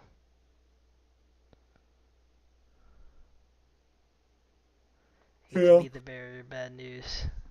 It's good news. Oh, you like being addicted to meth? Well, then you're welcome. Don't often see, as well as one of the biggest underdogs in the crew, which is always fun to watch. Sanji vs. Mr. 2. The role Sanji plays in this series is honestly phenomenal. Of all the characters in the Straw Hat crew, both he and Zoro in terms of demeanor are the most similar, I think. They are both extremely competent, loyal, and cocky, but the aspects that make Sanji distinct are always highlighted by Oda, which only serves to make me enjoy him more. For example, after Princess Vivi discovers that the fake Usopp is actually Mr. 2 in disguise, Sanji, as if his princess senses were tingling, swoops in to save the day. And it's moments like that with his very tongue-in-cheek Mr. Prince character that made this arc feel all the more fun for me. And if I'm being honest, I don't really like characters like Roshi from Dragon Ball or Brock from Pokemon because they always seem very one-note and boring, not to mention predictable. But with the Sanji character, Oda combines his competence and his appreciation for the girls of this world to create a Prince Charming wannabe take on him that is both funny and appropriate for the setting. And what's more is that Sanji's fight with Mr. 2 provides him the most interesting challenge, as Mr. 2 can become women in his life like Nami, requiring him to face his greatest weakness and to find means around that, which he eventually does. Overall, I really enjoyed this fight scene, full of character and lighthearted humor.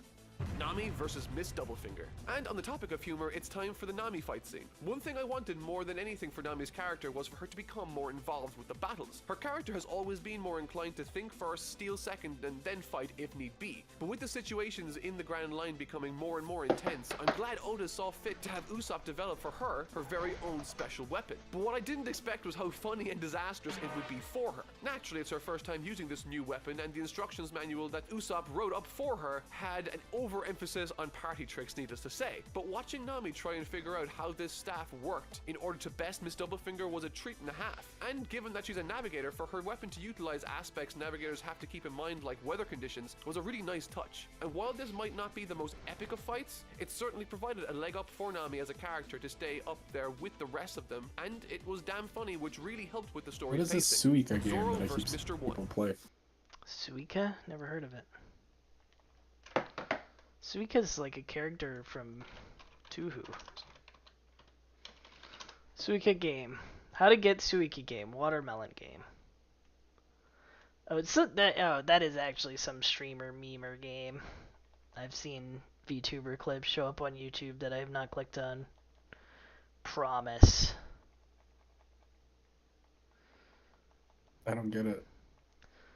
I mean, I think it's just some casual game.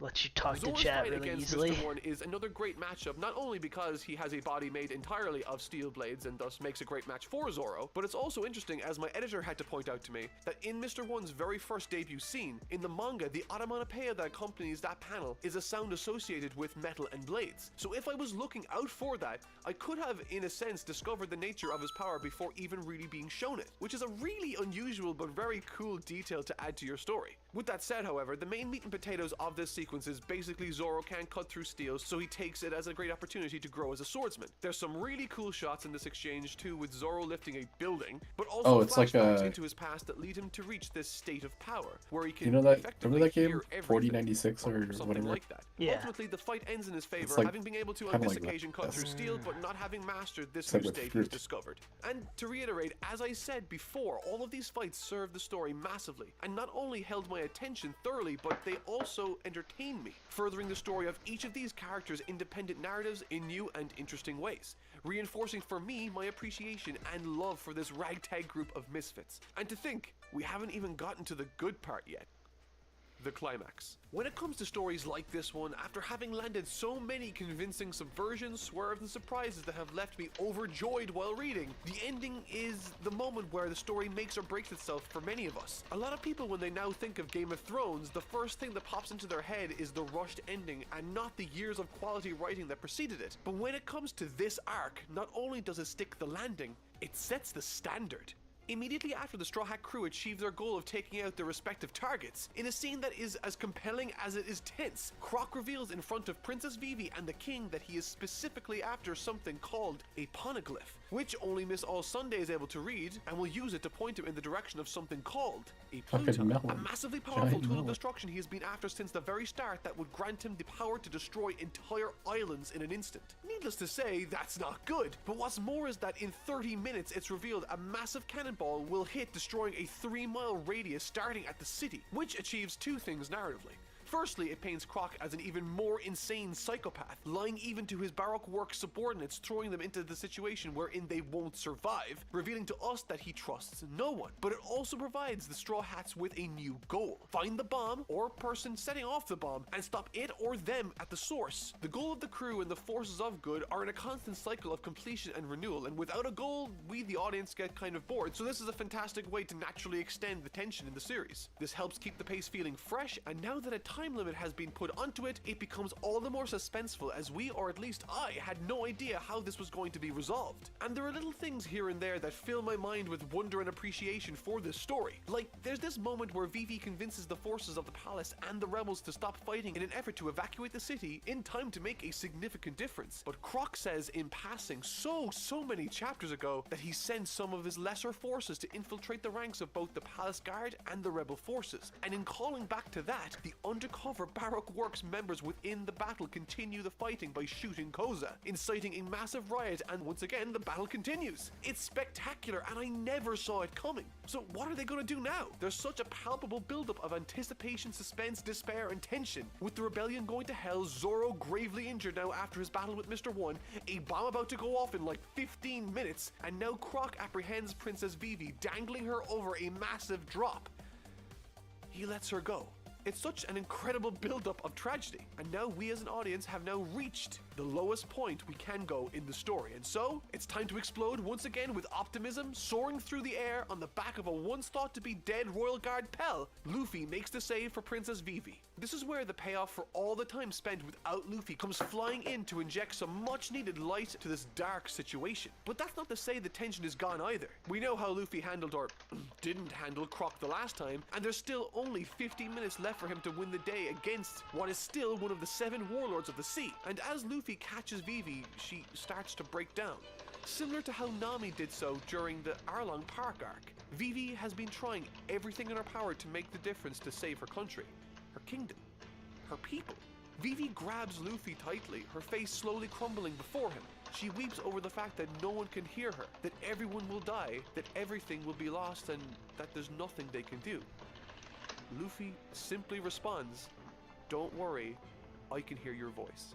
What a fantastic line. And with that, Luffy launches himself headfirst to Croc, zero hesitation. And thanks to the Yuba water he brought on his back, he's able to cover himself head to toe in it, which allows him to make contact with Croc. He took the one piece of information gleaned from his first fight and formed an entire strategy around it. And that's not even my favorite part. The symbolism here is sensational. Yuba's water allowed Luffy to touch Croc. Croc even mentioned during the fight that Luffy didn't stand a chance in this dry climate, but what's even better is that the water being used symbolizes symbolizes the trust of the king and the love he had for his people and the love they had for him. The water from Yuba wouldn't have been there had the old man not believed in his country and his king. And now that loyalty and love, that power of Alabasta, is going to provide Luffy the means with which to take out its biggest foe, Crocodile. I'm utterly speechless with how well this all ties together thematically. And in addition to that, it also provides reason as to why Croc wanted specifically to steal the rain from the country in the first place, to make himself more powerful and to remove his weakness entirely. It wasn't just to frame the king.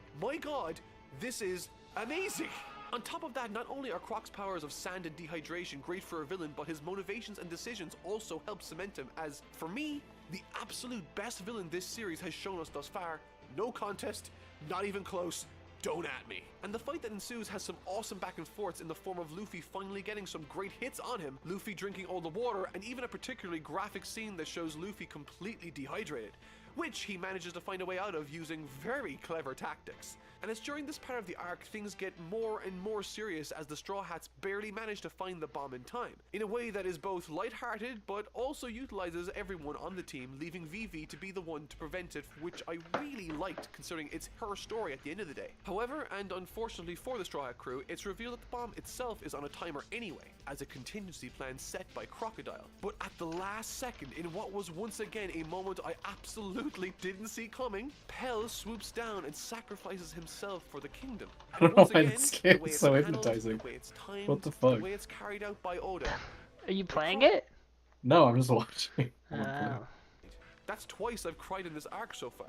And with that out of the way, Luffy just barely manages to take out Croc in what ended up being an incredibly scrappy fight, with Luffy even resorting to use his own blood to hit Crocodile. And if that wasn't enough, the final problem still remained. They had to stop the rebellion. And what does Oda do? With Crocodile's defeat, it begins to rain once again over the kingdom because he was the one preventing it, bringing an end to that long drought, echoing the old man's words, once it rains, the fighting will end. What a perfect finish to the action. That ties the choreography, the motivations, the conflict and themes into a big finish. This arc has left me utterly speechless on so many occasions, and it still has one left to get me with. And those of you that have seen this arc, you know what I'm going to be talking about, and that's Vivi's goodbye at the end. And this was much more touching than I thought it was going to be. Having spent the entire saga with this character through Reverse Mountain, Whiskey Peak, Little Garden, Drum Island, and now this, the Alabasta arc, she's become a staple of the crew, but I think Oda made the right decision ultimately by not making her a full-time one, and keeping her where she wanted to be, at her kingdom. Reason being, the one aspect of the Straw Hat crew that ties them all together is that they all share a dream that can be fulfilled by traveling and exploring the world as pirates. Luffy wants to be the Pirate King, Zoro wants to become the greatest swordsman in the land, Nami wants to map the world, Sanji wants to find the All Blue, Usopp wants to become a great warrior of the sea, and Chopper wants to learn enough about medicine to cure anything. But Princess Vivi wanted to save her kingdom, and now she has. And while I will miss her, I think the decision she ultimately makes is a good one. And if she had stayed, we wouldn't have gotten one of the best send-offs I've ever seen in any character get in a series of any kind. With the X on their arm reminding Luffy of a small but really nice moment between the two in the early days of the saga. It definitely brought a tear to my eye once again, and left me with a whirlwind of emotions to end what was, without an ounce of hyperbole, the single greatest manga reading experience of my life. Thank you, Oda, for writing this true epic of a story. And what makes this even better is that dotted throughout this story there have been little hints of more to come and to expect in the story. Specifically with the character of Miss All Sunday, who we learn is called Nico Robin. I didn't mention this in the review, but she saved Luffy after that first fight with Croc. She betrayed him and now at the very end wants to be one of the Straw Hats? So I have literally no idea what to make of this. But the chaotic energy with which this story is progressing and how vulnerable my emotions feel with the slight danger that befalls each of these characters I've become now incredibly attached to is a sign that I will be in for a very rough ride, I'm sure. With this arc now done, I suppose the goal now is to continue down the chain of islands until we reach the end, taking care of every subsequent warlord of the sea. I wonder if Whitebeard is a warlord. One thing that really bothers me is that dude that controls the weather with the tattoo in his face. I don't have the first idea where he fits into into all of this, and don't even get me started on the misunderstanding Ace had on Drum Island looking for Luffy or Blackbeard. I don't want to say I think time travel is involved, but it feels like it might be, or that people, broadly speaking, are using dated info if they think that Blackbeard is gone. And in addition to that, I'm really excited to see how Robin plays a role into all of this. She definitely doesn't feel like a good guy character right now, but is definitely distinct enough from the rest of them to make a very interesting crew member if nothing else. But with that all finally done, this is where the Alabasta arc ends and where my review ends. Tune in next week when I'll be reviewing Jaya and the Skypia arcs in full. I honestly can't wait to see what's to come, but as always, I've been Totally Not Mark. I'll see you all next week, and thank you so much for watching.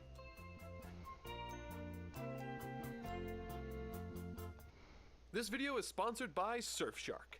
The Jaya and Skypia arcs have some of the most insane and intense world building I have ever experienced, and not just that, also has one spectacularly written story from beginning to end. In this video, I will be covering once again the largest section of the manga I've read to date, over 85 chapters soaring through some of the most awe-inspiring and wondrous adventure arcs the tale of One Piece has yet woven, offering more world building, character introductions, and story than any other arc has offered in the past. High praise for sure, and today's the day I spread my wings to cover this incredibly massive tale of adventure, honesty, and tragedy. My name is Totally Not Mark, and these are my first impressions, my thoughts on, and review for the most immersive and fun story I've experienced on this review series to date. This is the ambitious, mysterious, and extraordinary Skypia Saga.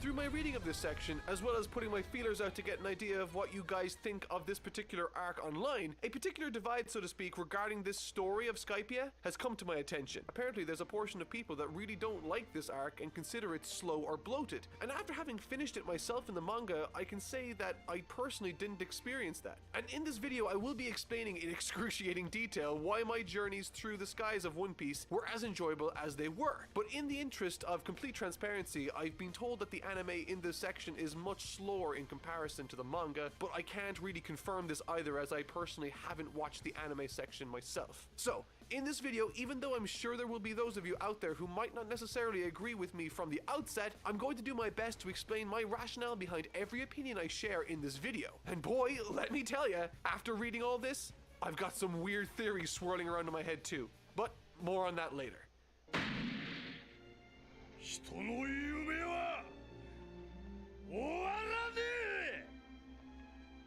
Jaya, chapters 218 to 236. The story of the Skypia saga can be broken up into two sections or arcs, the first being Jaya and the second being Skypia, which the saga itself is named after. And guys, I know in the last video covering Alabasta I was overwhelmed with the amount of stuff in that arc, but this is like that, only on steroids.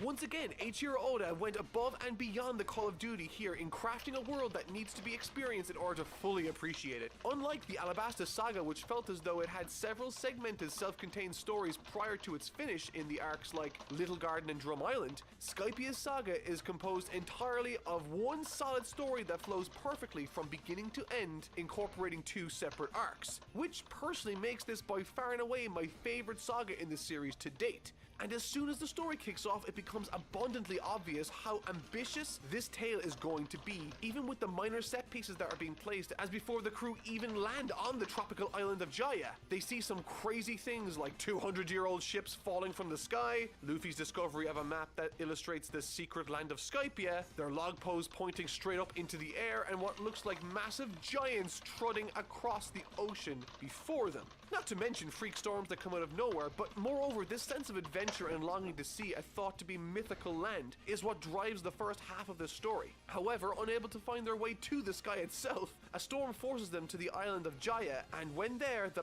paneling and composition of the introductory chapters in this manga are absolutely, without exception, stunning and my favorites from the entire series. Through the environment of the island, we are introduced to the culture, customs, and people there. And once on the island, the gang are greeted sometimes well, and most of the time awfully, by the pirates that take refuge there also. And of the characters we do meet during this time, there are 3 during this Jaya section that I think are worth mentioning, as I believe them to be somewhat important to either this saga alone or to the future of this series. Let's start off small with the character of Bellamy, a blowhard pirate that has a bizarre and somewhat obsessive desire to squash the dreams of others. But despite his, in hindsight, less than impressive showing in the arc, he actually managed to facilitate some wonderful aspects of the Jaya story that honestly kept it interesting for me, proving a wonderful opportunity for Luffy to demonstrate his growth as a character, echoing red-haired Shanks from the first chapter of the manga, as Luffy and Zoro show restraint against his brutality, that ultimately towards the end of the arc comes to a head as we finally get to see Luffy completely outclass and crush this no-good dream crusher. But perhaps the most important aspect of this character was his fixation on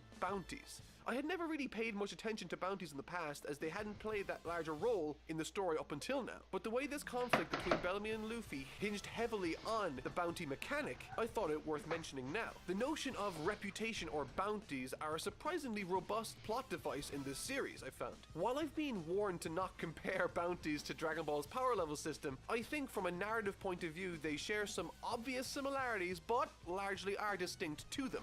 And more importantly, I think they are much better. So let me explain. Unlike Dragon Ball's power level system that primarily focuses on power output or strength for lack of a better term, while a bounty can incorporate that, it certainly isn't just limited to that. More broadly, it indicates how notorious a particular individual is. How much they've gotten away with, their ability, or their influence is included in this also. It's much more versatile than simply stating they are strong. It adds an air of mystery to that individual, as technically speaking, they don't necessarily have to be strong in order to have a high bounty. But what makes a bounty in this particular instance similar to Dragon Ball's power level mechanic was its implementation during this Jaya arc with Bellamy, who was fixated on Luffy's outdated bounty reward of 30 million berries and thought because his bounty was higher he could easily squash him. Remind you of anything from Dragon Ball? 聞いたかバータどうやら実力で陸軍を倒したと勘違いしてやがるようだぜ Goku time! In the same way that the fungal infected from The Last of Us are different from the undead zombies they are based on, they both can be used to achieve the same effect mechanically within a story, and when the author so chooses, can be used differently also. In this instance, the One Piece bounty mechanic, despite being different to power levels on a technical level, was used the exact same way to create the same effect in this particular story. For the villain to underestimate the hero, and for that hero then to shatter his expectations, taking him out with ease. It's a tremendous scene, and it made me really think about how bounties could be used in the future. Now, the second character I've arbitrarily labeled as worth mentioning is Blackbeard. His reveal, man, was freaking awesome and totally took me by surprise. So, first things first. The first time we see him, he gives off the impression of being a regular pirate that happens to share the same philosophies as the rest of the Straw Hats. But later, when it's revealed to be Blackbeard himself, it made my head spin, because now I don't know what to trust anymore. Could Gold D. Roger still be alive? So many questions with virtually no answers yet in this story. Oh, and before I move on to the most important character in this arc, we do also get to see an extremely important council of world officials and 2 new warlords of the sea. I can't really say much about this scene other than that it's a very clear example that they're setting the stage for what's to come in the arcs to follow after this. And that's something Oda hasn't received enough credit from me for. If you cast your minds back to my review of Alabasta, some of the most impressive surprises came from seeds that were planted arcs prior, and with the likes of Blackbeard and these fine gentlemen, I'm sure this is very much the case here also. The final character worth talking about in this arc is Cricket, a wannabe treasure hunter living in literally half of a house on the edge of the giant island. Explained to be a descendant of a notorious liar called Noland, who 400 years prior claimed that he and his crew landed on and discovered Jaya, which supposedly housed the city of gold, El Dorado. And despite having returned a number of years later unable to locate this lost city of El Dorado, until the day came when he was called for his execution, he never once claimed to have lied about a single thing, always claiming that the sound of a wonderful bell led him to the shore of the island, and that on it was a massive city of gold. And these events surrounding the curious mystery of this man's claims led his descendant Cricket to dedicate his life searching the seabed for what he thought was the treasure of El Dorado. And that's essentially going to be the driving force behind Luffy and the gang's journey to find Skypiea, hoping to make sense of the riddle left behind by Noland, stating that El Dorado stands in the right eye of the skull. I feel like Jaya and Skypiea provide so much in the way of world building that there's not a single chance in hell I'll be able to pick up on everything. I mean, I haven't even touched on the massive jet of water that randomly shoots out of the sea that they locate using a bird that only points south, which catches them and sends them flying all the way to Skypiea from a pursuing Captain Blackbeard. Like, that's a whole lot of stuff that I can't even get into right now, but to succinctly boil it down, while having a nice self-contained story and conflict that finds its resolution with Bellamy, the primary reason Jaya exists is to introduce us to the motivations and setups for the arc that follows, while also establishing some geography, pecking orders, and wildlife. But that's enough of Jaya. It's time to soar to Skypiea.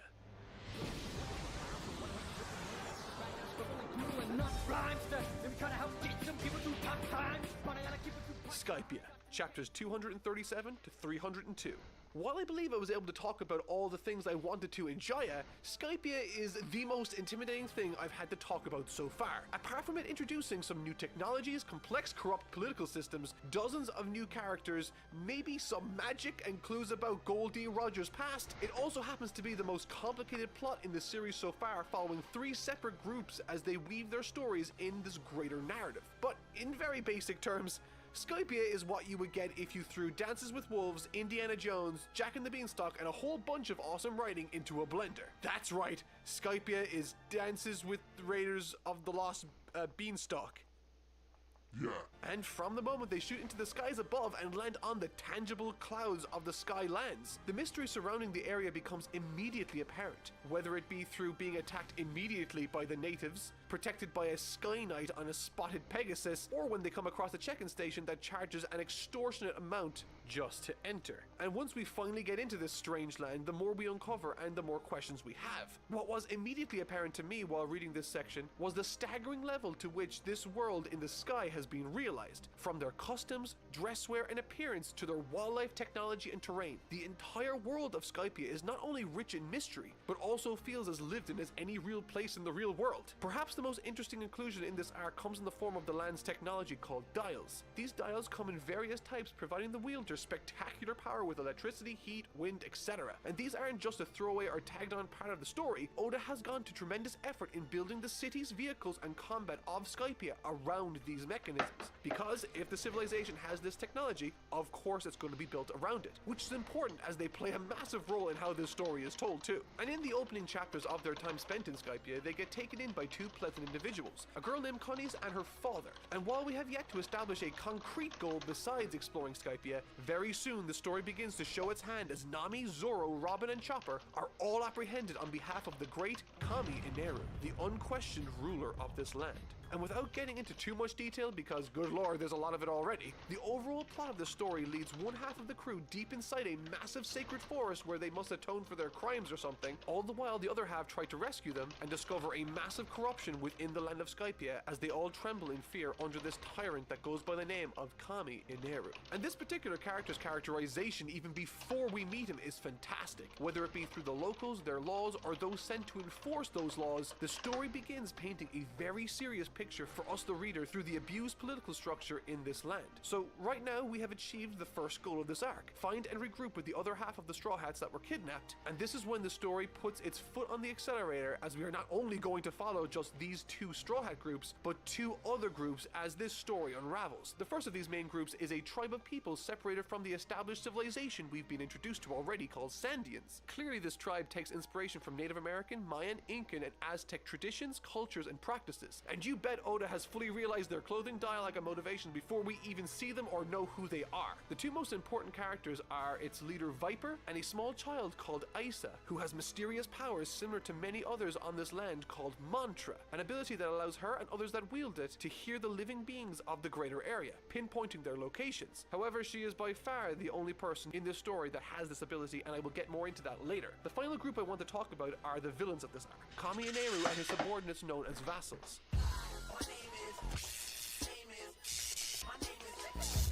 This sinister group of villains is about to go to war with the tribal group of Sandians very soon for this sacred land.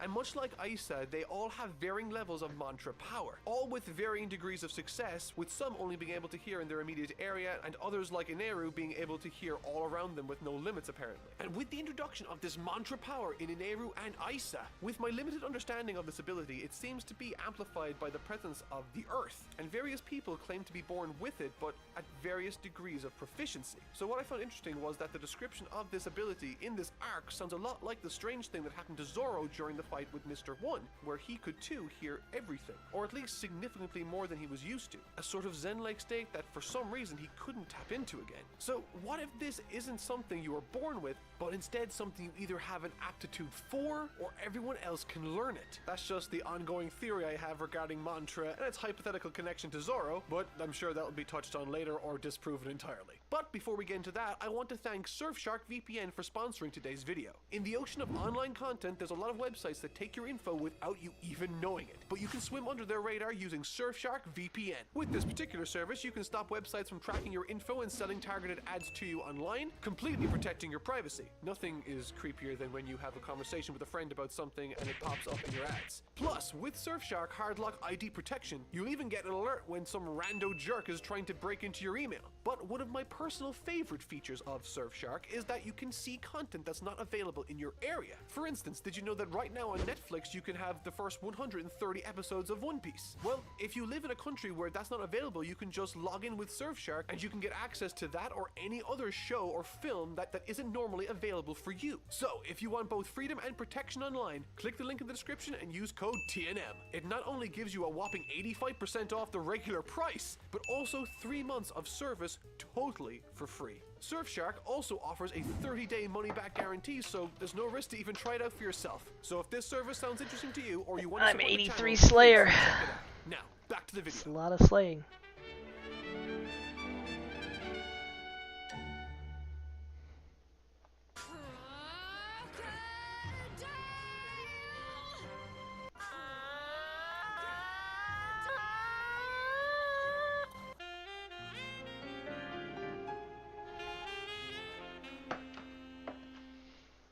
The sacred forest the apprehended Straw Hats are eventually dragged to raised so many red flags for me, as unlike the vast majority of what we've seen so far on Skypia, it stood in direct contrast with the wildlife that lurched within, the exceptionally large plant life, and unlike the rest of the land, which is erected on various types of dense cloud formation, this land stands on soil. See what I mean about this particular story throwing so many different mechanics and things to consider, and I haven't even mentioned the good stuff yet. Once they orientate themselves, Nami, Robin, and Zoro opt to get a fix on their bearings, leaving Chopper to guard the merry-go which they were transported in. And while exploring the lush jungle, atop a tree, Nami spots something that changes everything.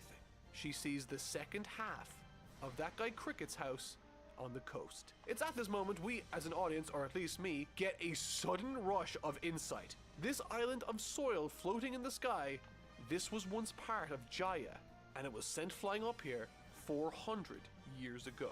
And so it turns out that Nolan the Liar was in fact telling the truth. And what's more is, once Luffy, Usopp, and Sanji, after encountering and defeating one of Ineru's vassals, arrive back at the ship to reconvene with the rest of the group. And in doing so, Nami places the map she has of Jaya with the map Luffy found of Skypia.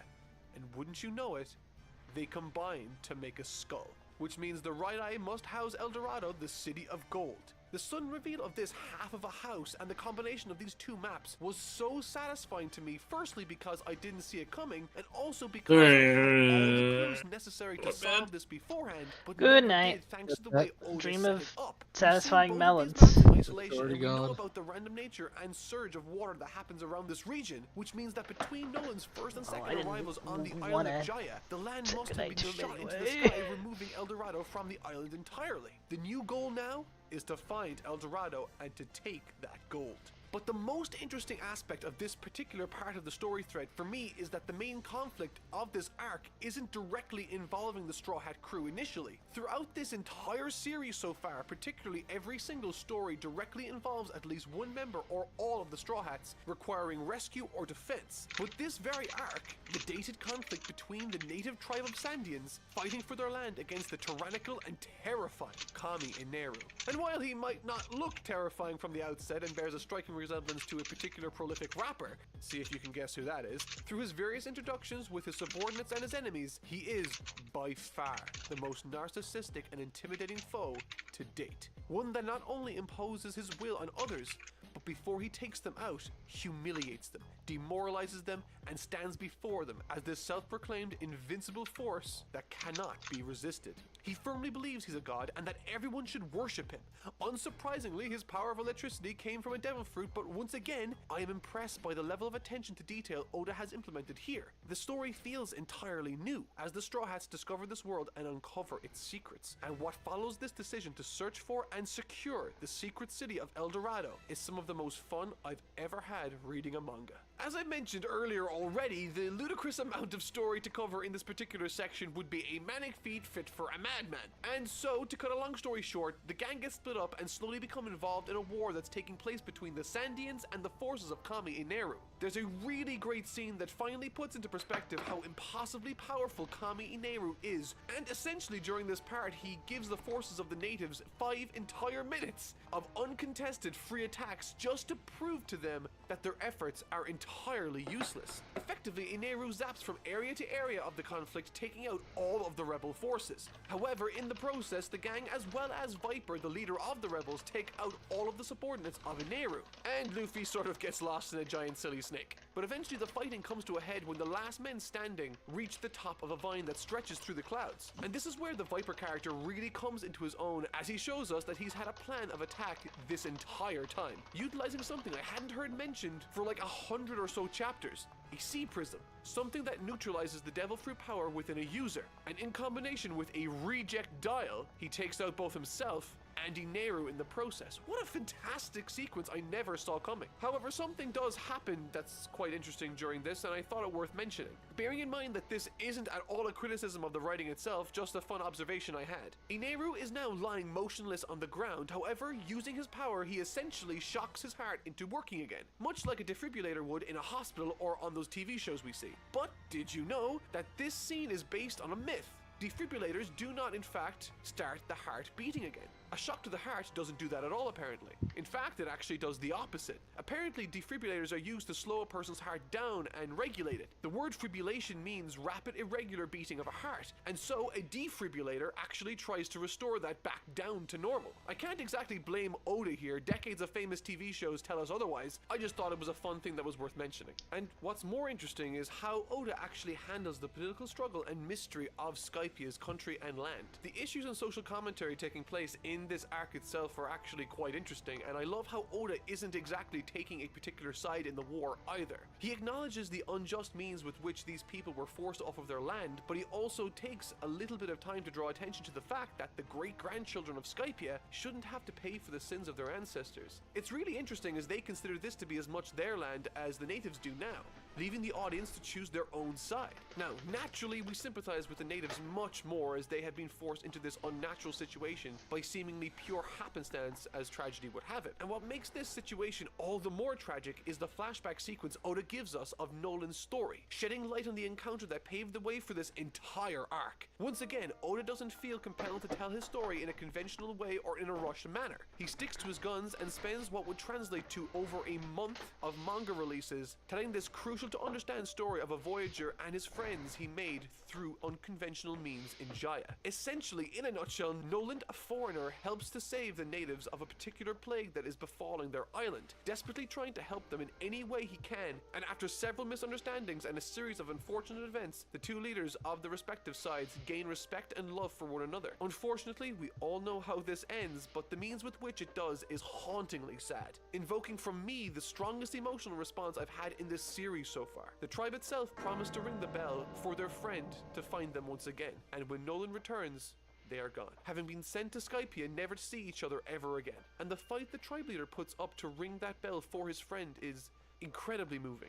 I loved that flashback, but what's most interesting about it is echoed in a quote Nico Robin made earlier in the arc and how it ties in with the ending of this story.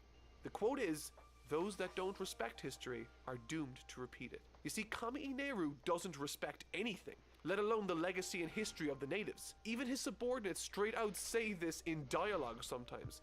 And so, much like the story of Nolan, Luffy, a foreigner, has traveled to a new land in search of adventure. Through misunderstandings, he comes into conflict with the natives, but eventually they recognize him as an ally, allowing Luffy to rid these people of a plague known as Kami Ineru that's ravaging the lands of Skypia, threatening the people's very existence. The parallels between this story and Nolan's are obvious, but the way it ties them together is nothing short of masterful, making this all the more satisfying for me.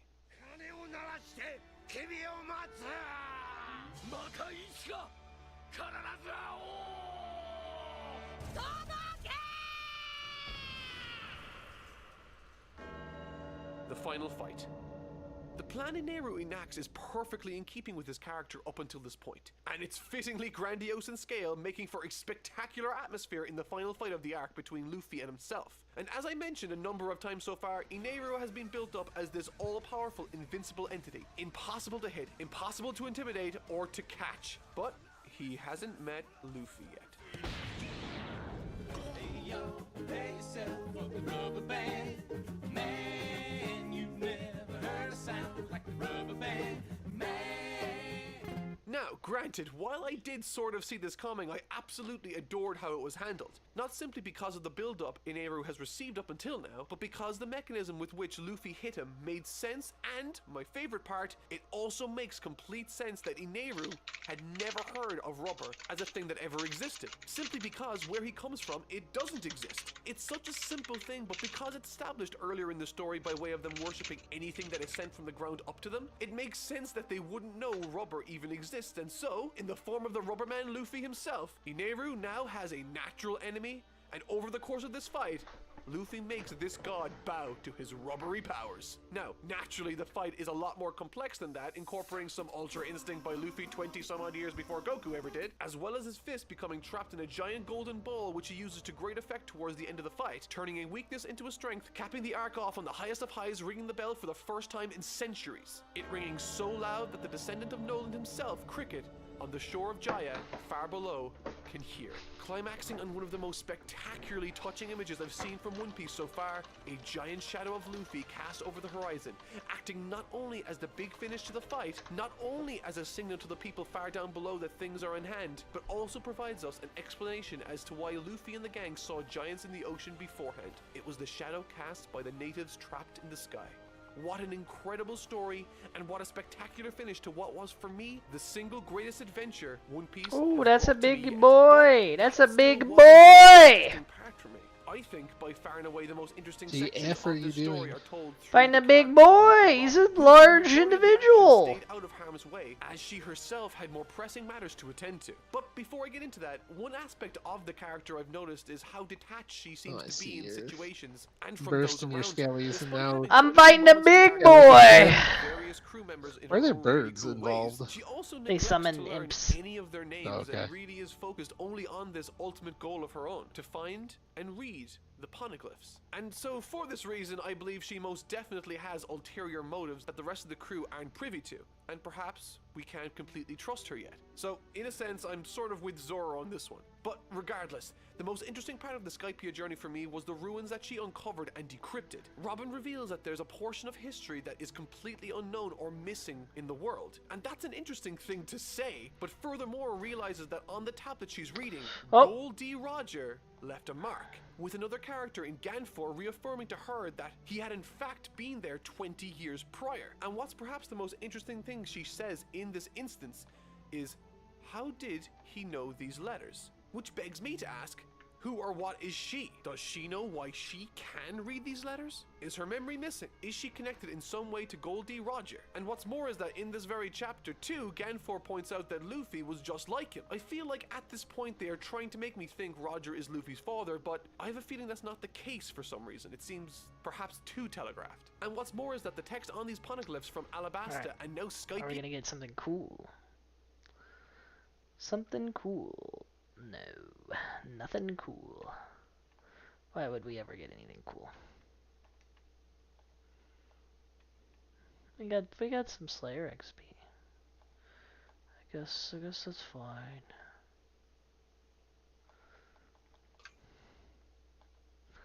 I don't want cool things. I just want some Slayer XP.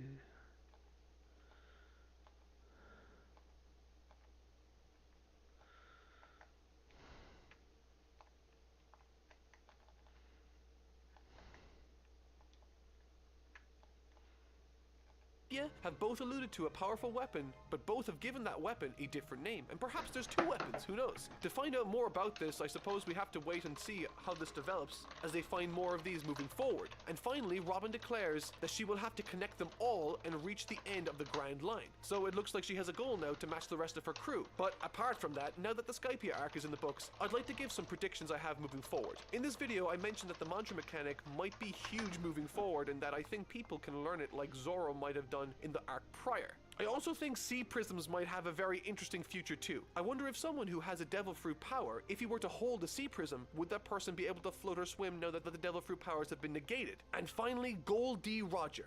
Given what I knew at the very beginning of this story, when they said he was executed, I didn't really think anything of it. But now that I understand the earth-shattering scope of power these villains in this series have, I feel like apprehending Gold D. Roger, who was the king of all of the pirates, and executing him would be an impossible thing to do unless it was his decision. So for that reason, I believe he's still alive and that perhaps sometime in the future, Robin will find one of those markings Roger left behind on one of those poneglyphs. I have no idea how these things are going to unwind moving forward, but I'm ridiculously excited to see how everything shapes up. But that'll do it for this week. I've been Totally Not Mark. I'll see you all next time, and thank you so much for watching.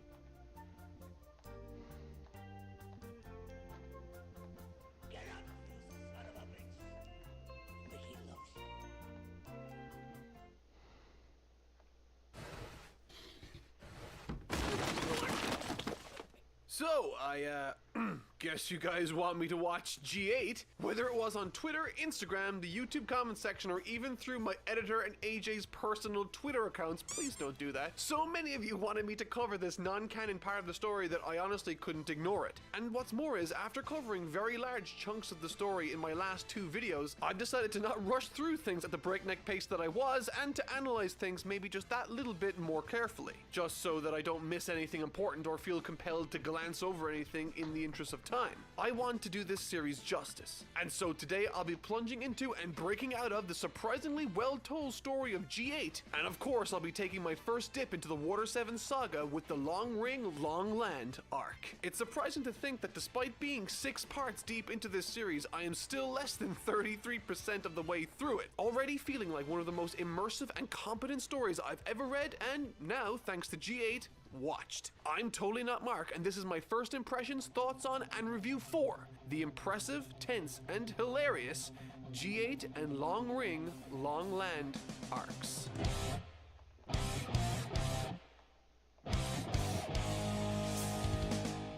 G8. To be perfectly honest, you'll need to thank Nexus, my editor, and AJ for bringing this arc to my attention and convincing me to ultimately cover it at all. I had planned on this review series to strictly cover canon-only manga material, but given the sheer volume of requests this arc received, I simply couldn't ignore it. It feels like this arc is immensely beloved to you all, and so I was eager to see, if nothing else, what the hype was all about. And typically speaking, when it comes to filler content or material not written by the author themselves, I've always noticed a disconnect between the tone, characters, or writing of that particular material that makes it feel wrong when placed alongside the original. Usually for me, filler feels like an imitation or a caricature of the product I love. In short, I'm usually not a fan of filler arcs, primarily for the reasons I mentioned, but also the tension and stakes feel non-existent. Always in the back of my mind, I'm acutely aware that nothing in this arc really matters at all, and once it's all done, it'll revert back to the status quo where it began for the sake of continuity with the canon material. And while G8 does exactly that, it doesn't feel like a fanfiction or an imitation, but a tribute to the series, bottling everything I loved about it in 11 tightly paced, well-executed episodes. The characters felt like the characters, the stakes felt believable yet not drastic, the narrative felt purposeful, contrivance was kept to a minimum, and possibly my favorite aspect of this arc, it's the absolute funniest I've ever seen One Piece. I have never laughed so hard while watching anime in all of my life. So let's look at the areas of what I thought worked and some of the things I thought could have been done better. Let's dive into G8. 男は諦めが肝心だぜ。ジタバタすんのはよそうや。どうし、コンドリアーノ。コンドリアーノ？ The setup. The setup for this arc I both loved and didn't like for separate reasons. I'll get the bad out of the way first because this is the only real major gripe with this arc I had, and it's easily ignored moving forward for me. Essentially, we take up right as the gang are falling from Skypia and the adventure they had there. However, they then land in the middle of a highly secure naval marine base called G8. They make note that while they're falling, the wind pushes them off course, and so they don't know where they're falling anymore. This is when they just so happen to land in the center of one of the most secure naval bases in the world. The level of which I would need to suspend my disbelief to buy that is extraordinary. It's the equivalent of hitting a bullseye while riding a motorcycle 10,000 feet in the air. The reason this bothered me more than it might have perhaps bothered you is that I really liked the care with which Oda sets up his circumstances for arcs. The reason places are found by the crew have legitimate explained reasons. They don't just happen by chance, and so because they sort of landed here randomly, it felt sort of contrived, but that's just the beginning, and once we get into things, I begin to see what everyone sees in this story. Once again, instead of taking the safe and predictable route of beginning the story primarily from the view of the protagonists, G8 takes his time and shows the day-to-day activities and lives of the crew and characters we'll be getting to know in this journey. This particularly felt very Oda-like to me, as the story didn't feel like it was pressured to rush through plot points to establish a goal. But that's not to say the goal doesn't become abundantly clear either. To the naval officers and crew at the base, a ship comes crashing down to their bay completely abandoned. This is the Straw Hat ship, and this is where we learn that the crew has been separated, and thus begins the first of many goals established in the first episode. Reconvene with the rest of the crew, reclaim their ship, and book it out of there. Which, as it happens, is much more difficult than you'd expect, but more on that later. The characters.